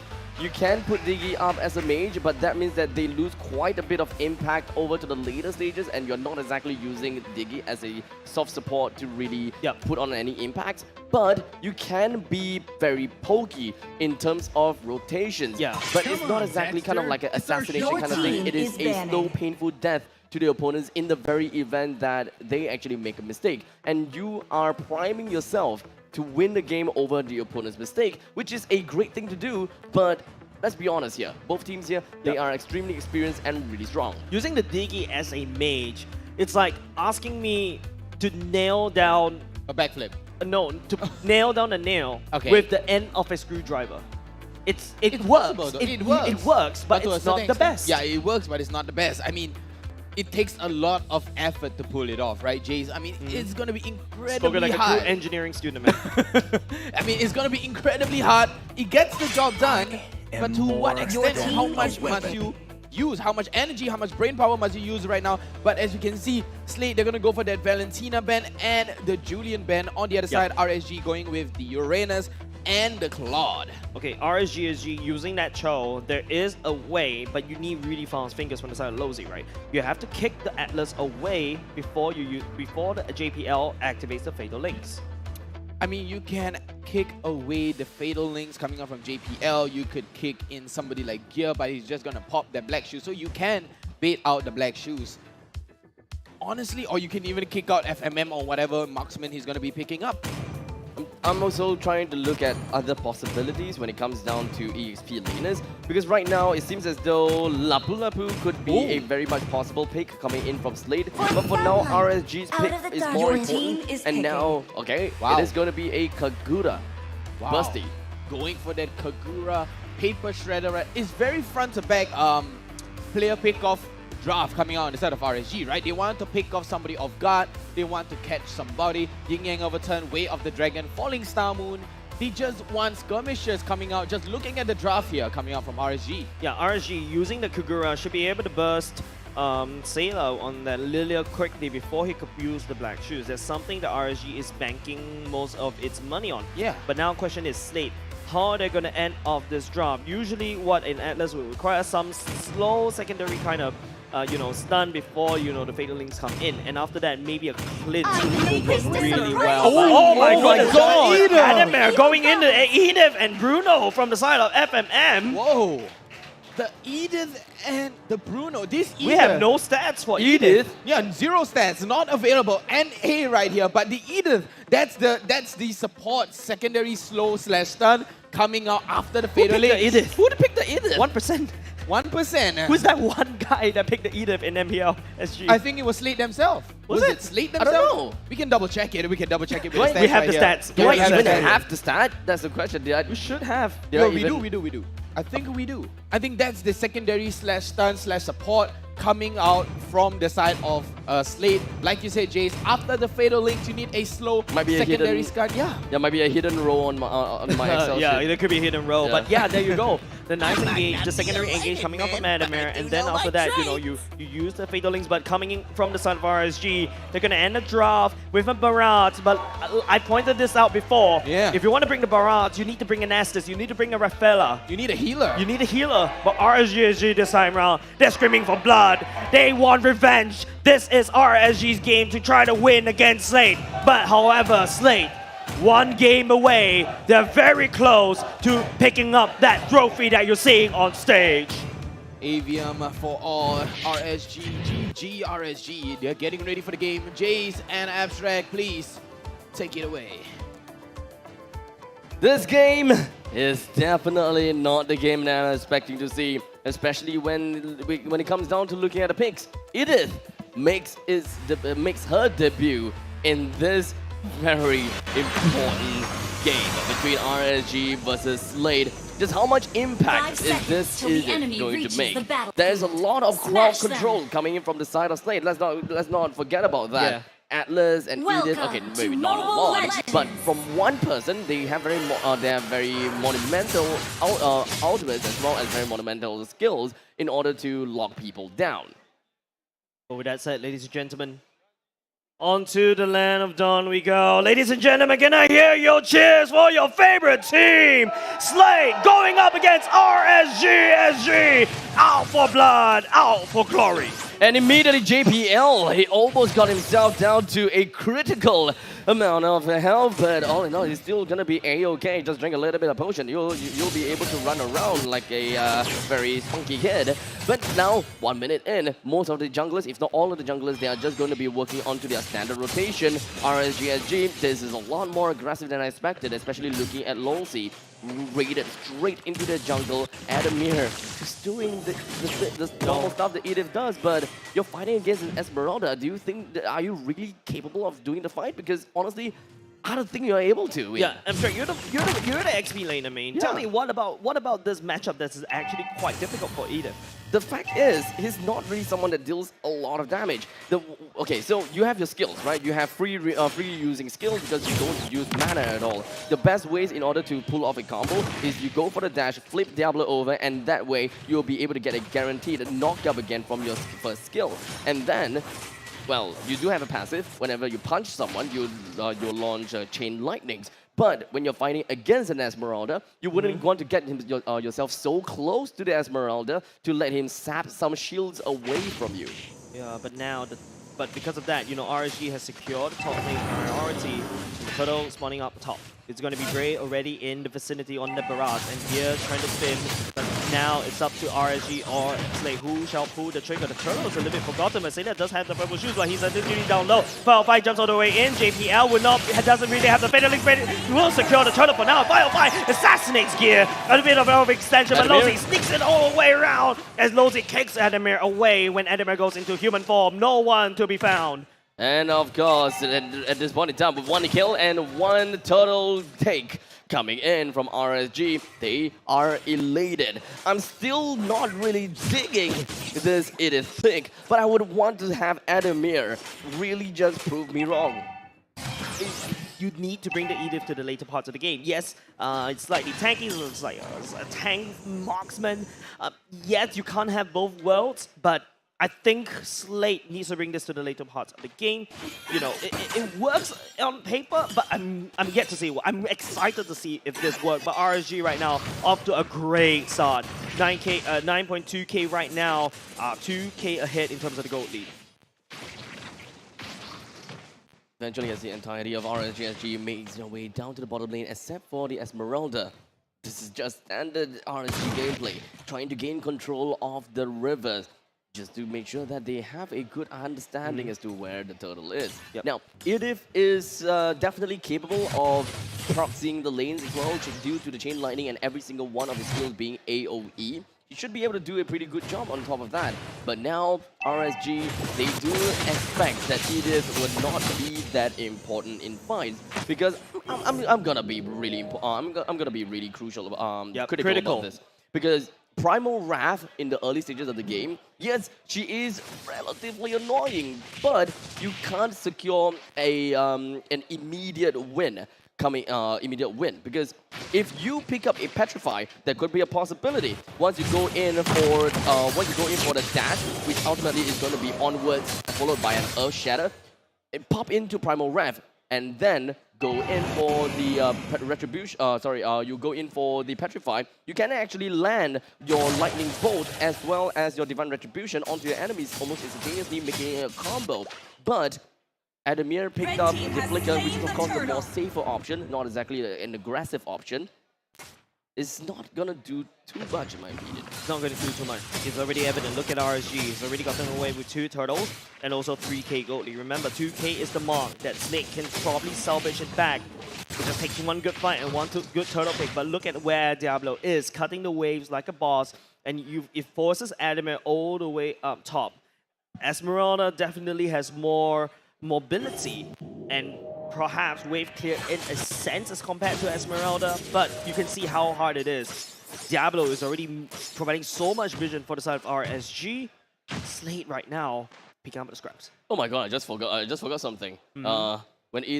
When Edith removed herself out of Phylax, she actually have shields. And that's the only way that Edith herself can survive against anyone else, because she works a lot onto Spell Vamp during that point in time. That's correct. And not only just that, if you notice, RSG has both sides of Slate's jungle wide open. Just look at Diablo providing so much vision. You can see Lozy as well. And then from there on, you're forced out of the jungle. Slate, I don't like this. I mean, I'm gonna move myself out of the way and not take a look too much onto Edith. Perhaps they do have something that will surprise us in the end of the day, right? RSG and Slate right now, even though we are looking at, RSG not taking any kills at all, I'm actually relatively surprised to see quite a big lead in terms of economy. JPL, Fatal Links will be activated. Baby Cakes is the one that actually will be dragged. Diablo coming in, lethal counter will be used. No one will be able to kill Diablo. Whoa, doing a lot of damage. And the backline was slain as Baby Cakes makes up a double kill. As you can pretty much see, whenever the Edith rejects herself out of Phylax and immediately just tries to go in for the Primal Wrath, she is technically immobile. You would want to make full use of every single value that you are within your human form to get as much damage out and to get as much of this sustainability out via your Spell Vamp. And every single thing that you do, you would want to pick up as much of those tanky items. So that is gonna be a very tanky, a very sustainable, or rather, a very beefy FMM, tank. no, that's the way you want to go!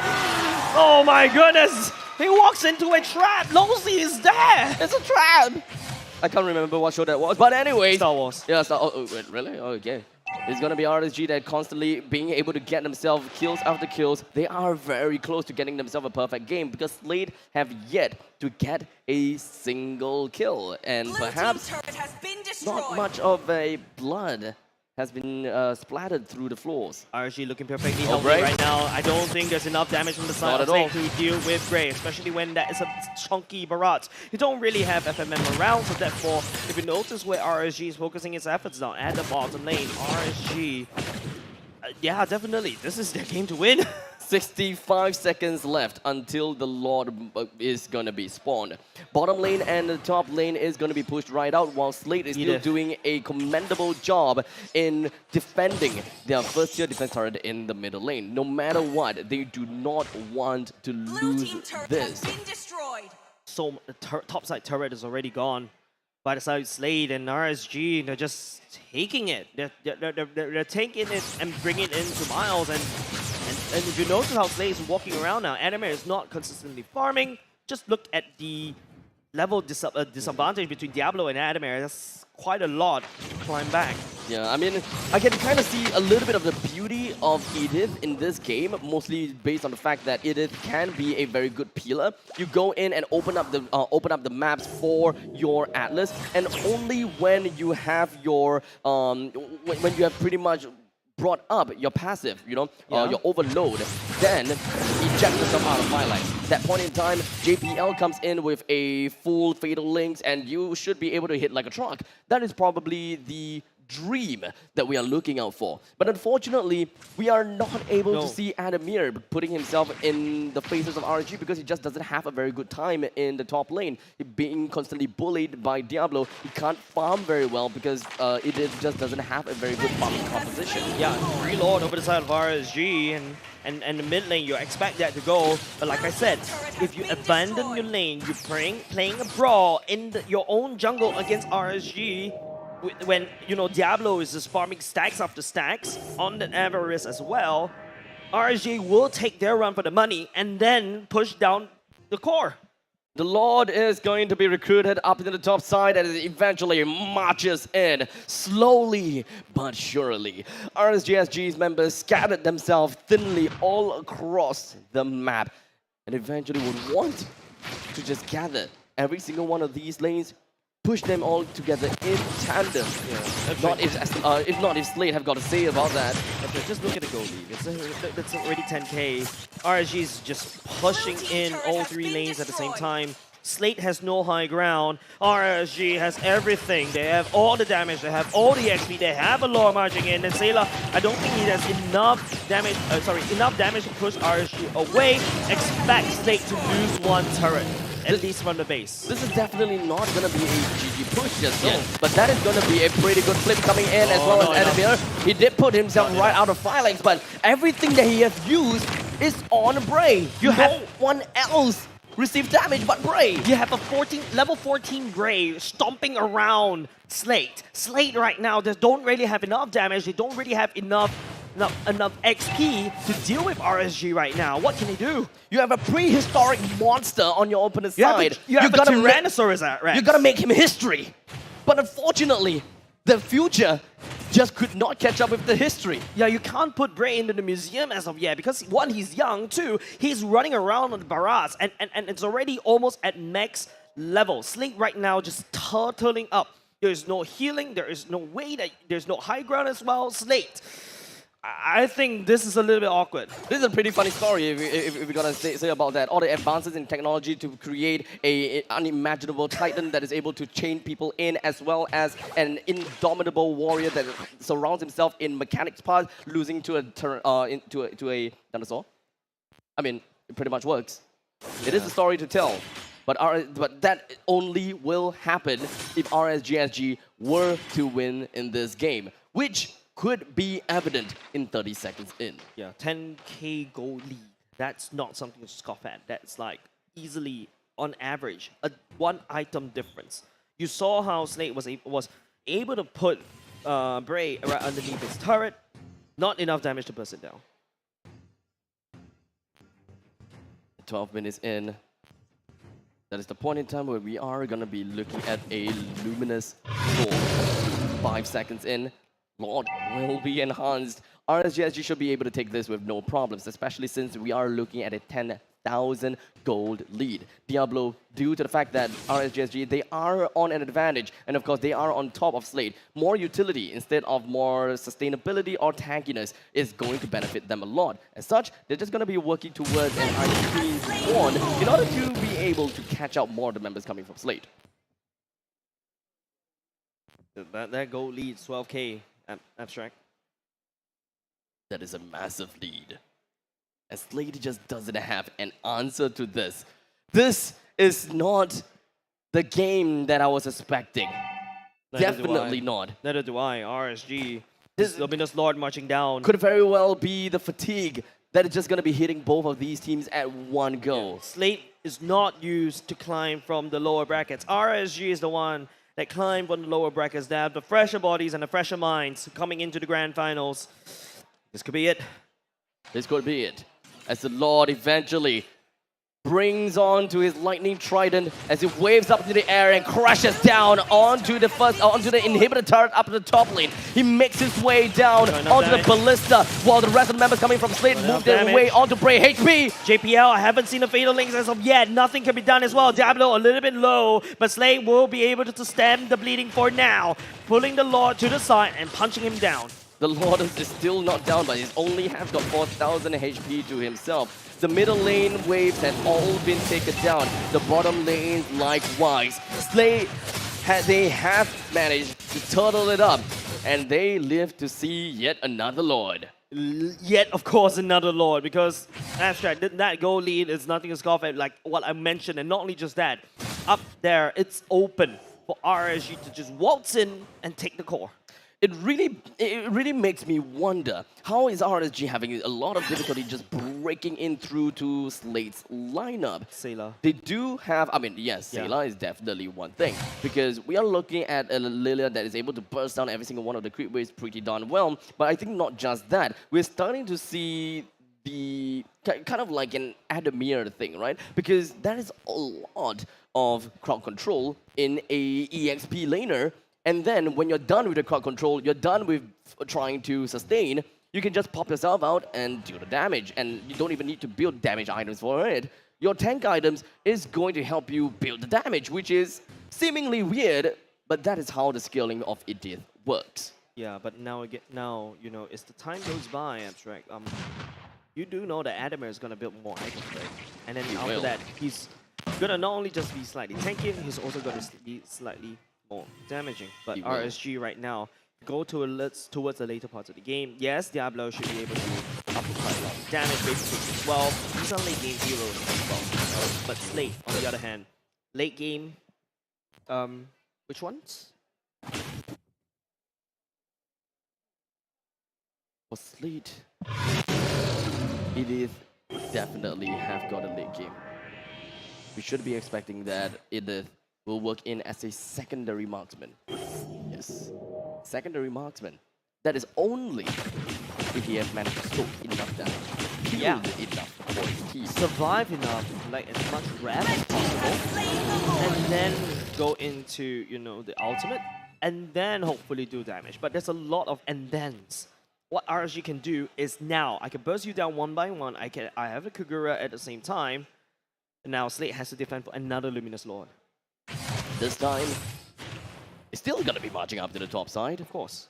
Every single one of the members from RSG, I believe that could possibly be Losi's concealed play trying to go for. But middle lane pushed out pretty darn fast. This Lord is going to be a little bit tougher to bring down. Diablo doing a little bit of an escort, just making sure that the frontliners would not be able to get free hits off of this Lord, because let's gonna be honest, you do not want this Lord to go down that quickly. Lossy is right in the face of Adamir. He could go for the Way of Dragon on him anytime that he wants, but Diablo and Brave has managed to succeed in the escort, and this time Adamir goes straight in for the Thunderclap. Okay, Adamir goes on in the ultimate at the same time. Lossy, oh, that's all on the Fatal Link! That's coming up from side of Slate! It would be able to bring RSG right into the core and surprise them with a crazy attack! Slate, they turn this around against RSG with a 12k gold lead. What is going on? That is exactly what RSG is afraid of. They have constantly been very cautious. And notice how Adamir has been stealing every single part of that action.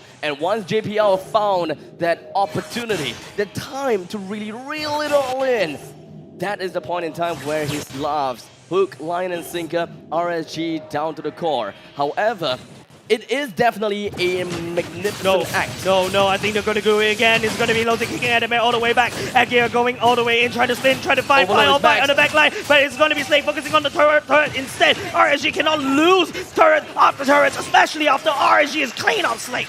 What happened here?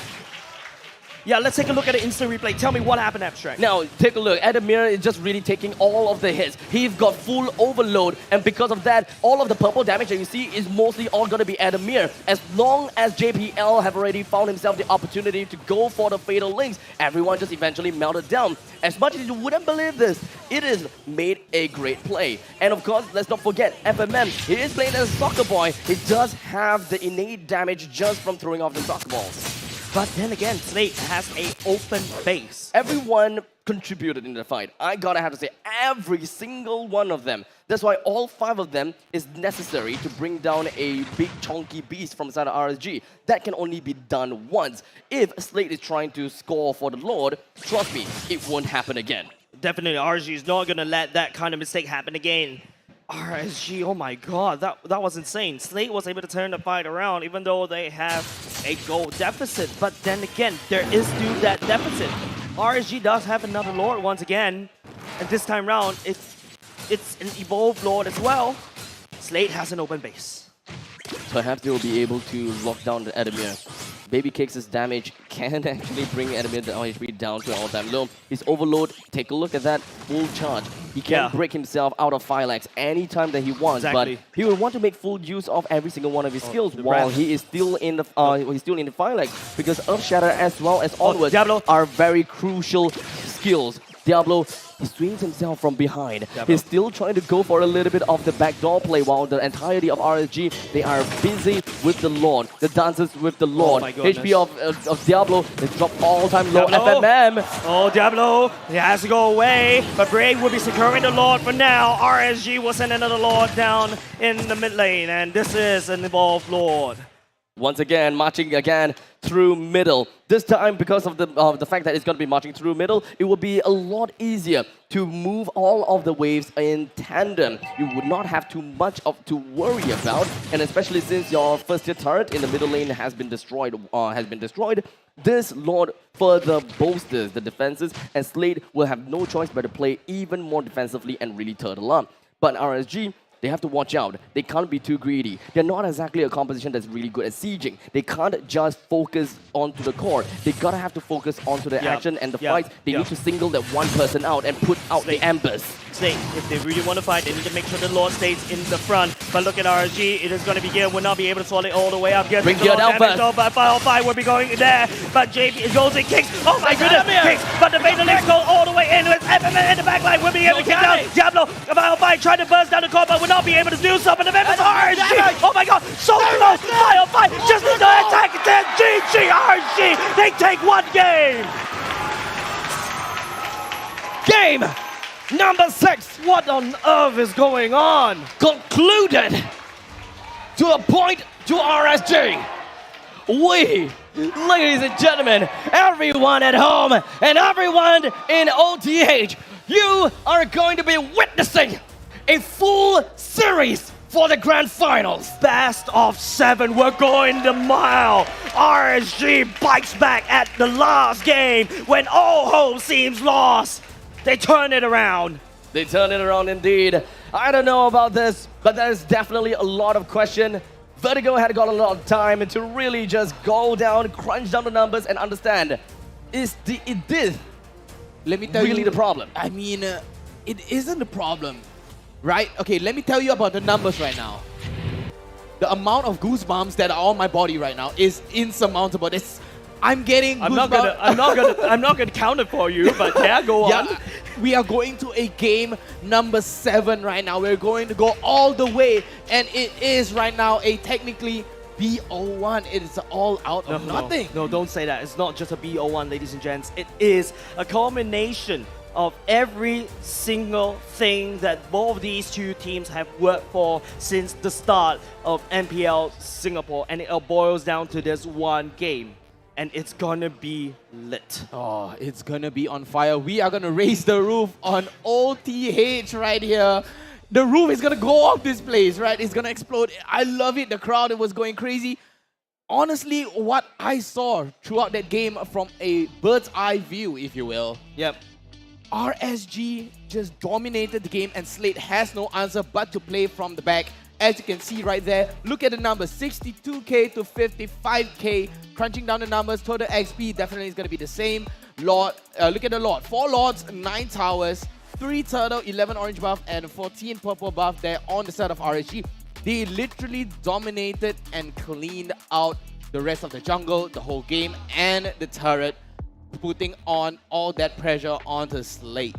They relieved the pressure valve. Yep, they burst. They busted out. The pressure cooker is broken. They exploded onto Slade, completely dominated the game. Slade did show signs of life in that big major fatal link coming out from JPL and the follow-up, but RSG was just too strong to hold down. They can't go down like that. They had got a great start in that game. Their composition definitely went out really well, but just that one mistake probably gave Slade a big hope to their name. And it really happened. They tried to contest for the Lord, and RSG They did, even though they have won the Lord, but not through a fight. But it's because of Diablo being able to take quite a lot of attention away from the Lord, and the entirety of RSG just took it away. Yeah, if you go back all the way back to minute number 1 to minute number 5 right there, RSG, they were very focused on winning each lane, especially EXP, due to the Edith pick. As you can see right there, Baby Cakes going with the highest damage, 62k, and gold per minute, 735 on that Melissa. That's how much he have exploded and snowballed. And look at the sandbag right there on Diablo. But Slate, with that 100% on Sayla and JPL, Adamir, and FMM, 75% each. But RSG SG right now, it is nice spread and equal. Like Jace, what Jace likes to say, Kaya spread. RSG just spread themselves all over the map, controlled the situation so well, dominated ever since the early game, forcing Slate to just go passive. Dude, like, that was insane of a match. Like, I am questioning the draft coming out from Slate. The Edith was losing the lane up top. It cannot go up against the Esmeralda. Yeah. Look, okay, so here's the thing. Very likely they're not looking too much about the laning potential. But we can, of course, talk a little bit more about that later. Yes, that's correct. As we go into the MVP, ladies and gentlemen, it is none other than that Melissa. Baby Cakes, finally, you know, that amount of damage, the amount of positioning that he was able to stay in to make sure that he deals the damage is just quite well as well, with the kill participation of 83%. Yep, and a 719 on the gold per minute there. With the Electro Flash, you have the Berserker Furies, Windtalker, Tough Boots, Demon Hunter Sword, and that Malefic Roar for extra penetration. Exactly, you need that Malefic Roar. Skipping the, not say skipping the BOD, but I feel like the armor penetration is more beneficial, especially when you're dealing with the likes of, you know, JPL and also the Adamir as well on the Atlas and also the Edith as well. Yeah. And not only just that, the Demon Hunter Sword as well come in pretty nice. Pretty good. Now, let's take this time to really grind down the details about the Edith pick, right? Because I truly don't believe that, I truly believe that there are other things that that Youngin is looking out for when it comes down to Edith. Sure. Perhaps they don't have any other answers to this Esmeralda, right? So whatever that I pick, it is either I lose the lane or I play passively. So instead of focusing onto that lane, why not look for a hero that will have more impact somewhere else? In this case, peeling as well as damage at the same time. A great conversion. Yeah, and of course, ladies and gentlemen, we should be able to break it down to you what actually finally, RSG biting it back, relieving that pressure from this highlights. Vertigo, could you guide us through the highlights, please? I mean, just taking a look at the highlight there, it was RSG game right there, focusing down onto Kea. JPL was low on HP. There was just no space for Slate to do anything at all. Look, Lawsy, get away, nice and easy. RSG just constantly dominating. Look, JPL comes in with the Fatal Links, but Lawsy kicking Adamir all the way back, denying him of any sort of teamfight, and Diablo with the flank. This Esmeralda has to be answered coming out from Slate. For most of the action, I would like to solidify and of course just talk about and of course back up my claims about the Edith, right? Yes, in the laning condition, it's bad, but when it comes down to the real team fight, the Edith comes in clutch. Look at this, right? Yes. Definitely everyone played their part. We have got great plays coming in from Sayla, but Adamir has been constantly chucking the health off of everyone. Don't forget about the chain lightning. Don't forget about the range projectiles damage as well. Yeah. Everything comes in importantly, and I believe that we could even get more of an idea as to just how much damage Adamir is really dealing from the post-game stats later. Yeah, and look at that. And once Adamir gets kicked out, and if you notice how Fire is trying to attack the Lord as well, because they know the core. If you notice, the members of Snake is trying to turn around. FMM overextends and did not secure the kills or even secure the minions, unfortunately, and that costed that core. Yeah, I mean, if It's FMM... close. Yeah, it was close. I mean, if FMM were there a second, just 1 second earlier, could have defended the Crystal, but, you know, he was prioritizing more other sort of targets, right? He was pirating on Diablo, he didn't want, and he didn't notice his tunnel vision onto Diablo. There was just no way to defend the base because there was no damage. There's also another thing that I want to talk about Yes. Edith, is that she actually kind of clear waves super fast too. Yeah. Especially when she's out of highlights. Exactly. Once you have full overload and once you have literally everything, your first skill, once you are in Edith's form, and perhaps even your basic attack, trust me, you can melt down a creep wave pretty darn fast. So honestly, I am relatively surprised that Edith was not focusing onto creep waves when everything else was coming in. Yeah, I think there was a chance. You saw that in the second last team fight is when JPL managed to catch that final fatal links, and then Adamant just clump out all the damage. But speaking of which, we also have a sponsor to thank, and that's none other than OCBC. Of course, thank you very much for the Frank cards that you see in the front at very nice, in its full glory, which is something that you can flaunt in front of your friends. That these are limited edition cards. Ooh, limited edition. Who wouldn't want that? Yeah, definitely. Of course, what you have to do is, up to now to 9th of November, October, I think that's also that's today, right? Yeah. So you better quickly go ahead and sign up for a Frank X MLBB debit card online. Thank God you can do it online. Yep. Choose one of 5 limited edition MLBB card designs, plus be the first 275 eligible applications.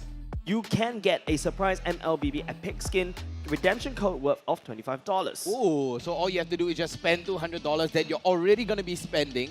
And on top of that, you get a free skin that is worth $25. That's correct. That's correct. Yeah. So lots of value, of course. Thank you very much, Frank X OCBC, one of our best friends as well for MPL Singapore. But of course, with that said, ladies and gentlemen, let's just do a quick recount. Slate versus RSG 3-3. It is a best of 7. This is the match. Next game will be the one that decides it all. Who shall be going into Jakarta? And of course, we'll take a short break. Don't go away. We'll be right back.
Ladies and gentlemen, score is now 3-3. We're only one game away before one of these teams on stage will be able to go and take that trophy on stage. And with that, of course, the responsibility and the glory to represent Singapore in M4. Welcome, ladies and gentlemen, one and all, to the grand finals of MPL Singapore Season 4. My name is Jay. Joining me right here on the desk, Abstract and Vertigo. We will take you through the very last game of MPL Singapore Season 4. Of course, we will, and of course, we gotta have to go down to the final game in order to decide who will be the one to represent Singapore for M4 in Jakarta. Woo! We are all elated, and of course, we are just trembling to find out who exactly is the one that will go over. Is it going to be RSG, or is it going to be Slate? As such, we gotta have to give out our cheers over to the teams that will be playing on stage right now. We gotta have to give us all of our support, and of course the teams gotta have to hear who exactly is here and how much support they are getting. Raiders, give me your war cry! GGRSG, let's go! Wow, that's really good coming up from the other side. But you know me, I love the opposition. I'm always going against everybody. I have to go against you, Abstract. I want to hear Avium coming out. I like to hear your war cry for Avium. Goosebumps, guys, goosebumps. I can't. I gotta take off my blazer. No stripping on the desk. So intense. So you say it for Avian, they say for all. And exactly. Okay. It's okay. You got the cry. You got the war cry. Of course. In that case, JJ! Wow, that was completely unscripted. It was completely random. But of course, for Avium. Come on, one more time, guys, for Avium! Trying. There we go. JJ! Oh, the crowd is crazy. Ladies and gentlemen, with that, they need your cheers. We're going into the last game. This is the final drop of MPL Singapore Season 4 with Slate in first pick, RSG in the second. That's right, and we hear the crowd applauding away for their teams. Good luck to both teams right now. But we have to look at the draft. It is going to be an Akai band and a Melissa band. Akai, position splitter, formation disruptor. All over the place. But the Melissa is just a shredder. Now, RSG SG usually go for a Diggy ban on their second pick phases. This time, we have yet to see that. Slate have yet to ban the Benedetta, while we have Pervious that is already banned. There could be a very high likelihood that we may be able to see that in the event that Slate does not go for that ban. Dyrov, which is also one of the staple bans coming for RSG because of the fact that they always like to play the Esmeralda. Do they want to stick to the guns that they have been going through the whole time, or are they looking for something new in order to break off the momentum and, of course, the familiarity that Slate has been going through? Yep, the familiarity, the pressure cooker. It's time to explode. Slate, it's time to explode for them also. But here comes the Dyrov band. Are they going to go for that Benedetta pick coming out from Slate? Are we going to be right on our position musician? But no, they're going to prioritize on the Esmeralda instead. Like you said, the Esmeralda was open, but this time, RSG, they could pick up that Benedetta for themselves. Slate has identified the fact that Esmeralda, of course, has been a pivotal pick for RSG. And when it comes down to dealing with an Esmeralda, the other way that you are able to hold your own is going to be picking up a Uranus onto your side before we go on to phase 2. RSG doesn't necessarily have to pick the Uranus right here and right now, but that could be a possibility. They gotta have to wait and see what exactly the two other picks coming from Slate is. So they will be keeping it open by picking up the Cho and the Julian first. Yeah, I mean, they want to completely isolate and completely disrupt Slate's formation. This time, RSG playing the formation disruptor right now with the Cho and the Julian with the enhanced chains and the enhanced knockup. The next two pick that will be available for Slate They still have a lot to work with. In this case, here have decided to pick up onto his barrage. And the S-Test that will be picked up by Slate. Exactly what the both of you guys have been asking out for.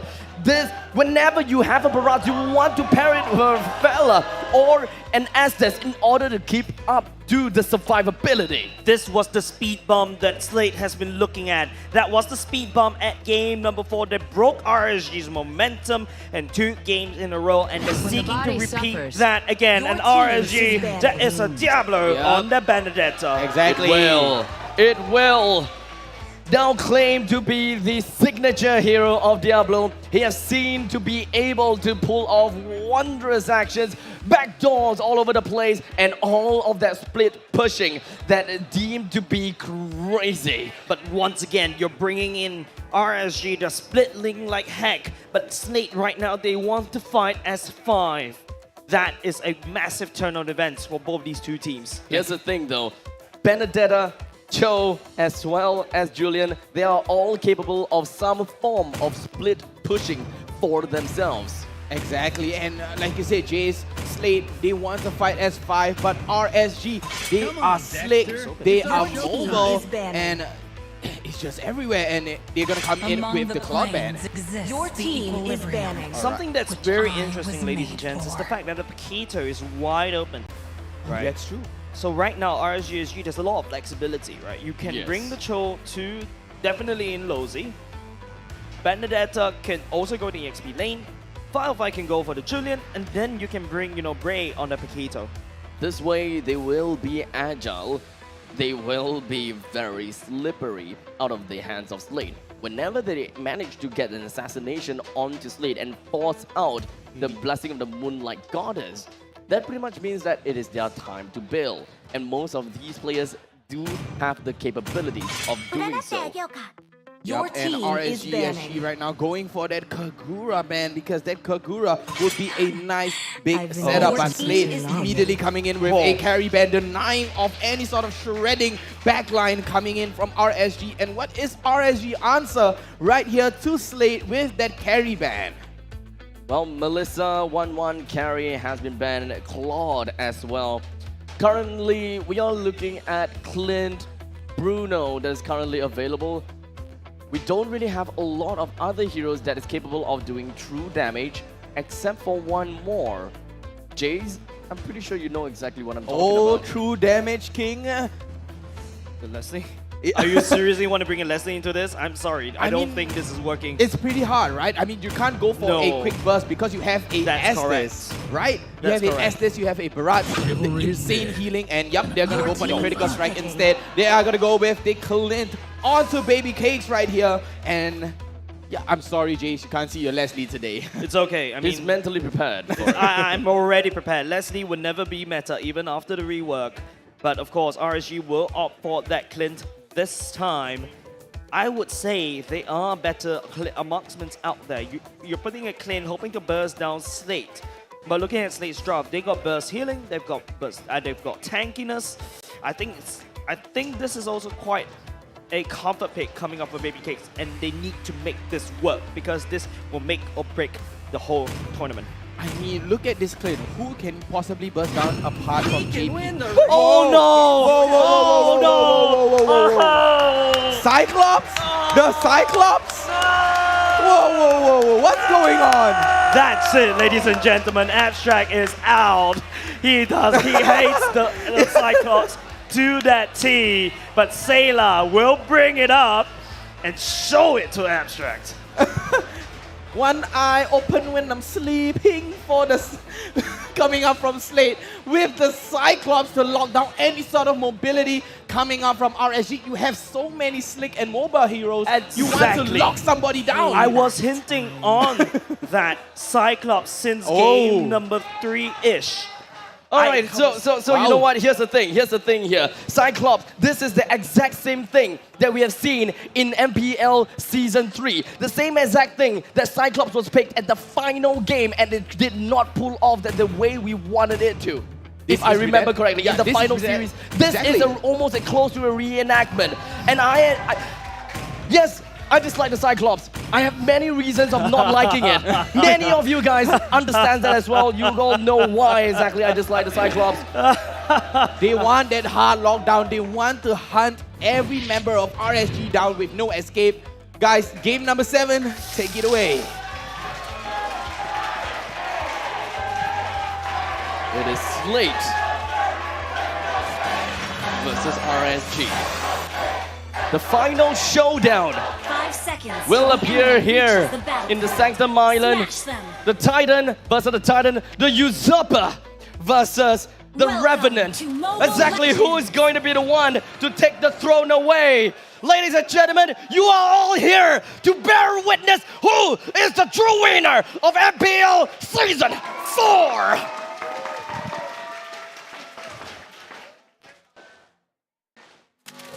Slow and steady right now. Slate and RSG.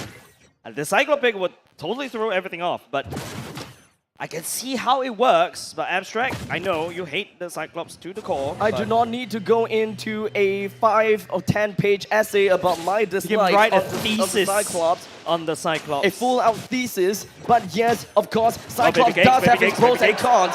In this very case, in this very occasion, his Planet's attack is important, right? Planet's attack is important in chasing down heroes, and all of these heroes from the side of RSG SG is very mobile, very agile, and Cyclops is pretty darn good in chasing them down. All of the Planet's attack will knock them out, but is it really gonna be enough, and will he be able to fulfill his role as a middle mage, the disruptor of all lanes? Yes, and I think we have to see going into the game, ladies and gents, of course, Slate doing a wonderful start at the gold lane. On the other hand, Adamera still a little bit struggling against Diablo on this Benedetta. I think we'll be showing the emblems very soon, and I think, Abstract, you can take us away in terms of the emblem, but for now, it is going to be Babycakes once again. Oh my goodness, he's going to get bullied out of lane at this time round. Slate is pressuring on the gold lane a lot. That is definitely not something that RSG SG would like. Playing as a Clint, you would want to have ultimate dominance and control. Put this Babycakes in a perfect game. But right now, that is not something that they can look at. That is not something that they are able to do. So for now, 2 minutes in, Turtle just blocked. RSG SG pump their strike all the way in here. He gets deleted, and Slate would not be able to secure the turtle. RSG full control of the turtle pit. The turtle immediately credited over to the side of RSG SG. A turtle soup for this night for themselves. And now the aggressiveness coming from RSG SG will be played out right here as Brave plunges himself right onto the purple buff, right in the face of JPL and Sailor. Sailor doesn't have a lot of mana to work with, but with the enhanced sword, Brave gets himself away pretty darn easily with not much of a problem. RSG SG continues with their regular routine. Yeah, regular routine. That's what Slate is known for. RSG, on the other hand, has secured the turtle, thus putting themselves ahead in terms of that gold lead. What we need is JPL to get to level 4, and that's when Slate may have a fighting chance. All of the teams coming in, all of the members from the side of RSG SG, one side will want to play aggressively, the other side will want to play passively. Normally, when we are looking at the Benedetta, they would want to cut the waves as much as possible. But this is where I gotta have to say that I gotta give respects over to. That is going to be the Cyclops, because the Cyclops is constantly going to be in the middle lane. He is trying to anchor down due to the very fact that if Benedetta were to go in and try to go for the proxy, and of course, if the Roma is around, Cyclops will be able to make it in play pretty fast due to the Planet's attack. And let's not forget, Adamera is in a bit of trouble. Diablo's already here. The ultimate will be used. Adamera now has to run for his life, charging it all the way. No, doesn't have. But fight coming at the right time. Adamera would not be able to survive. A quick little pincer coming in from RSG SG. They all have got their ideas. And of course, communication going down, ensuring that whatever that it is, whoever is low in health must be taken down. Slate's Sailor is currently at level 5. Slate's JPL is currently at level 4. Whenever we are looking at an Estes at level 4, you will be able to expect the Blessing on Moonlight Goddess will be popped anytime soon. And that is the peak performance of Estes, because no one in the team would have an answer to it unless they have a Baxia. In this case, you don't have a Baxia, you do not have the Dominance Eyes. As such, you have no answer to stop this healing potential that an Estes is capable of bringing through. Okay, this time around, at least Slate does have the ultimate on the Estes. This time is for RSG to try to find the nice pickup right here. Lozy is trying to kick, but it's going to be killed. He's Behind. only sitting down the final fight at the backside, slowing down the damage from the airstrike. But he takes the turtle away from RSG, and now it's going to be Slate trying to push down the advantage that they've secured.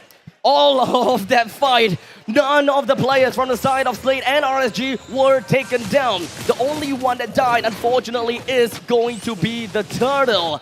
They all focused on the objectives. They do not want to bring in any casualties onto their own. They would want to be as cautious as possible, as whatever that happens from this point onwards, every single death is going to compound. Every single death that they make onto their side is going to lose gold, and you do not want to see that from yourself. Yep. Bray, up to the top lane, he wanted to go for the enhanced chain. It did connect. It did connect, but Edamir dances around like a dancer, like a ballerina. But Slate, right now, they could not give as many mile over to RSG, because you know RSG, they will take it and make their run for the money. Gold lead right now still around 2K. Remember, as long as Slate stays in around 2K, there is a chance. This is a very different fight, and this is a very different way of motion and mobility coming from the side of RSG SG. Definitely not something that I am expecting, because RSG SG, the way they are playing right now is 2-1-2. They're putting a lot of emphasis on the EXP and the gold lanes alike, leaving the middle lane, leaving the Phaser to deal with the Cyclops in the middle lane. And that is why I don't understand what exactly is going on here.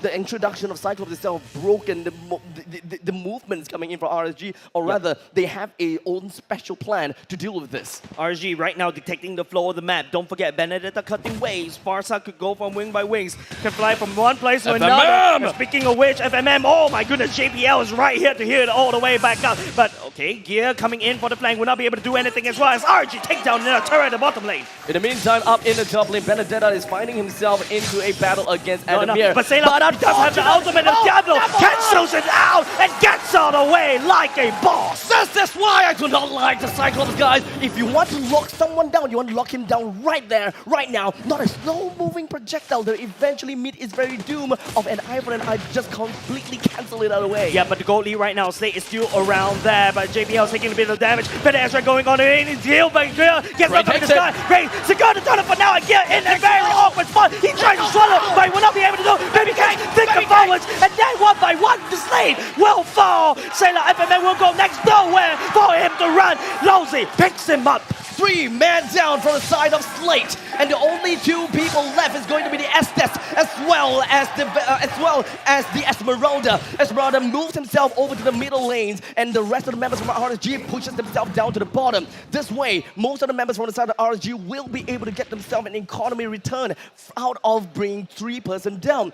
That is compounding. They are just going to be increasing their wealth even more and more, increasing the margins between Slate and RSG in the economy.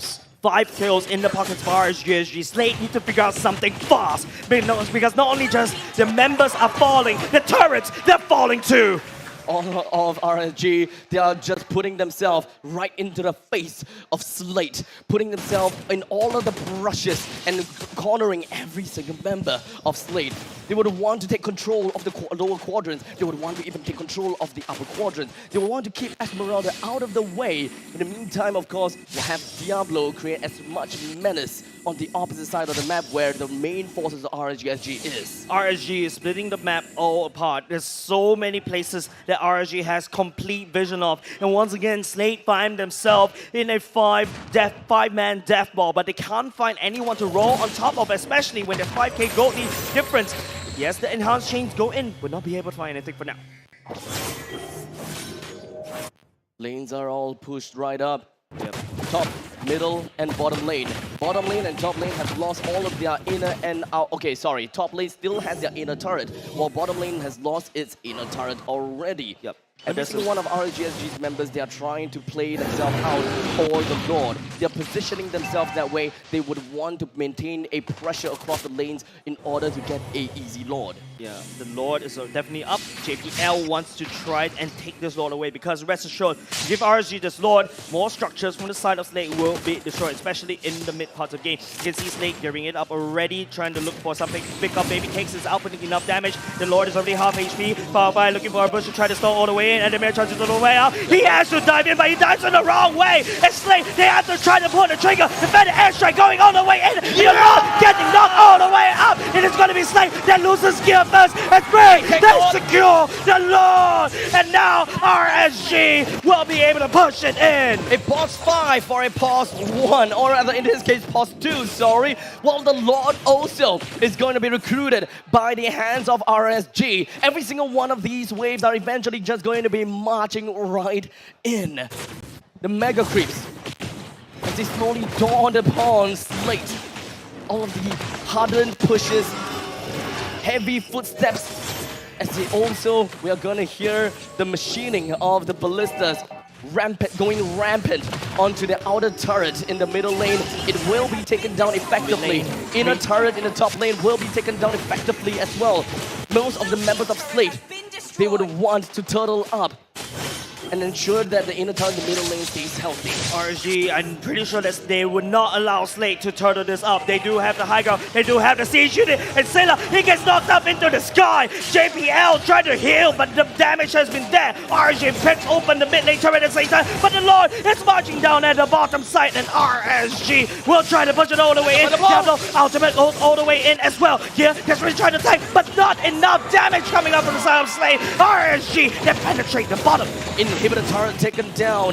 RSG SG have yet to receive the ultimate goal that they want, and that is to be bringing a barren wasteland over to the side of Slate. They still gonna have to bide their time and slowly take their time in order to get the results that they want. Not yet the final nail in the coffin, but as long as they take the time and just wait for the perfect opportunity, the opportunity will come. Yeah, Bray is already at level 14, Damstrike. Slate, they are just literally giving RSG every single avenue. Top lane, mid lane, bottom lane is all. It's mid lane, bottom lane especially is already gone. Now Slate, this UBE experience is actually quite good, but I have not seen any good plays coming out just yet. The problem is from the side of Slate is that they do not have a lot of control onto the jungle. They do have a soft support onto the side of JPL. As such, his usual way of opening up the map is pretty much going to be destroyed, or rather you can't see that happening in this game. It all boils down over to gear. How much experience does he have when it comes down to tanking for his team as the solo tank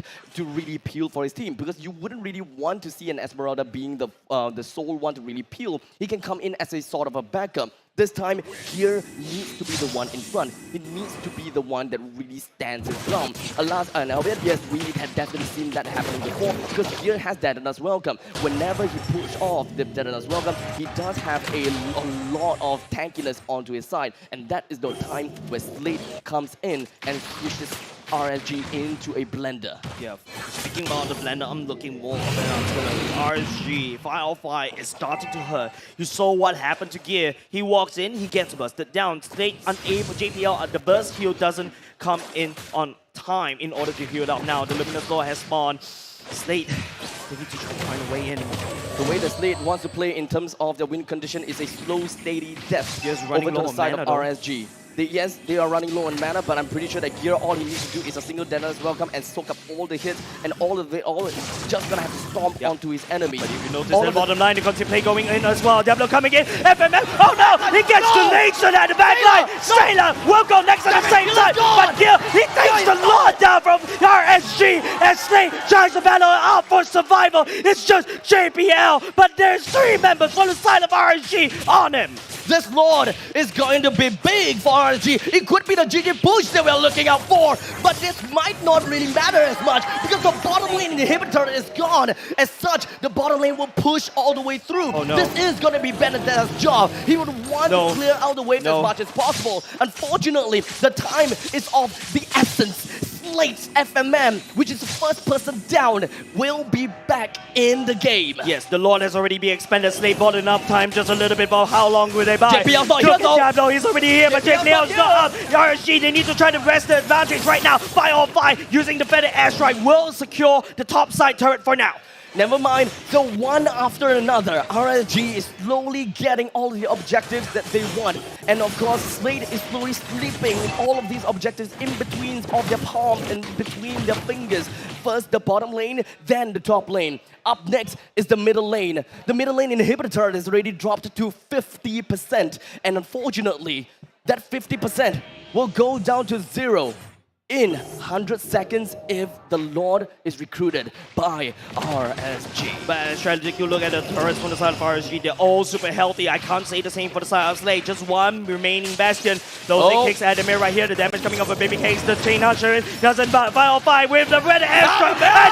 He gets deleted, and now it's just only 4 men. Ray continues, knocks up 2 members. Diablo coming in, will be able to kill Sailor at the same time. FMN trying to do up the revenge, but look at here, he will fall next. As losing, it's just JPL, it's just JPL, and Slade will not be able to, and Slade wiped out. And all of RSG, they march us in right on to the core, and we have the Raiders shouting for the JJ. And ladies and gentlemen, RSG, they reign supreme in Season 4.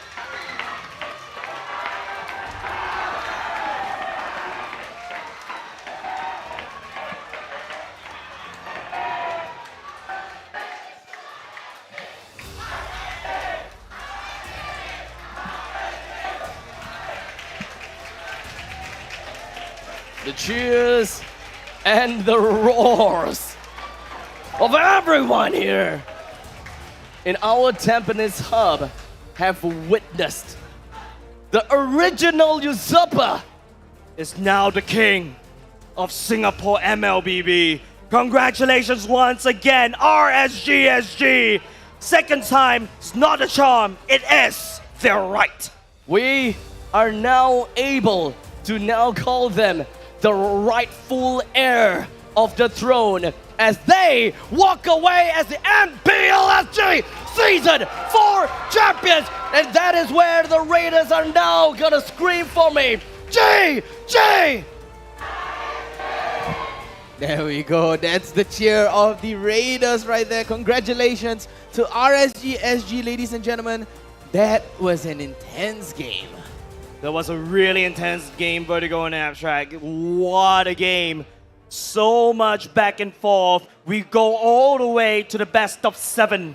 But RSG clinches the throne.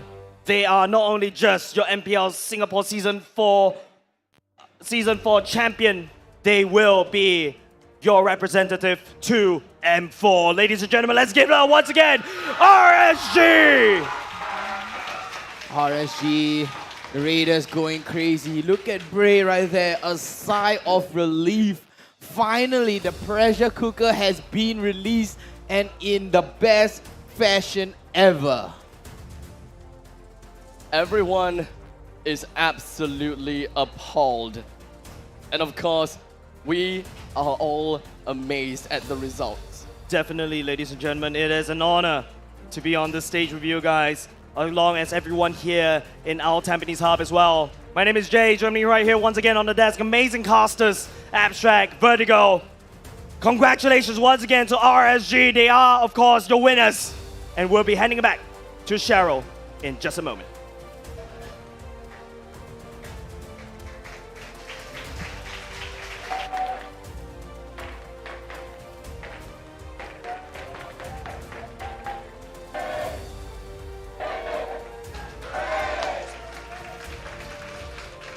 Yes, so ladies and gentlemen, may I invite our amazing Team Slate who have fought valiantly. Please rise. Please rise from your seats. Valiant effort, gentlemen. Valiant effort. May I invite you to please come forth, join us right here at the front. What a match. Nothing short of a finals. Can I invite all of you guys to join in front of the wonderful audience today. Valiant effort.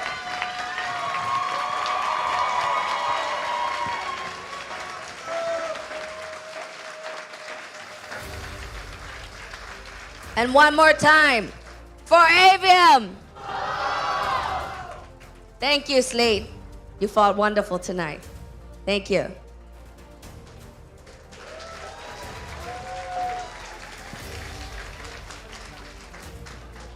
Nothing short of a fight that we all deserved tonight. Wonderful play by Slade, definitely. Now next up, I would like to invite our champions for MPL SG Season 4.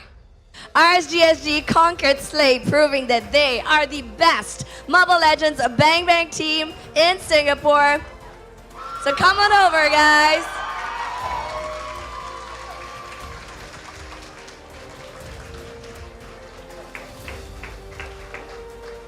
So guys, can we have you right up here, right up front here first? With everybody, yes, the full team. And then, I would like to invite Lee Jianming, Managing Director of Zenway Productions, up on stage to present the medals to the winning team. So guys, come up front first. We'll present to you guys the medals.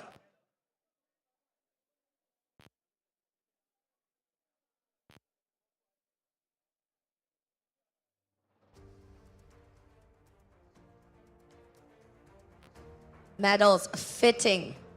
Medals fitting for the champions. We have St. DeLuca's Dawn Fest in the medals. Diablo, Bray, Lousy, Baby Cakes, Roy, Jason, CS, and 505. And Sana.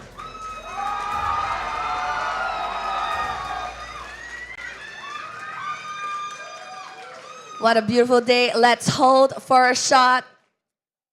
So, together, RSG SG, GG!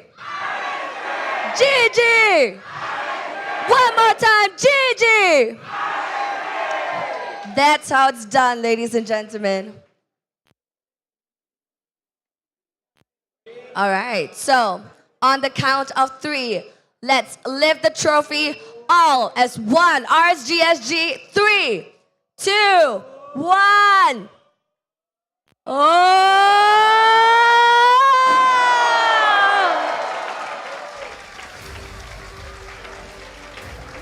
Fantastic.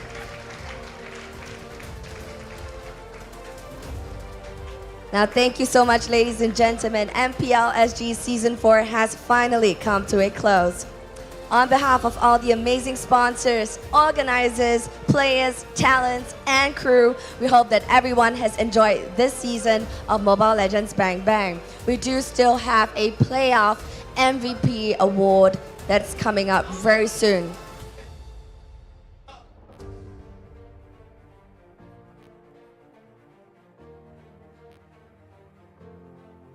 All right.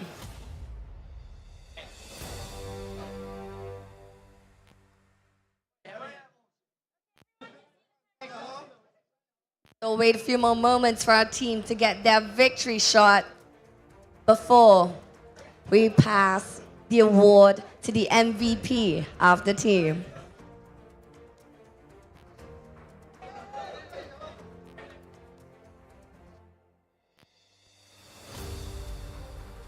All right, so this MVP is the most valiant player here in the team. He was targeted, but he never faltered. It is Diablo!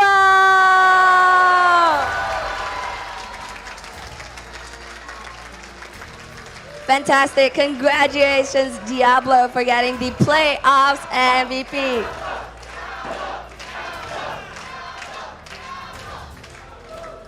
Fantastic.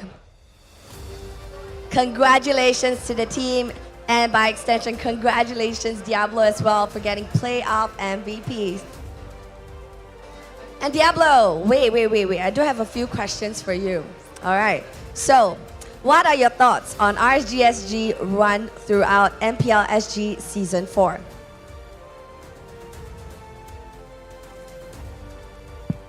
Yep. Hello? Yeah, I think it's the team effort. All of us did very well. There were some downs in our games also, but you know, every team has mistakes on their end, but we managed to overcome it and eventually overcome our nemesis late today here at the Grand Finals. Right, so now that you guys won, what's the plan moving on here? You have conquered Singapore, and next would be the world, M4 essentially. Any words for your fans who are going to support you for January coming up? To all the Raiders out there, thank you for the continuous support. Without you guys, we wouldn't have the motivation to keep on this game of 7. Yeah. So I love you guys. Thank you. Once again, congratulations to the team. Congratulations. All right. So yes, ladies and gentlemen, MPL SG Season 4 has finally come to a close. I'll just let the team really reel it in, have some more photos, have some more fun, and enjoy their trophy and the evening. Now, on behalf of all of the sponsors, organizers, players, and talents and crew, we hope that everyone has enjoyed this season of Mobile Legends Bang Bang action. And MPL SG Season 4 would not have been possible without you, our viewers online who have given us record-breaking viewership. Thank you so very much. And the audience offline here, thank you so much for joining us and taking your Sunday to join us as well. So yes, we also do have MPL MY playoffs next week. That is something that you definitely don't want to miss as well. So thank you so much for joining us here at our Tampines Hub and for your constant support throughout these few days, all the way from regular season, even now to the playoff finals. Now, MPL SG Season 4 is powered by Moontown Games and Zenray Productions, supported by Frank by OCBC, OSIM, and TikTok. Lastly, ladies and gentlemen, let's rally together and support one Singapore and the one team that we chose as champions to send to M4, regardless of the teams that we support at home. Now, we have our champions standing on stage right here with us, and there are no longer any sides, because right now it's just one team, one Singapore, and it's Singapore versus the world. So yes, we have finally come to the end of MPL SG Season 4, but for our champions here, you see I lost my voice, you know, it's too much action. Forgive me.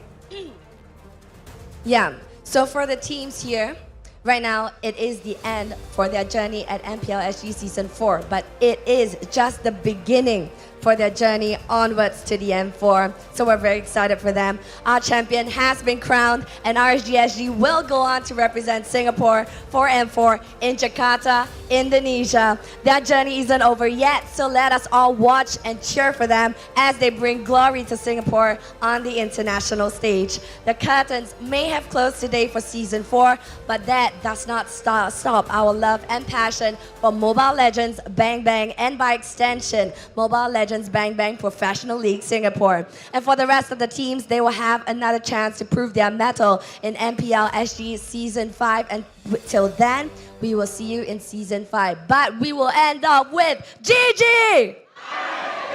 GG! One more time, GG! Thank you so much, Singapore, and our friends in other countries watching us today. We have our champions, and we'll see you at the M4.